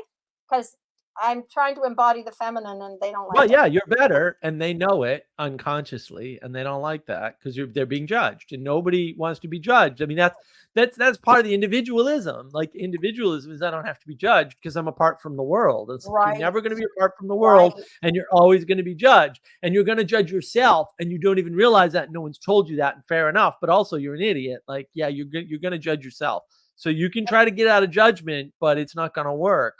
So you need a new So plan. true. If that's your So plan, true. you need a new plan. It's that simple. Yeah, you need to repent, man. You need to repent because hey, you should be Confess, thankful. confess, Sorry? and then repent. Confess, then Yeah, repent. yeah, confess and then repent. I was just reading Right. that today. I couldn't You've believe got to, it. Go. yeah, you've got to acknowledge it. You've got to acknowledge that you've done something wrong. Like you can't. It's not free. It's not It's so free. good though. Like, how cool is that? It's so cool to be able to say, "Hey, I really did this wrong, this wrong, this wrong, and I have 500 enemies," and you get to deal with all of it. Like, it tells you Right. exactly what you need to do. Like Right. you just said, right? You need to confess and turn away from it. And the other thing is, every enemy you have, every woman who hates you, you get to pray for them. How cool is that? That's super cool, because then you get to pray for them, and then so that's intimacy, man. When you're praying Right. for your enemies, there's something really intimate Right. about that. That's right. Well, that's the quality of the relationship you have with them. If the quality of the relationship you have is to cut off all communication, that there's no relationship there. Yeah, and you just transform them. You've literally transformed them by your prayers. Like it's right. you have, because right. yeah, that's perception. It reminds me too. Go. It reminds me too of just, we've gotten this, this uber Protestant milquetoast desacral. Like, Christianity is supposed to be radical. Christianity, like what you just described in the last year, like those are very. And I don't know. Actually, I don't even know how much of Mark's spiritual, and I don't need to. I enjoy Mark for Mark. But the point is that what you just described is pretty radical, like spiritual and existential outlook and way of dealing with the world. Like it's really beautiful, man. It's crazy. It's like the strangest tale ever told. Like, it's so strange. If you read the Bible, if you were the strangest person, which maybe I am, but you read the Bible, it's so weird and strange. Like, any adolescent would gobble it up in a second, because it's so full of nothing that you can ever figure out. If only we presented it properly. I think you're so right, Elizabeth. It's all there. You could even get a child, caught with the fire of the Holy Spirit, but we've just drained it to this. Well, but it's not that. But it's not this. But it's not this. It's not that. It's propositional. It's that's propositions. The propositional tyranny that John talks about. That's the propositional tyranny. Well, where does that come from? That comes from the printing press, or more correctly, comes from Protestantism, from the Sola Scriptura. I'm with you, Mark. Ever since I met my friends who don't read or write, and yet are the wisest people I've ever met, and I mean profoundly wise. And, and I've never met a man as kind as this man in my entire life, because he actually he embodies Dante's Purgatorio in the last canto, where he's talking about the gentlest soul, because he's all right hemisphere, so he's all imagination, intuition. He actually can enter. Well, it sounds a bit odd, but he can enter into the other person in a very real way, because it's all imagination. It's got linear sequential. There's no linear sequential to this man at all. It's so you're in the presence of a holy man. There's no. I love that how you just did that linear sequential for left. I haven't heard it that discreet. Oh yeah. I'm a lover of McGilchrist. I read McGilchrist up the yin yang. I think the whole JP Sphere TLC whatever. I think he's a huge piece. I've been beating his drum for a while. He's the only thinker that will survive all of this. He's the only one who'll be known in 100 years. Wow. Our model's way better. We were using the word linear. Oh, and Mark, that's a bold statement, though. That's a bold statement, Elizabeth. Mark will be known. Mark might well, and I'm not joking about this either. Mark is really an incredible. He has this brilliant ability to. Well, first of all, he has so much knowledge. Like, I don't know where you get all your knowledge from. It's hardly fair for one person. You're like Dante. It drives me nuts. You have such a broad. No, but you have so much. That's a lot to shoulder, Elizabeth. Well, you are like Dante. I don't mean to. I'm not flattering you, because you know I'm not nice. So that's that. That's true. But seriously, you see these patterns. It astounds me, and I really mean it, Mark. Like that's where the knowledge comes from. The pattern. Ethan's got his finger on stuff. If he wasn't sharp, I wouldn't be hanging around him. I know, and I like you too, Matthew. You're sharp too. You're cool. There's something very cool about you. Go to Europe. Honestly, go to Europe now. Get a ticket. You can go for $700. Go and get the. I got a busy end of this year, brother's wedding and stuff. But I'm thinking next year's. I'm only getting older, so I mean next year's. Yeah, you should go. And I can do it. I can financially do it. So what are we talking about? It's your time. It's your time for Europe. Go to Sicily and you'll never regret it. Sicily's a You good see thing. the name, I mean, I kind of gotta go. You see, Parlato Italian is so. Just go to Sicily. Trust me, go to Sicily. Go to Palermo. If you go to Palermo, you can see where the Norman kings from northern France were created these amazing edifices with Byzantine mosaics, Arabic ceilings, Arabic decoration, and then the Christian imagery all together with Jewish stars here, there, and thither. And they actually had Jewish and Arab scholars in their courts, and several of the kings learned to speak Arabic. So Sicily was the only place I've ever heard of where they've actually understood that we're all talking about the same patterns, and they lived it, they embodied it. Sicily was conquered by the Moors, so there's a big haven't heard that integration insight. there. That's beautiful. And the Jews were there. There was a lot of Jewish. There were a lot of. It's a big crossroads because of the trade. It's a big crossroads. You're almost, Mediterranean. It was the center of the world. You're almost describing this coalescing of understanding and respect or something, right? That's beautiful. like we don't understand nowadays. Like, in case anybody wonders, even the people who went on the Crusades, Alessandro Barbero is clear. People at the knights and people at a certain level, whether they were Jewish, Arabic, or Christian, they were all exchanging knowledge during the Crusades. People don't understand that. This was not what people think it was, and people. No. I mean, there's the famous story about, I forget which one. Right, one of the commanders loses his horse, and Saladin's watching the battle, and he goes, "Bring the guy a horse." Right, because they admired each other. Right. Well, they did, because a good warrior is a good warrior, man. Like, and then that's why you need statues to quote bad people or people on the wrong side, because it's admirable that they did what they did in the way that they did it. But this gets into the beautiful messiness of where my brain went, or my cognition is. Was that story true? Did you said Saladin? Saladin, yeah, an Arab, So a Muslim general. Did he really have such high respect? Was there such a dignity and honor amongst our race and species at that point that even he, when he saw a general who got a misfortune. The Europeans, Alessandro Barbero researched for 10 years before he became a professor, and it's clear. There's not that our whole idea in North America about the Crusades is totally wrong. Peshar talks about it too. Like it was a very different thing than we imagined, and the cross-cultural integration of ideas and knowledge, because they weren't stupid. If you a lot of that comes from Protestant propaganda too, pushing back on the high churches at that time, and so they paint it with a certain tone. He does it with the Dark Ages as well. I've even written a little bit on minuscule, on Carolingian minuscule, that the Dark Ages were this time of ignorance and illiteracy, yet they produced and offered Carolingian minuscule, a revolution and fluency of literacy. So it wasn't. That's a fascinating. Yeah, but the Dark Ages are named backwards, and people don't realize that. They're the Dark Ages because there was a collapse after Rome. Right. And there was another collapse because of the plagues that happened in Europe, not the Justinian plague, right? But the other plagues, right? And so, but what happened? See, what people don't understand is that we lost a bunch of technology. That absolutely happened, but we also lost access to the classics. That's why they were reintroduced. And also the powerful can still spin a story, spin a title, accentuate certain aspects, where the common pop cultural understanding of the Dark Ages is like this super Protestant I'm with you. You're right. It's Protestant propaganda for sure. But the thing is, like, if you don't call it the Dark Ages, you can never properly understand what the Enlightenment is and why it's important. You will always misunderstand the Enlightenment, as many did. Like, I'm not saying that's a cure, but you will misunderstand, because the Enlightenment is literally the light carried by basically the Western canon, right, from ancient Rome and ancient Greece, being brought back into the world.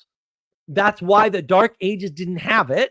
Even though it was kind of there, but not really. Like, it wasn't mass distributed. The Protestant problem is that in order to do what they do, for whatever reason, they're flattening the world. And so you don't understand it. Yes, there's a respect among the kings that are battling because they're kings of the same class. This is actually what Plato's book 7 is all about. Yeah. Actually, what it's about, not the parable of the cave. I have a video on this. You can watch it. The parable of the cave is actually about different classes interact this way, not this way. The this way interaction is there, but it's very different, and there's no accolades.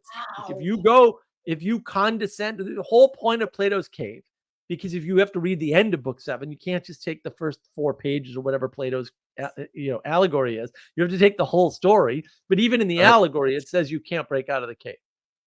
And if you tried, it would be painful. And you don't try, someone drags you out. And then when you go back, you die. So maybe that's not the good, happy story you think. Maybe it's not the Matrix. Like maybe not, because it's not.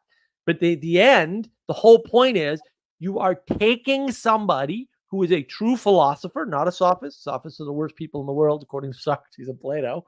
And you're dragging them down you're dragging them down too. It's still a dragging to the bottom of the city, actually, right? And the thing is, they go down there. Now they've been taken away from their pursuit of the good. And Glaucon objects, and he goes, you can't do that. They're pursuing the good. Who gives you the right to do that? And Socrates admonishes him once again, because it's all in the Republic. It's everywhere in the Republic. We're doing this for the city, not for the person. Right. And so we have to take the person away from their personal pursuit of the good in order to make the city better. But here's the kicker. The whole point, right? This is the end of book 7. It's opposed to the allegory of the caves at the very beginning of book 7. Like the first thing. The last thing is to take the philosopher down away from the pursuit of the good. And he goes down and he says, this, and this are wrong and should be improved immediately. And they listen to some of it and do some of those things. And they jeer at him and basically laugh at him. And he gets no accolades for making it better. Because that's how it is. Yes. You are supposed to force the mixing of the layers of society. You can't get out of the layer of society you're in. And it also clear about this. It Clear also, as a bell. And it also highlights one of the factors I love of Plato is that he's realistic and raw and honestly raw, that sometimes the good doesn't win. Like the bad, the mundane, the trenches is the everyday. It's the good is the majestic, that which should be cherished when it happens upon you. Right. Right. That's the thing you're grateful for. Oh, nice, Matthew. You. Wow.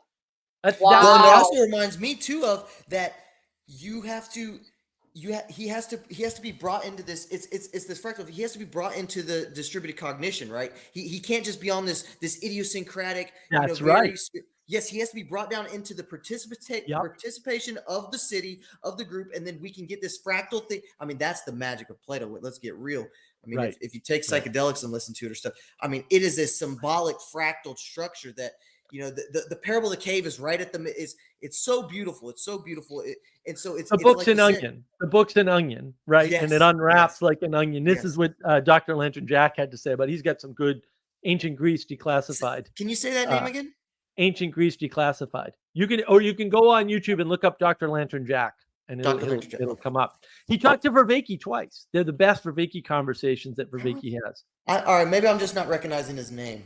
That'd be interesting if I haven't seen it. Okay. So wait, Mark. What was his point about the nobleman who went down to the bottom and so what? I missed what you were saying. The point. Like in the cave, when you're dragged down, like you spend time out of the cave and you get enlightened or whatever, right? Which is true. Like he says that, right? All this is impossible. He says up front, it's impossible. It can't happen. Hint, it's impossible, right? But he says, if it were possible, here's what would happen. You would go back down and those people would kill you or try to.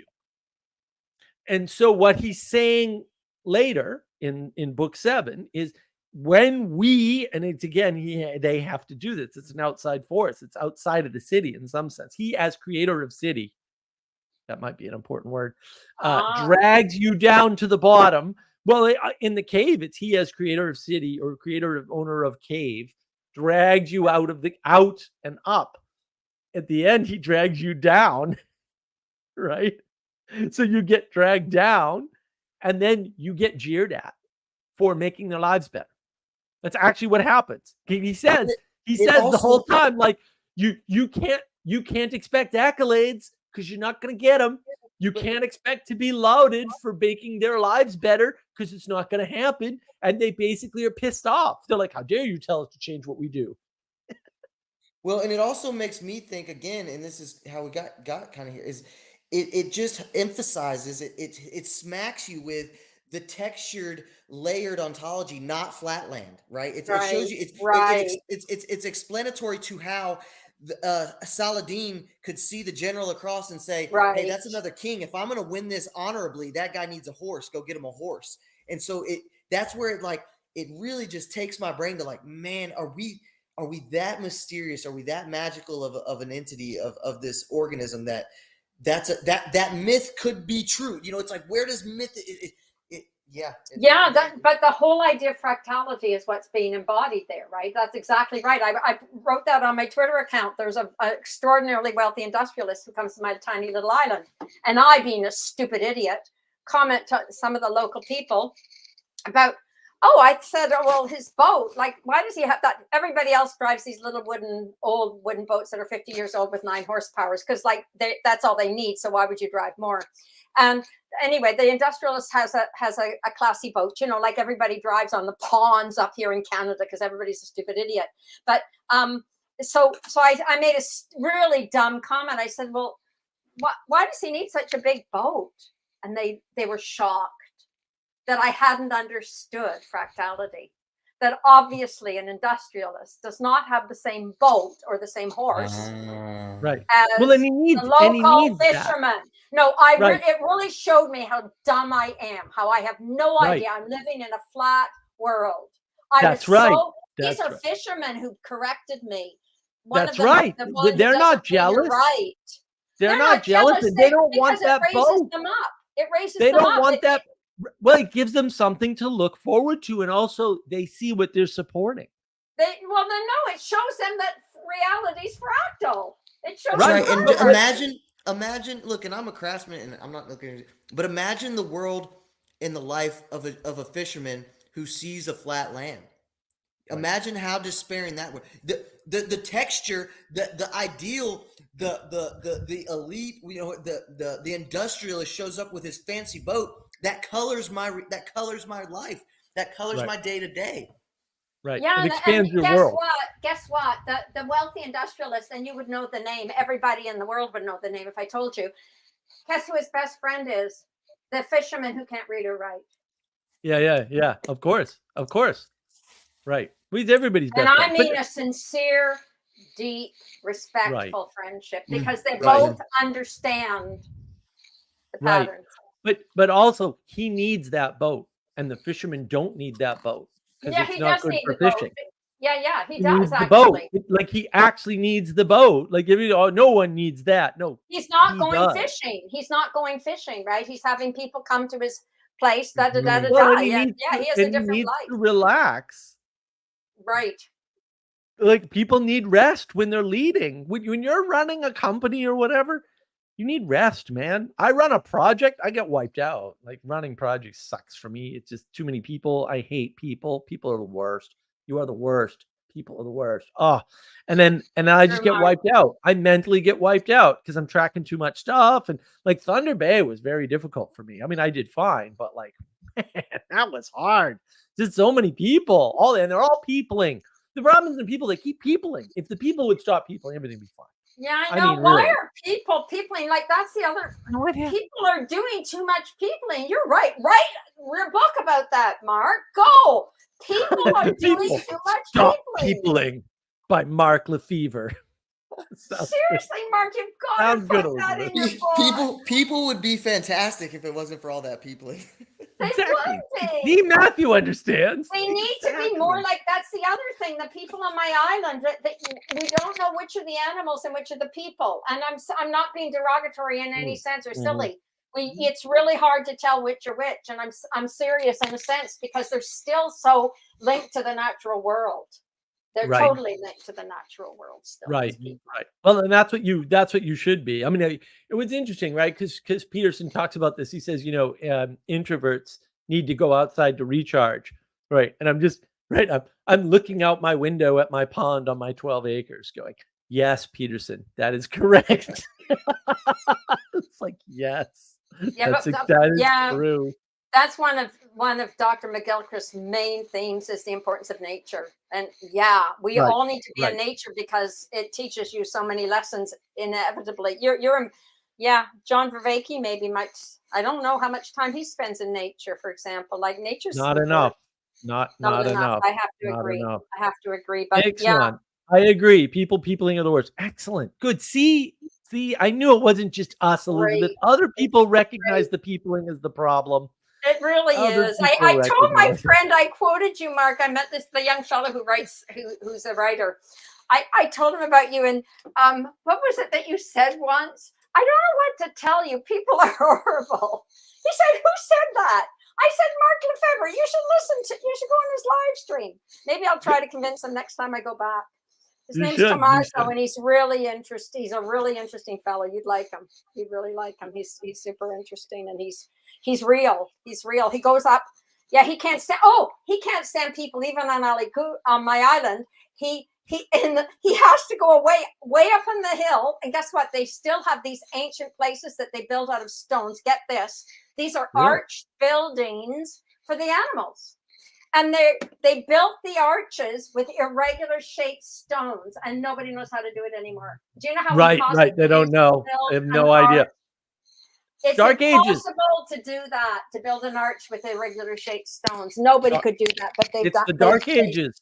It's the Dark the Ages. We have the Dark Ages. We lost a bunch of technology. You should see how beautiful these animal houses are. You wouldn't believe when I saw one. He took me into one of these places, the Copagliera, where the animals used to live, and it is so astoundingly beautiful. Like the Florence Cathedral has nothing on it. I'm actually serious. Really? Yeah. Well, look. When my YouTube channel takes off and I have my billions of dollars, the next time you go to Italy, I'll go with you. Okay. This cool. is right where I kind of wanted to go then. And I don't know if Mark, you do have a breadth of knowledge, but you also don't know everything. So I don't know if you have any comment on this, but I heard someone going into this little vector on, this new revival of Christianity for some sorts, especially Orthodox, and the heritage of these glorious artful masterpiece, generations of love poured into these churches, and that to recreate that it's almost that he didn't even understand the framing of like what I just kind of added. I gave him a little bit of credit there with like understanding the generations of self-sacrifice, because Right. it was like he was trying to frame it as we couldn't get that done in a 3-year project today with That's right. That's right. Okay, you get where I'm getting. All right. Yeah. I don't want to muck it up anymore. Just do you have any thoughts on that? Like trying to recreate one of those beautiful, profound churches again today. Right. The numbers, Well, it didn't. It was astronomically absurd. Yeah, you can't. Right. You can't do it because we're materializing it, and in material form, it can't happen. Yeah. Like you That's can't. exactly where my brain went, Mark. Exactly where you're taking it. Go. Right. Go. And That's the thing is, exactly right. a lot of those people who live, especially in Europe, I mean, Europeans in general, like I've got my problems with Europeans for sure, but also like they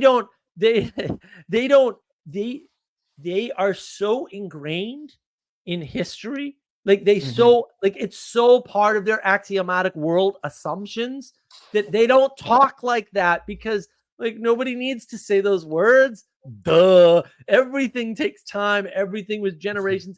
Like this is why we're confused in the United States about love, right? Because we don't have care. I think care is a better word. We don't have care built into everything. It's not an axiomatic assumption about all the things of the universe. Absolutely. That's so profound there, Mark. That's so Yeah, profound. write it down. And, Chapter 10.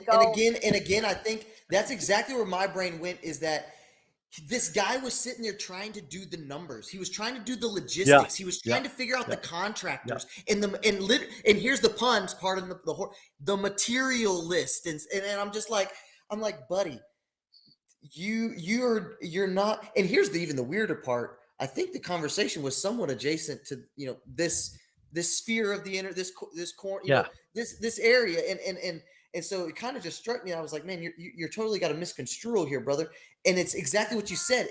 And then here's where my brain went to is this hyper prior's profound implicit thing is there something about the new world, the innovative American Yes. that Yes. it disinhibits, it renders us Absolutely. incapable of understanding that care times temporality is Well, like we the opened human we It's- opened yeah. up the world. But And- I've and- said, go. and when you open up the world, it's harder to look back and appreciate the past, right? Because now it's the Faustian thing, right? Right. Or the way we do is by stealing the past from Europe. And we That's don't do basically it what we've properly done. because we've And that- lost the context. The French right. postmodernists are a perfect example. We've And that's lost why the freaking postmodernist context. trick works. So Yeah, I talk about Because this we're in one so of my videos. stupid and disconnected from Europe. We're so dumb. All you need to do is go to France now and you get it. Even Peterson Maybe. needs to go to Well, I don't France. think you would. I think we're untrained. I think we've just- lost the poetic way of informing the world. No, if you spent a couple of months there, you poetic drank knowledge. a lot of wine in Maybe the if you morning with the maybe if farmers, you you'd were be forced to fine. spend a couple months there, maybe. Poetic But participation. you know what I always said, Matthew, to your point, you know what I always thought? The first time I went over, I was 17. It's the bloody Atlantic Ocean. If nobody understands how vast the Atlantic Ocean is, they don't understand culture. They don't understand North America. I just looked at it on Google Maps like a night ago. I just did it on Google. I was like, damn, this thing is big. And then I just want to drop one little nugget. This is kind of irrelevant. Mark, you mentioned the Canada. That was me on a stream with you a month ago. We talked about the Canada question of, Vervaeke Peugeot. Oh, that's right. That was you. Okay. That wasn't. Yeah. It's I want to obvious. catch up. I want to catch up on comments real quick. I gotta get your your show. shoulder. John, hello. Apologies for making those allegations. Apology accepted, John. I sleep deprived. Okay. And I noticed a ton of similarities or coincidences, sure. I'm watching a reaction video. I was going to post it tonight, but it needs more work. Okay. I'm sorry. Well, apology accepted, John. I understand that you're struggling, brother. So, and I do thank you for the super chat. That's fantastic. It takes some, and I have no idea but it takes a man to apologize. So yeah, it really does. No, John's just struggling. He's a good dude, so it's fine. It's fine. Ray Moran. Hey, Ray. Can we go back to finding a story that aligns the divine feminine in a way that sublimates the current dynamic? Okay. Wow. Ray, I like Ray. You be a fan of Ray. I probably, Ray, don't take this the wrong way. This is just how I am, and Matthew will vouch for me. How about no with the stories? Like, I'm sorry, but like, how about some freaking participation in the world? Like, the participation solves all of this. Then you don't need your stupid books. Burn all the damn books. I'm not kidding. Burn them all. I don't care.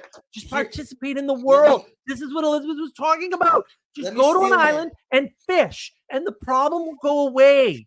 It'll go away. Here's the thing, It'll just vanish. Let me steel man Ray, because I think it's y'all's implicit here. Because what you're saying is enact the story. The story will be written, will be enculturated. You're saying we are in this flat famine flood. Like, it's time to go do the legend will be written later. Well, where you think a story is going to fix a problem, but if this is the issue. Like, I have a video. PVK actually watched this one, although I'm not sure how well he got it. Called Story Narrative Archetype. Watch that video, Ray. Watch that video. Because the problem with story is an implementation. It's a single instance. A single instance is not going to save the world ever of anything. It's not going to work. It's many stories point to narrative patterns. Yeah. And those narrative patterns contrast the archetype. And the archetype is what we're striving for. And I have to sit down and do some slides. Maybe I can get Sarah to help me with slides. I have to do slides on this, but like that outline that I just made, that work was the thing we were working on with there's a realm of transformative coupling and all this other stuff that I have to do slides on. That was the work that led us to the knowledge engine model. That is a vast improvement on John's 4 Ps. Vast. Like, what do you mean about contrast the archetypes? You have to go back and explain that, please. What I was okay until you got to story narrative patterns, and then can I try my intuition of what you meant? Yeah, go ahead. The various narratives that are repeating patterns will kind of triangulate through aka contrast into a symbolic structure that we identify as an archetype. Is that somewhere what you were kind of going for, Mark? Or can you do it a little bit Yeah, better than that? yeah. Go ahead. Actually, I want to try to put it with Peugeot's work, and Okay. Oh, forgive me good. if I'm Go, sloppy, because because this is super important. I'm it enjoying is. this. This is It good is. stuff, guys. Yeah. Like, no, So super important. Like, go, Mark. I'm on the edge a of my little chair. leeway, because this is the first time I'm trying this. Oh my So gosh. Oh my gosh. Peugeot talks about the veil. Okay. So Okay. what you want to do is not lift the damn veil. Like, that's Amen. this is the problem of the quote age of gnosis that I tweet about all the time, is that we're trying to lift the veil all the time, and that's actually a mistake. Right? Because Yep. you can't take what's underneath the veil. Like, you can't, Matthew, you can't take the depravity of the human condition. Amen. Right? I can't either. Right? Like, you Right. can't. Right. And so Yeah, you shouldn't do that. Right. So what happens is the story puts a veil on the narrative so that you can see the narrative in a way. The narrative patterns, those are patterns. The narrative patterns, once you understand more and more of them, and there'll be one or more narrative patterns in every story, most likely, right? Different parts, whatever, Yeah. right? So Yeah. you've got all these lights down here shining up on this thing up here that's just a bunch of patterns, right? Yeah. But they're veiled, which is fine. They're supposed to be veiled, right? That's why I don't like Campbell's work, because he's trying to rip a veil off and he's doing a poor job of it. He sucks. Thank He you. doesn't even Thank you. understand Thank his you. own Thank work. you. Thank you. Terrible. I can't bear Terrible human Campbell. being. If anybody mentions his name again, I'm going to die. Go. Okay. So then there's more contrast, because two points of contrast is insufficient. Like, you just get wiped out. Yeah. Right. So there's more contrast. So that contrast shows the archetypes in a veiled fashion. Yes. Right? What do you There's mean by more archetype? veiled. Huh? That lands well for me. Go ahead. Okay. No, So- what do you mean by archetype? Sorry. No, you're not going to just throw that word at me without telling me what you mean. Well, the archetypes are the ideals of, instead of the patterns, the objects. What do you So mean by ideals? there's an archetypal hero. There's an There's no such archetypal thing as a hero, woman. actually, Mark. No, there is. There's an archetypal hero, but there isn't one archetypal hero. There's an archetypal woman, but there isn't one archetypal. Right? So you can say, like, the archetypal woman is, a mother and a wife, right? Who embodies, all these things, right? But there's not one female archetype. And so that, right, and that's where we struggle, because we want a single answer. So we're like, well, a hero is Iron Man, and it's like, well, look, there's different ways. There's also the knight in shining armor who helps you with your luggage. That's also a hero, right?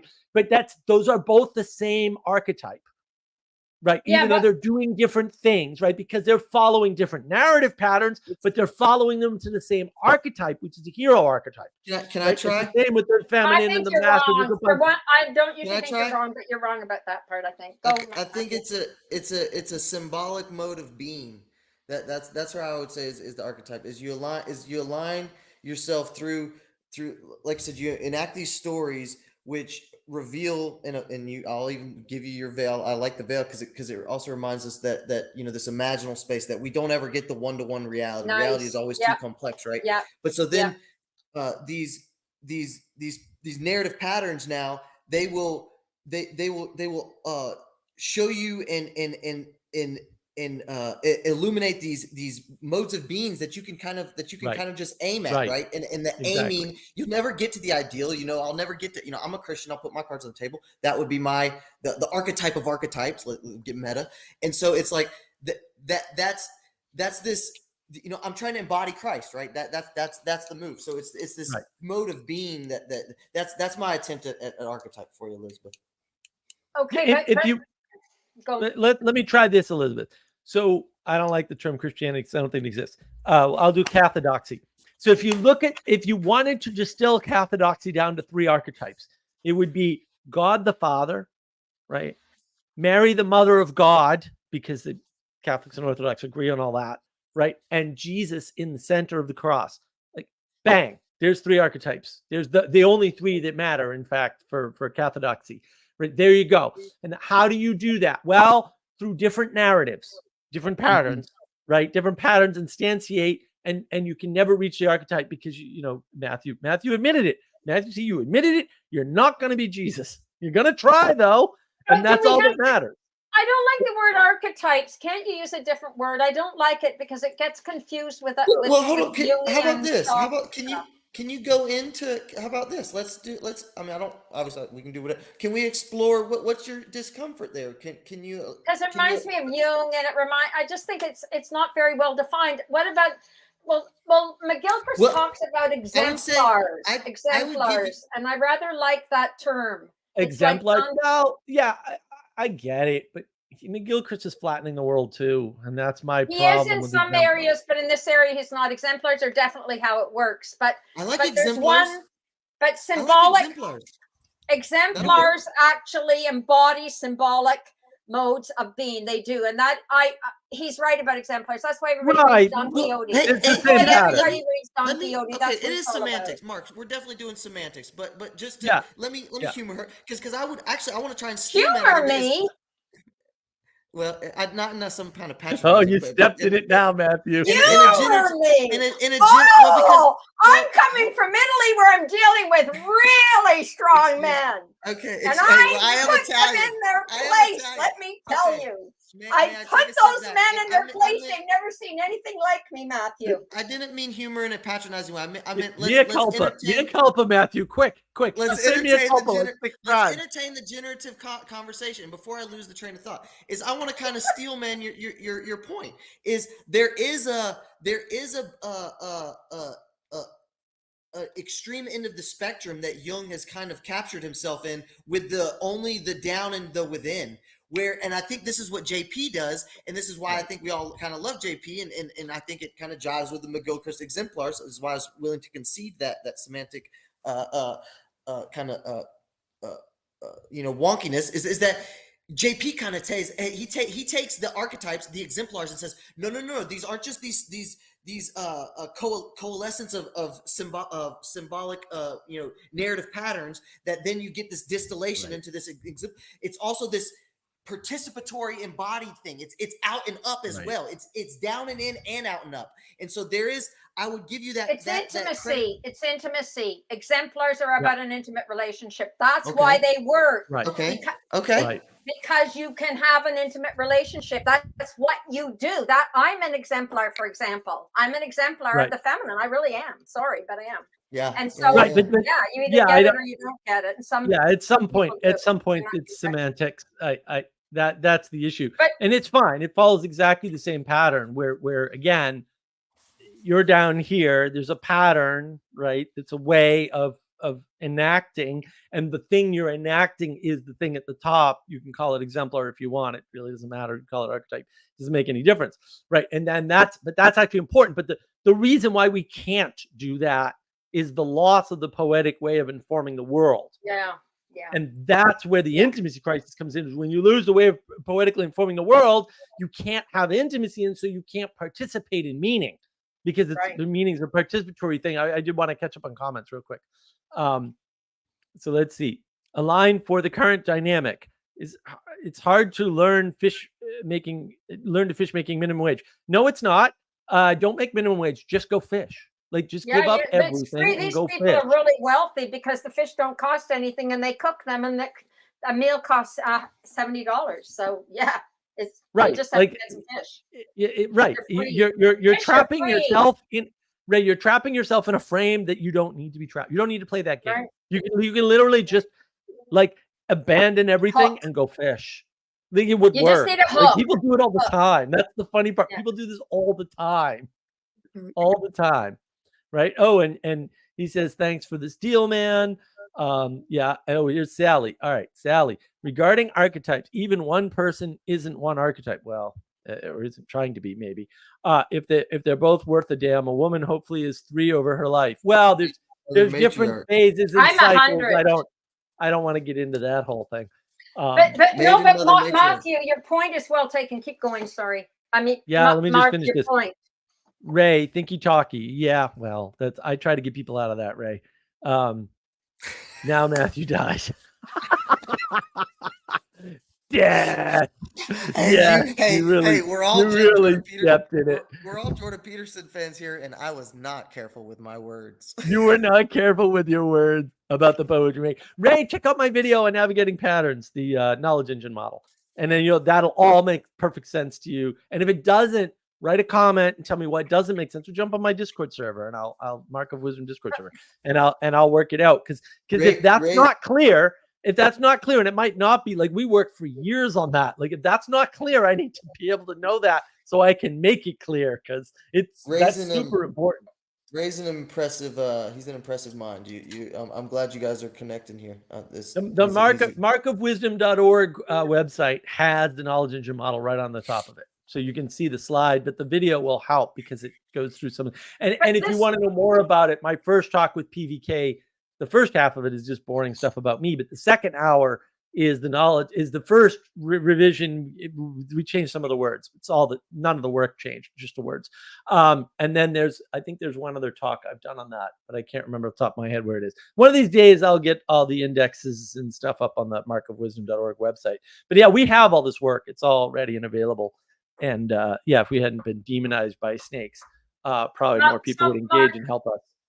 Mark, your basic thesis though is that in fact the what lies behind the veil is, so you could say, holy, that we would vaporize if we could see it, right? We wouldn't be able to. That's a very Cathodox perspective. All I'm saying, in a very secular way, is that there are things that you can't handle. We would call them forbidden knowledge. Forbidden knowledge is actually a big theme in the Republic, by the way. And that's the problem. That's what you need the veil to protect you from the forbidden knowledge. I love that, Mark. You're becoming like this ambiguous spiritual figure. Like, I have no idea your religion, and I also kind of really want to know, but also like kind of just want you to keep it a secret from me or something. It's the basic. But hey, it is also a mark of intellectual robustness and rigor, because you're not showing any, if you have not and we've interacted a good bit. You have not revealed your slant, if you will. He doesn't have a slant. He doesn't really have one. a slant. He's just being a human refreshing. Being.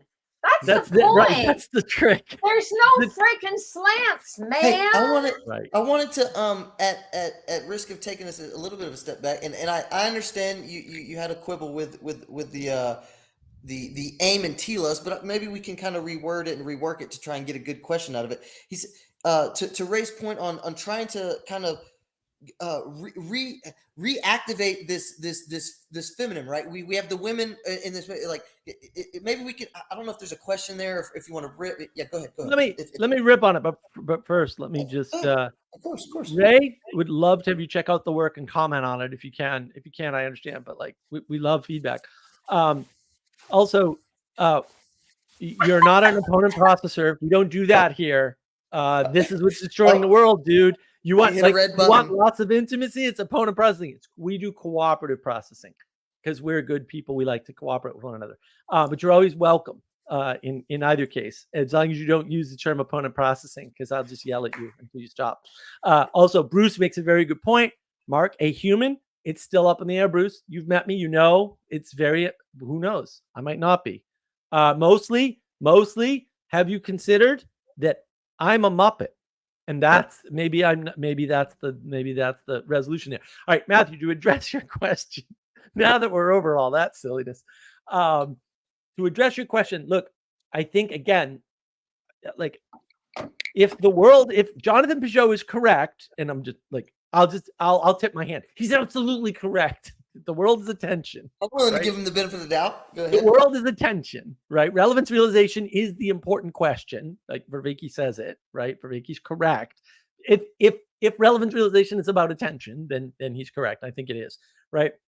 So what that means is that what we point at, what we're aiming at matters, right? Where we aim matters. Okay. So when as a society we aim at individualism, we're screwed because it forces opponent processing.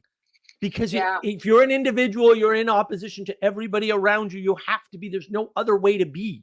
But And you can just yourself. not You're do that. against yourself. You're against Exactly. yourself, for By heaven's sake. definition, this is why the Neoplatonists get caught. Also, Matthew, I just had this ridiculous insight the other day. Actually, I think it was 2 days ago. The problem with Neoplatonism is they've got the one and the many. They don't have the unity. Mm. Right. So, you've denied all Platonic thought automatically because Plato buys into Pythagoras and the triangles, right? So the question is, right, to go back to your question, how do we fix this? Okay, because so first, why do we need to fix this? So I'm going to do some trickery here. It's going to be fun, right? The reason why we need to fix this is because the world needs you to be better. Okay, that's why we need to fix this, right? Right. And then how do we fix it? This is how we fix it. I'm not joking. This is how we fix it. You have to understand this picture that Sally Joe did for us. It was a collaborative effort. It took way too long. I love that. Right. It's brilliant. The pointing It's brilliant. matters. The pointing matters. The man built the thing to make the woman the same height as him. That's where the equality comes from. The man lifts up the woman through his creation. Wow, The woman that is is pointing at a so star that beautiful, he can't Sally. see. She doesn't see. She doesn't see what he's pointing at. He doesn't see what she's pointing at, but they're joined. Their hands are Yep. joined. Yep. There's so much There it more is. symbolism in here. I'm not going to go into all of it, but this is something that you can actually contemplate. I'm not I going to love claim you that. can contemplate it like It's a brilliant. Renoir It's or beyond anything brilliant. crazy, but also there's a lot going on in that picture. And once we pay attention to what we're pointing to, right? And we pay attention to costs, which was the point of this whole live stream, right? Then we can begin to shift the conversation, right? In general, and that will cause more people to pay attention to different things, right? And I think if you look at what Peterson has done, I have a couple videos on Peterson and what he's done, and you really need to understand that because nobody knows. I'm convinced, actually, I'm way ahead on this. Nobody really understands what he's done, right? But once you understand the secular language and how he's introduced it, and that he's not some crazy evangelical reincarnation of Billy Graham or whatever PVK thinks. Like once you understand the secular language is important because that's all they have. Yep. And once you understand that their assumptions, like everyone goes like, Yep. I don't understand why Vervaeke hasn't flipped over to Christianity or Peterson for that matter. And it's like, I understand it perfectly well. If you don't understand it, I'm sorry, but you're missing obvious, clear stuff. It's very clear why. And so that you need to do an exploration of why that's true. And I think I don't have a graphic for this, but I hope to someday. I think part of the problem is that the Catholics and even some of the Protestant crazy people, not the Reformed, they're all awesome. Bruce can tell you. They do not understand that Peterson and Vervaeke are way down at the bottom of a staircase. Maybe Peterson's a few stairs up, and they see him as one step away. And so they keep trying to add the one step, and they're always wrong about what the one step is. And he's never gone up a step at all, right? You see him getting closer, but he's not getting any closer. He's actually not, because the concepts required to understand the points are not there, but he's using the words. The best example of this is emanation. He'll say the word emanation. He'll spend 20 minutes talking about emergence. He does it pretty reliably. He did have a definition of emanation that was absolutely terrible once, but I would love to riff on that, on what I think is emanation. And then what I would also say is that just to all that landed, and I agree with most. Here's where I would try and maybe see if there's some here's my intuition is there a are they present? I'll just be blunt. Are they presenting a public persona with it? In their whatever's their more deeper inner thoughts? Are they recognizing that, hey, we lack the concept, we lack the rigorous concepts that we are so used to. We lack I'll be technical. We lack the ontology to make the jump. That I recognize that the cathodoxy is actually a staircase above me, though they're confused. They don't recognize that, Matthew. They don't see the vertical cause. They talk about vertical cause. They don't see it. Okay. Right. I agree. Yeah. I I agree. I don't Right. think either. I of them see it. think it's Landon, and They don't see. But let me segue real quick to comments, and then I'll get right Okay, back to what you're saying, because I do need some processing time. And yes, I can do Yes, both. for sure, for Oddly, sure. Ixnod. Mark could be one of the lizard people. I could. True story, bro. See my conspiracy videos. You might learn some. Ray, cooperative processing. I like it. Good. We like that you like it. That's good. Cooperative process with us. No more of this opponent stuff. We're not your opponent, dude. We're here to help. It's like I'm here to help. I'm not going to opponent you. It's actually past cooperative processing. There's no way it has to be intimate processing. There's no way it can just be cooperative. It has to be intimate. Well, cooperation requires it's some type of intimacy for sure. Sally Joe, he is sensitive to cold. I became sensitive to cold, Sally, to be fair. Lizard should live in confirmed. Canada. God help us. That's why we're all so upset up here. It's because it's so freaking cold. I don't even want to go to Canada because it's cold. Canada's awful. I tell everybody, don't come to Canada, whatever you do. All right, let's get back to Matthew's question. So, Matthew, I think let me just I don't want to speak poorly of my good friend John, because I still love John, right? Or Peterson, because who am I to criticize the great man? Because for real, right? Let's go with Sam Harris, because I don't like Sam Harris one little bit anyway. Guys like Sam Harris do not understand a fundamental thing, right? Which is there's a creation that they were born into. Right.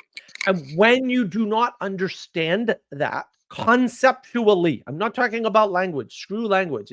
Language is an illusion, right? It's largely an illusion. Anybody can use a word that they don't understand. It's not that hard. Right. I can just blurt out a word that I have no definition for, although I couldn't do it off the top of my head because I don't know that word. Right. But like anybody can blurt out Rumpelstiltskin, and then you can think they mean Rumpelstiltskin, and actually they've never heard the story.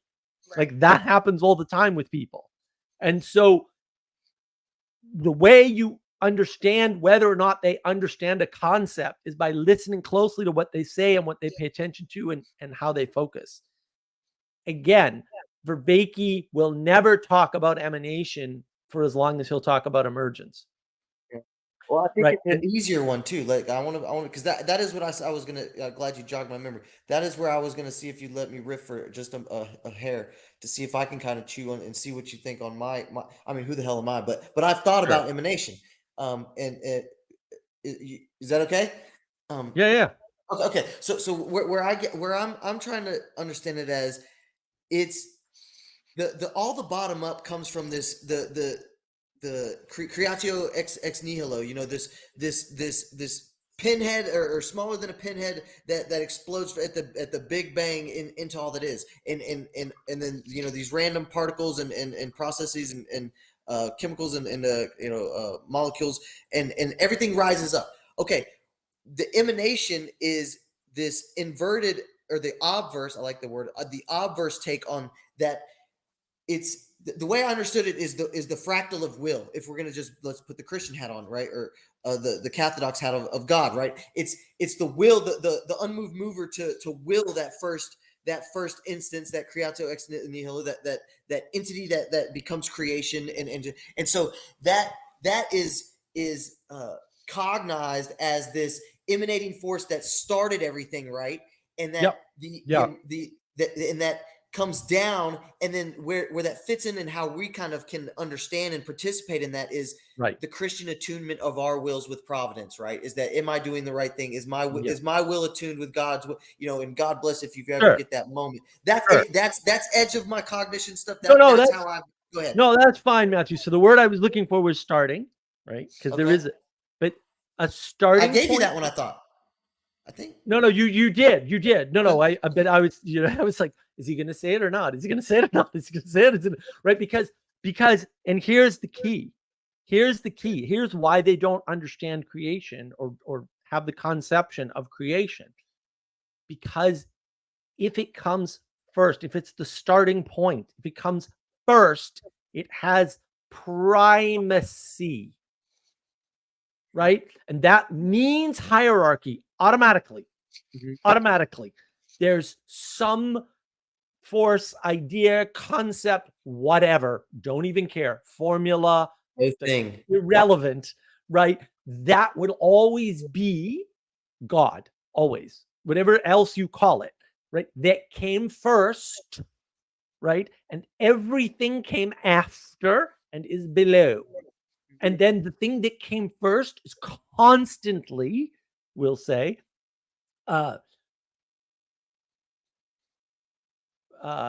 messaging down towards you and everything else. Mhm. That's the emanation. I like that. That lands. Right. And then because that's happening, after that happens, it has to be after. Subordinate to that emanation is emergence. Yes. Okay. And Okay. that solves the problem. The difference And John is wants it simultaneous. he wants it simultaneous. He wants reciprocal. But see, right? I think, but here's the thing: is I think if you take it all the way to the rigorous philosophy, and I'm going to bring in Platonism, whatever I know it's your channel. If I'm going to bring in the Platonism, you're getting into the deep theological philosophy of the first instantiation of the one and the one turning on itself and relationality relating to it and relating right, to but you how don't it relates. have to. Right, but you don't have to, because if you use a bad what I'm saying framework, is because there's kind of, I guess this seems like a cop out, but there's kind of a both and there, because there is like you said, that sequent, and I hate this, but I have to surrender, that sequentialism that you described. that's right. But what the argument that the Platonists would say is at that level of abstraction with the one, time and sequence is blurred to what our understanding Right. is. Right, that's what they would say, but they're wrong. And the way that you know they're wrong is because they only have two things, which makes them this is the irony of John Vervaeke. So I'm not a dualist. No, I'm a Neoplatonist. That's a dual. It's a dualism. It's explicitly a dualism. Brother, there's plenty of Trinitarian Christian Neoplatonists, brother. Come on now. Now you could say that Matthew, that's not true. Form That's connects to matter. Watch the Dr. Lantern Jack stuff. You're talking to a Christian Neoplatonist, brother. Look. There's no such thing as Neoplatonism. It doesn't even exist as a concept. It never happened. Plato doesn't believe in two things. The Neoplatonism is always one and many. That's two things. That's a dualism. I'm a Trinitarian, and I understand. Then you can't be a Neoplatonist, because Neoplatonists are dualists. They are all dualists. They have to be. That's why I said if you just don't use the binary framework. I have a video on binary thinking. Are you missing the tripartite? I'm misunderstanding. No, I'm telling you, you can't have both. You can either have a dualism or the Trinity. You can't exist in both. You have to pick one. I understand that. Well, then if you're not a dualist, you can't be a Neoplatonist. My understanding is that the Platonists wrestle with the duality of the one and the many through a tripartite, through love. No, they don't. They don't wrestle with anything, because none of that ever happened. No, none of that ever happened. None of it. There's no paperwork anywhere. There's not a book. There's not a line of thought. It doesn't exist. It actually, I looked into this. It actually doesn't exist. John will go Plotinus. Plotinus denies parts of the form. Porphyry, Iamicus. Yeah, they deny Plato. They deny the forms. They don't even have a third thing. I'm not into hashing out whether you believe in Platonism, Neoplatonism, or trying to refute my understanding of Christian Platonism. That's not a conversation that I'm but again, all I'm saying is there are good frameworks and bad frameworks, and Neoplatonism is not a framework, and it's not good. It can't lead you to anything, and it doesn't lead to Christianity. What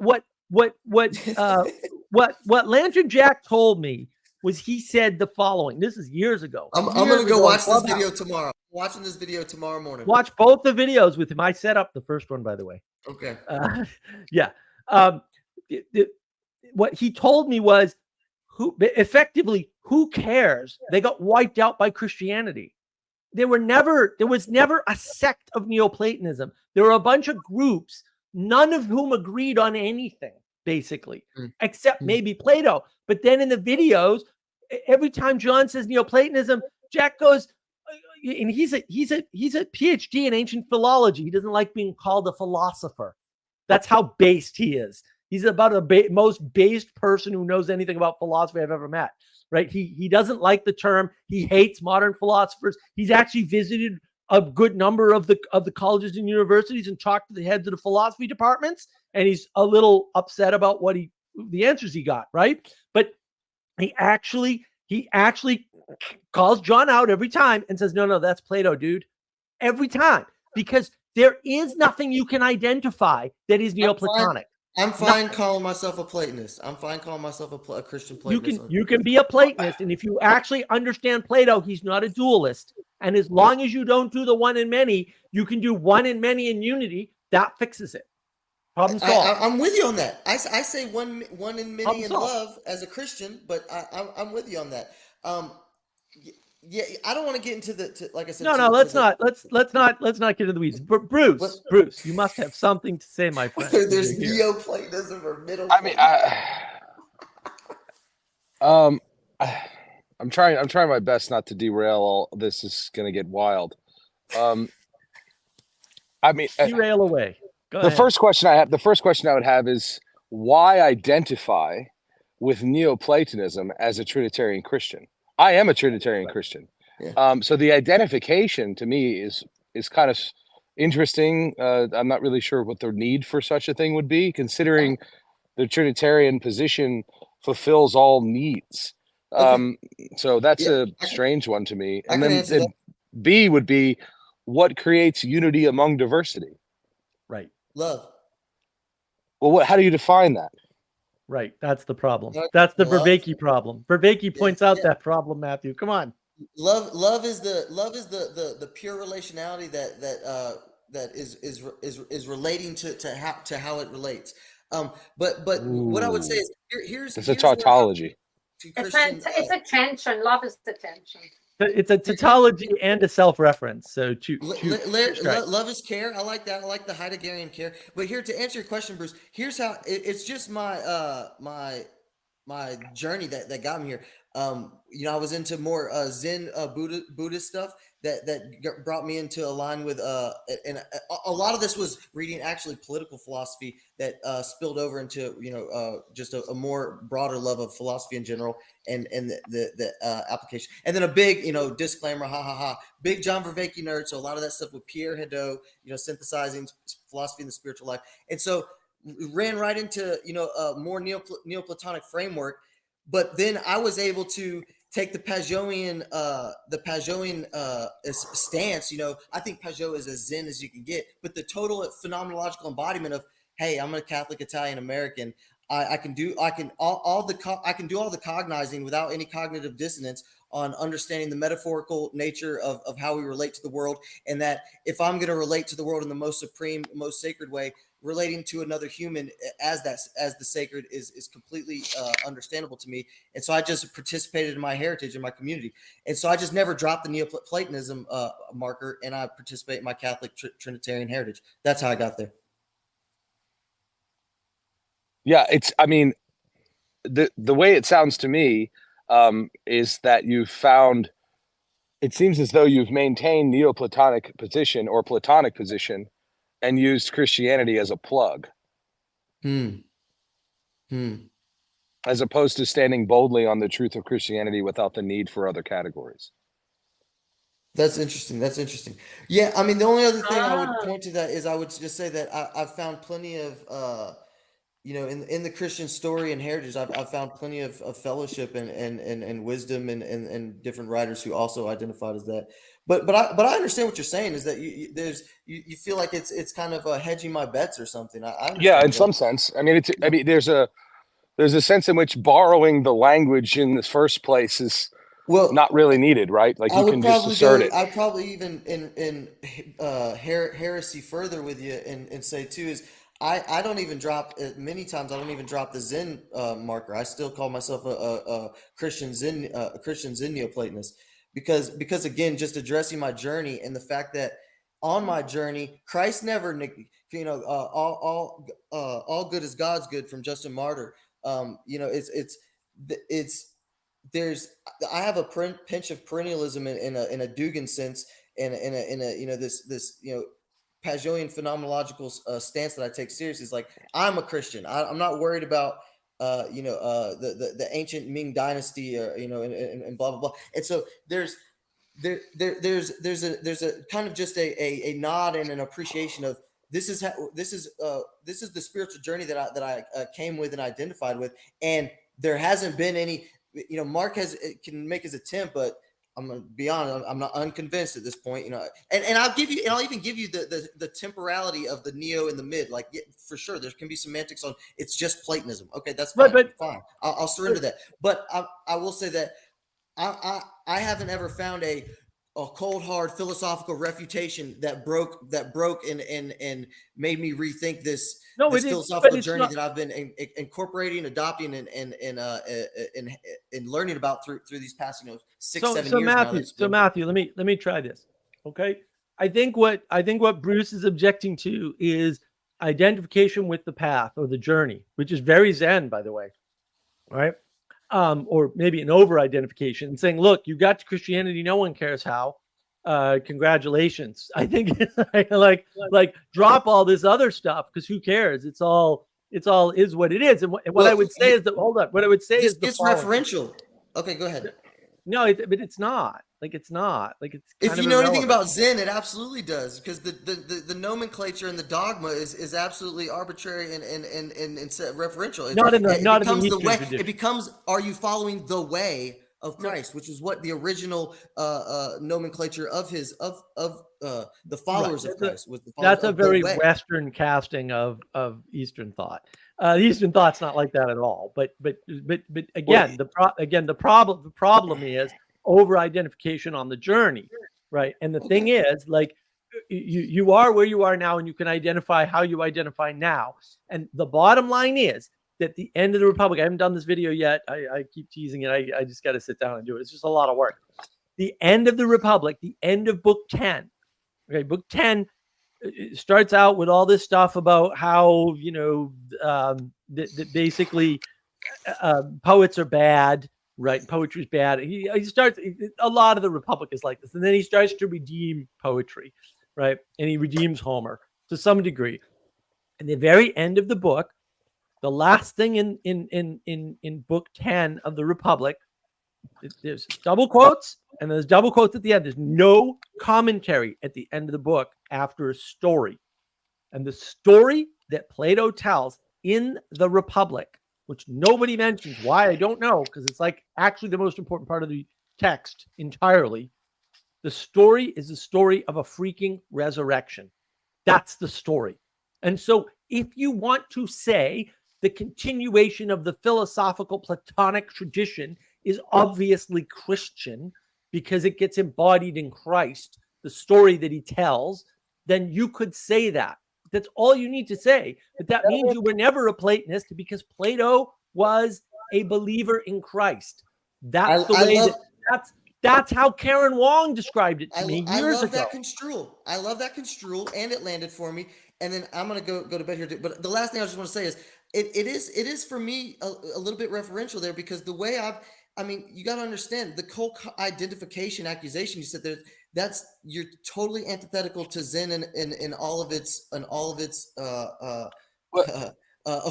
and modes of being. Well, I would say part of it is to realize that at the end of the day, it's being. It's embodying Christ. I don't right, but again, that's what you're doing, Matthew. You're identifying with the journey. You're identifying with the journey. That's the objection. I'm absolutely not. I'm trying to explain that. That's what I was trying to explain. You just said you call yourself a Neoplatonic Trinitarian because you want to honor the journey. And I'm trying to further the thought is, at the end of the day, those doctrines, I have the book on my shelf, Zen Christian. At the end of the day, those doctrines and those dogmas and those identifiers and categories all can still be stripped away and interrogated. And so it's more useful as a tool of a communicator of my journey than it is as a self-identifier of these are that's all I'm trying to say. Right, but you don't need that. You can just use the self-identification.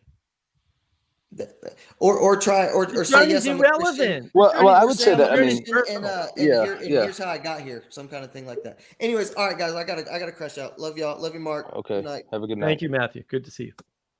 I did, Bruce. Before you go on, I just want to address a couple of quick things. Now, we love him because he first loved us. Understanding love comes from God as an emanation. There you go. That is correct. Michelle, thank you, sir. Appreciate the super sticker. That's awesome. You're the best. It's Um, it's frustrating to me because there's, as far as I'm concerned, Zen as such is too relative. It's a What- relativistic way by which to describe Western something. the Western Buddhist tradition is, but again, there's a dichotomy in what he was saying. He's saying I'm not over identifying with the journey, but he's saying it's important for me to identify with my journey. And I'm like, well, you can't have both. Like, why are you identifying with your journey? I don't understand why you identify with your journey. Yeah, I mean, I guess there, in some sense, people like to use their story as testimonial, but there's Right. there's no need to keep the old self on. Well, Right, you put on the new self. and identifying yourself as a Neoplatonist or a Platonist is not a story. It's a statement of a label that means Yeah, and very I'm different things yeah. to different people. I mean, I suppose in some sense, if you were trying to reach across the aisle to people that were in that dialectic, who didn't have categories, language, or otherwise to understand Trinitarian doctrine, then Right. I suppose Right. it could be a language to use, but Maybe that doesn't seem to be. right. Well, to me, I wouldn't broadcast on that on the internet. I would pick and choose who I told that to. And I think Yeah, there's yeah. a danger because A, the Vervaeke camp is very small, and B, they're not very well read, and C, most of them don't understand Vervaeke. I'm sorry, but like they don't. Like I actually kind of do. And you know, we were on the Vervaeke Discord server for a long time working this stuff out. We did years of work understanding Vervaeke. So I'm going to make a claim here for sure that I understand Vervaeke a lot better than most people. And that's the problem, is that most of the people that are familiar with his work do not actually understand it very well at all. And fair enough, it's extremely hard. It's not a knock on anybody, man. Like you really have to pay attention. You have to take notes. We have notes, by the way, like if you want them, right? We're happy to discuss Vervaeke on the Mark of Wisdom server since we're no longer on the AptMC server, right? The problem with going out there and saying like, oh, this is my journey, is that you're implying that somebody else can take that journey too, and that you have a solution for them. And the AA people do this. They go, oh, what we need is AA because AA is a gateway to Christianity. And it's like, well, no, AA is a compression of Christianity. I'm not saying it's useless or you shouldn't try or whatever, but Right. like it's the wrong direction, guys. Like actually, Well, as far as I would say, like I was saying to Matthew, in love and respect, gentleness and kindness, to me, it seems like a plug. Like you found, yes, and this is what AA does. right. It's a Christian plug. Right. And I don't think that embodies the trueness of dying to self, putting on the new self, and wearing the Where's the badge work? of Trinitarian Christian. Where's the work? Exactly. Yeah. And the work is always hard because like It's very maybe other hard. people And don't see the work. and I mean, and people don't like mere assertion where you would say, no, I believe in the triune God, the God who rose from the dead, and who creates unity among diversity. But that's an assertion. And I don't think people are maybe no, accepting everyone's of that. Right. They're trying to solve the atheist quote problem, which isn't a problem, of dogma. And it's like, that's not a problem. You just misunderstood what was going on. And Sally Joe shared a video actually today that I did listen to. Sally, thank you. But like, it's the same thing. Like you've cast this problem that doesn't have to exist, and then like misunderstood the world. And like, fair enough. Maybe there's always usefulness in these things. And we do have to catch up on Matthew's stuff. So he said, precisely, it's tool of communication. Yeah, maybe. To dig down into identity is futile. It's ephemeral. Yeah, but it's not ephemeral. It's a story, and stories matter, right? And better to communicate well.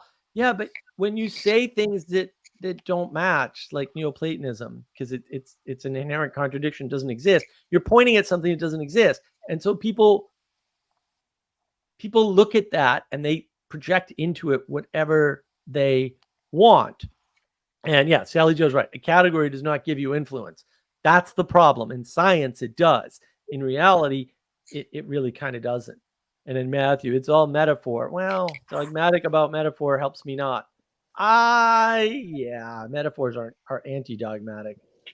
And that's the problem, is that we get stuck not wanting or not having a place, to be fair to Sally, to tell our story, right? When we're not where people want us to be, right? Because if you want the perfection of the world, or you want everybody to be saved or whatever, you can't tell a story about how you're not there yet, because people don't want to hear it, right? But you also have to tell your story, right? You have to tell people, no, I was homeless. You have to tell people that, right? So that they know, I went to jail, whatever it is. Like, you have to tell people that. And you can't just tell them, like, I went to jail or I was homeless. You gotta tell the story of it. You can't just identify as homeless person. That's not an identity. It doesn't help people. They will project into it whatever they want, and then they will come to very different conclusions about what happened to you. And that's not good for them, and it's not good for you. And that's what's happened to my, quote, reputation, right, within the, quote, TLC garbage thing, which is not a thing, by the way, right? This is why you need the Peterson sphere, because the Peterson sphere centers around something important, right, and allows enough leeway for you to be in it without having to conform to it, right, which is super important. And you're not supposed to do that with a religion. You're supposed to conform to it, period. Because it's bigger than you, it's outlasted you, and so you submit to it, right? And in many ways, people will go, I don't have a religion. And I say, if you believe you do not have a religion, one will be provided to you without your knowledge or consent. Why? Because the thing you conform to, because you have to conform to something, is your religion.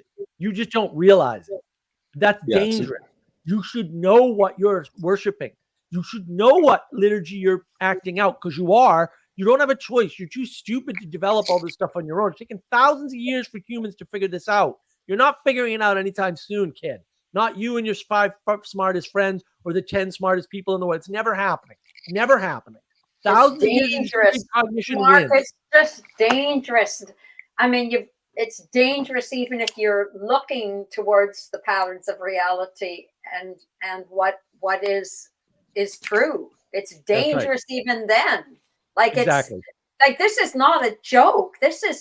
You're absolutely right. Like, you can hardly survive. I mean, read the Gospels, read the Bible. It's clear. They if you touch the ark, you die. Like, it's like, this is a scary world. Why are we pretending like it's some nice world and we can talk about, and they are false categories? There's no space for that in reality. That's the whole point. Exactly. There's no space for it. Like, no, but reality, that's the justice of God. And what do you get when you try to act like the world is arbitrary or relative or whatever? You get death and hell. You get an endless number or a flood of religious practices and religions, basically mini religions. And then we all get to inherit that world, and here we are right now. And isn't it just jolly great? It's not. We get to live in hell. Yeah, we get to live in hell. That's to some extent imposed on us by people who refuse to just go along with the thing. Look, if distributed cognition is real, and John Vervaeke is right about that, I know it's not his original work, whatever, right? Then the Bible is the smartest book ever written. So maybe you can't understand the smartest book ever written because you're not the smartest man ever to live. And even if you were, you probably can't understand the smartest book ever written because it wasn't written by one person. It was written by distributed cognition through time. And then maybe that means you should just read it and believe it and do what it says. Like, maybe that's the answer. Like, it's not that hard, right? And maybe you need, sorry, Bruce, symbolism and icons and saints because they're exemplars. To give Elizabeth her language, right? To allow you to operate in this world and contextualize that text, because you need to contextualize the text. You can't just read a text. That's ridiculous. That's postmodern. They're wrong about everything. Don't worry, they're bad people. That's why they're wrong about everything, right? Then if you had all that, if you were Catholics, because I still like the Orthodox, and they've got some things the Catholics definitely are screwing up. Then maybe everything will be fine. right? But you'd have to submit to do that, and you'd have to put in the work, to Bruce's excellent point. And that would suck. Absolutely. Yeah, And if it but it's doesn't not suck, you're doable. doing it wrong. Like, it's that simple. Yeah, but it doesn't just suck. It's not doable. It's an illusion. It's illusory. It's right. not how reality works. That's what I think. Yeah, That's you're what not it's gonna all about. you're not gonna get away with not submitting to something. And Mhm. so you have to submit to something. You're just Yeah. not smart enough to invent And you're going to systems take embody care of the it. world. My Like that, favorite you're going to embody aphorism. it. Never mind. Sorry. Oh, no, it's okay. My favorite aphorism is, it's not whether but which. Yeah. And that's the case. It's not whether you worship, it's what do you worship, or which do you worship. Right. And that's the case. So you Yeah. you submit to yourself, the world, Neoplatonism, or you submit to Christ. Or the exemplar of the individual, whatever the hell that's supposed to represent, which you don't know, by the way, because no one's ever told you, because no one has an answer. Right. And if you submit to those things, bad things happen to everybody else, not necessarily. The costs are distributed. So sometimes, right, the cost of the activist screaming in the middle of the street in a city doesn't go to the activist. And that's our failing. Like, we need to tell these people to get bent. And like I keep explaining to people, no, really, just stand up to them and tell them no, and they'll just scream and cry and go home. They won't get violent because they're weak. They're weak, and they know they're weak. Right. You're exactly right, Mark. That's all anybody needs to do. I don't understand why people don't know this simple truth, that all of these people are so weak. My father had that experience at the University of Toronto. There were all these people young hippies trying to take over the university, and he simply got all of his engineering students together, and I don't know what they did, but the wimpy little hippies left after saying that they were going to take over. Yeah, that's right. That's why it's so important. They're weak. People need to say, excuse me, go home now and have your dinner. Like, I mean, it's kind of like what a school teacher would tell a child who's it's not a big deal. We don't need to make a big deal about it. That's exactly why I'm not a fan of borrowing the language. You're right. It's too dangerous. You don't yield the ground that way. You don't accept the categories implicitly or explicitly.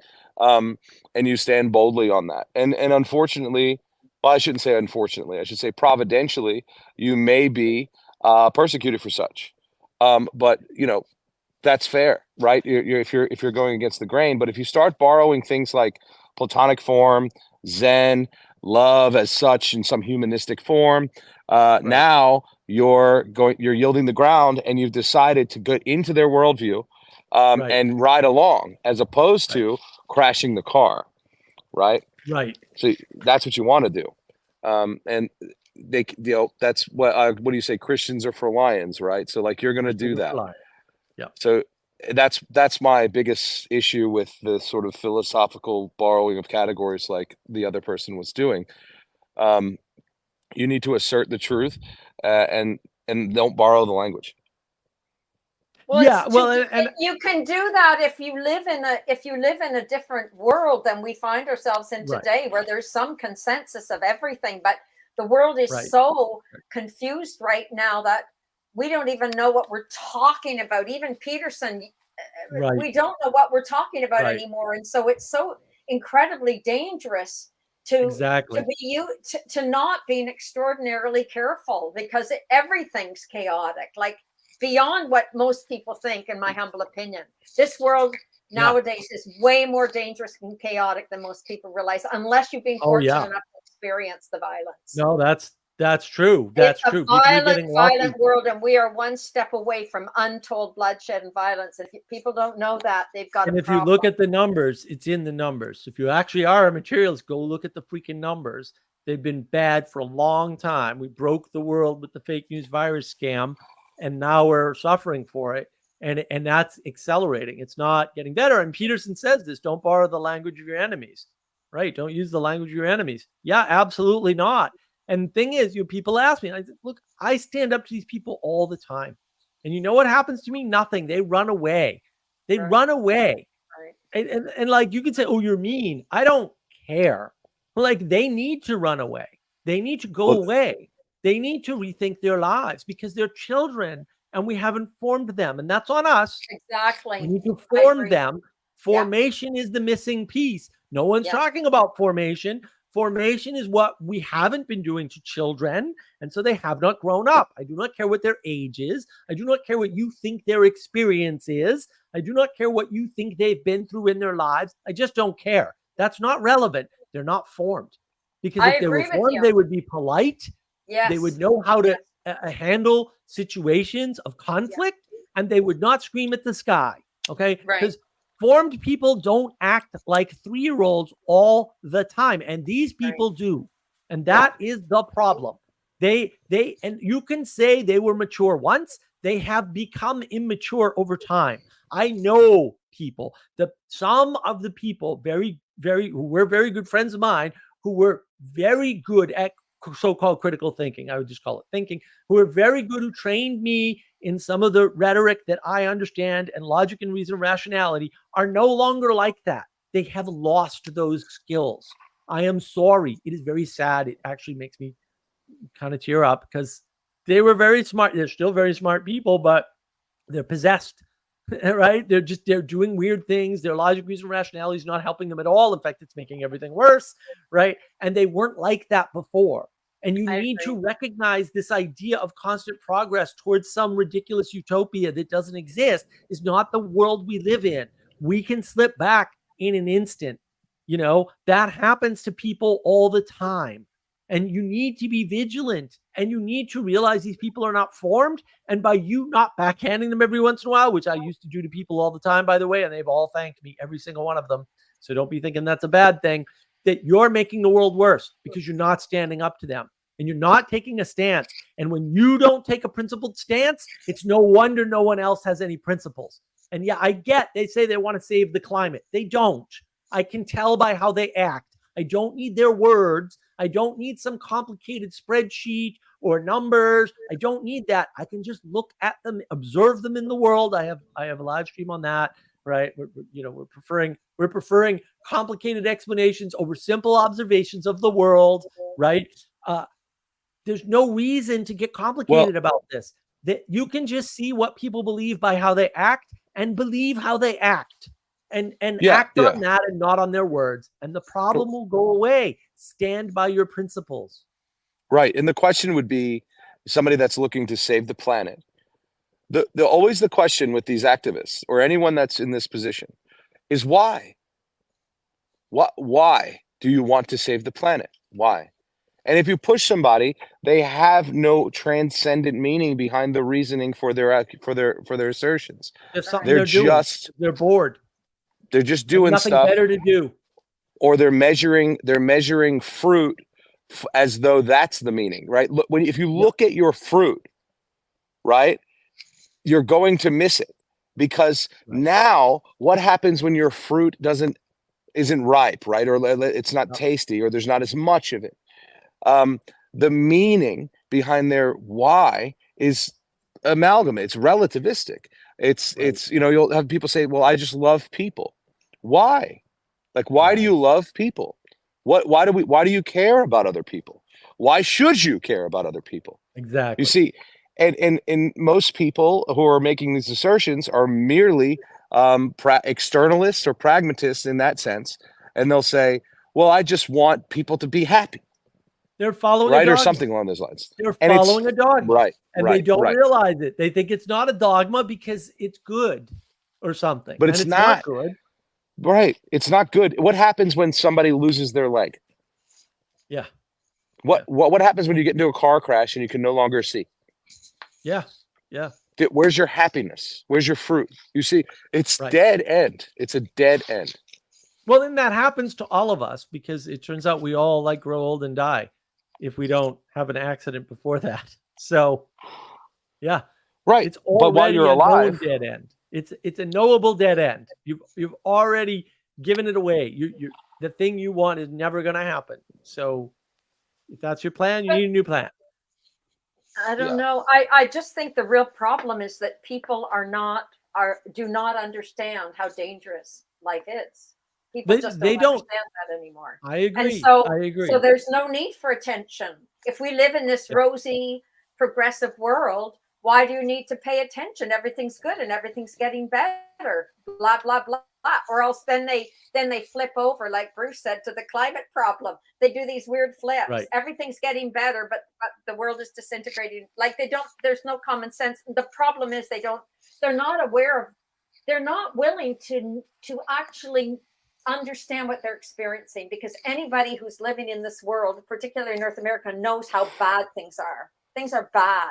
You only have to drive down the street in Toronto and see all these street people, like maimed, starving to death people, to realize this is not the world from 50 years ago, man. We are not or taking 10 care years of each ago, other. or 10 Yeah. years ago. It's gotten really like bad. all you need to do is notice your world. We don't even need to talk too much. Just Well, look you need at to- the world around No, but you you and need to realize we're living in believe- crazy But times. you need to believe your eyes. You need to believe your Yeah. experience. You need to Yeah. believe what's in front of you. Yeah. And people are not like, then I've got relatives in New York City. I don't know why. I'm like, you guys got to get the hell out of there. I don't know what you're doing. You can't stay there. It's not safe. It's not safe.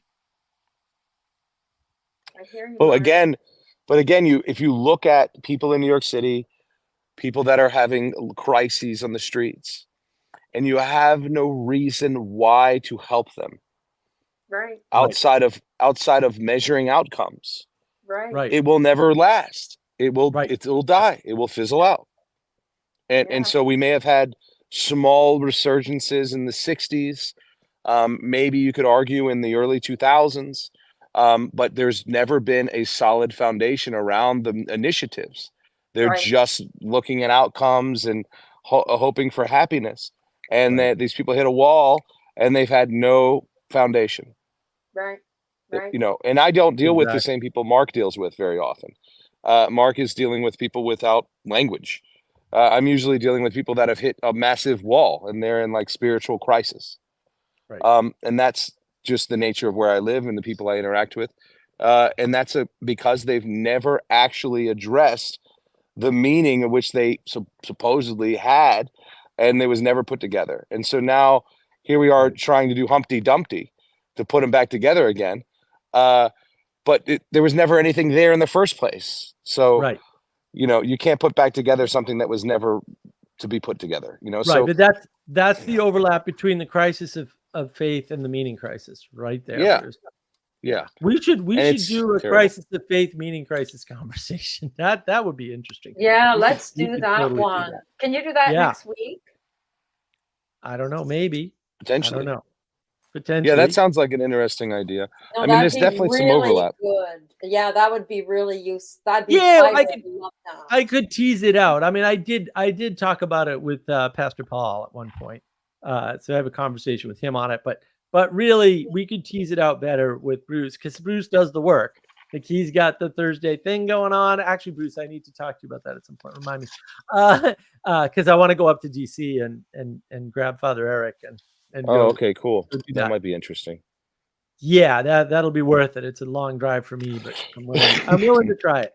Yeah. That was really Yeah. a good evening. Yeah, it'll be interesting. Yeah, we just have to set up something that works for the two of us, I guess. But Mhm. we'll figure it out. But yeah, that might be a good conversation to have. But I do want to. We've been going over 4 hours, so I want to close it down. But I want to get yeah. I want to get closing thoughts. Elizabeth, what are your closing thoughts on everything or anything or everything we've talked about? I this think evening? this live stream is so useful for people, and I just think it's remarkable what you're doing, Mark. So my compliments to you and my thanks to you for giving all your time to this, because it's an enormous amount of effort and work and time and attention, I'm quite sure.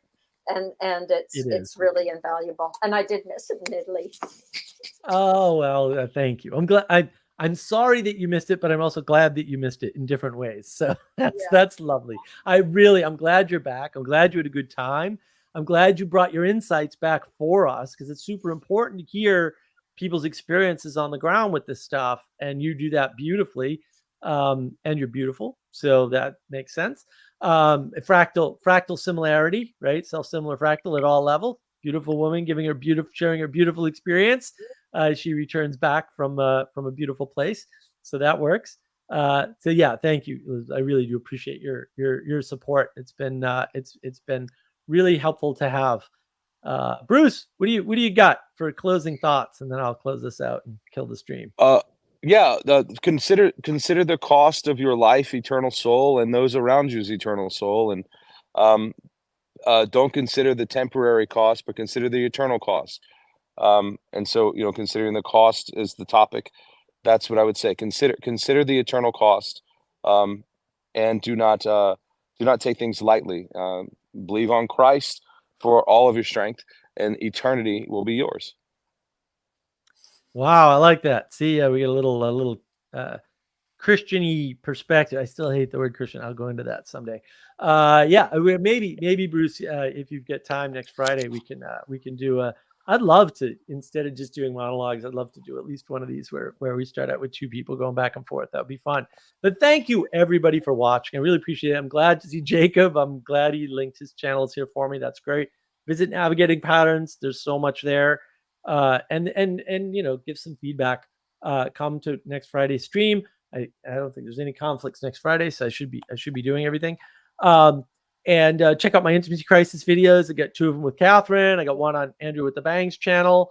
And look, everybody, I hope you all had a good week. I know my week was awesome because of my birthday. But I hope everybody else had an awesome week, and have a great week coming up.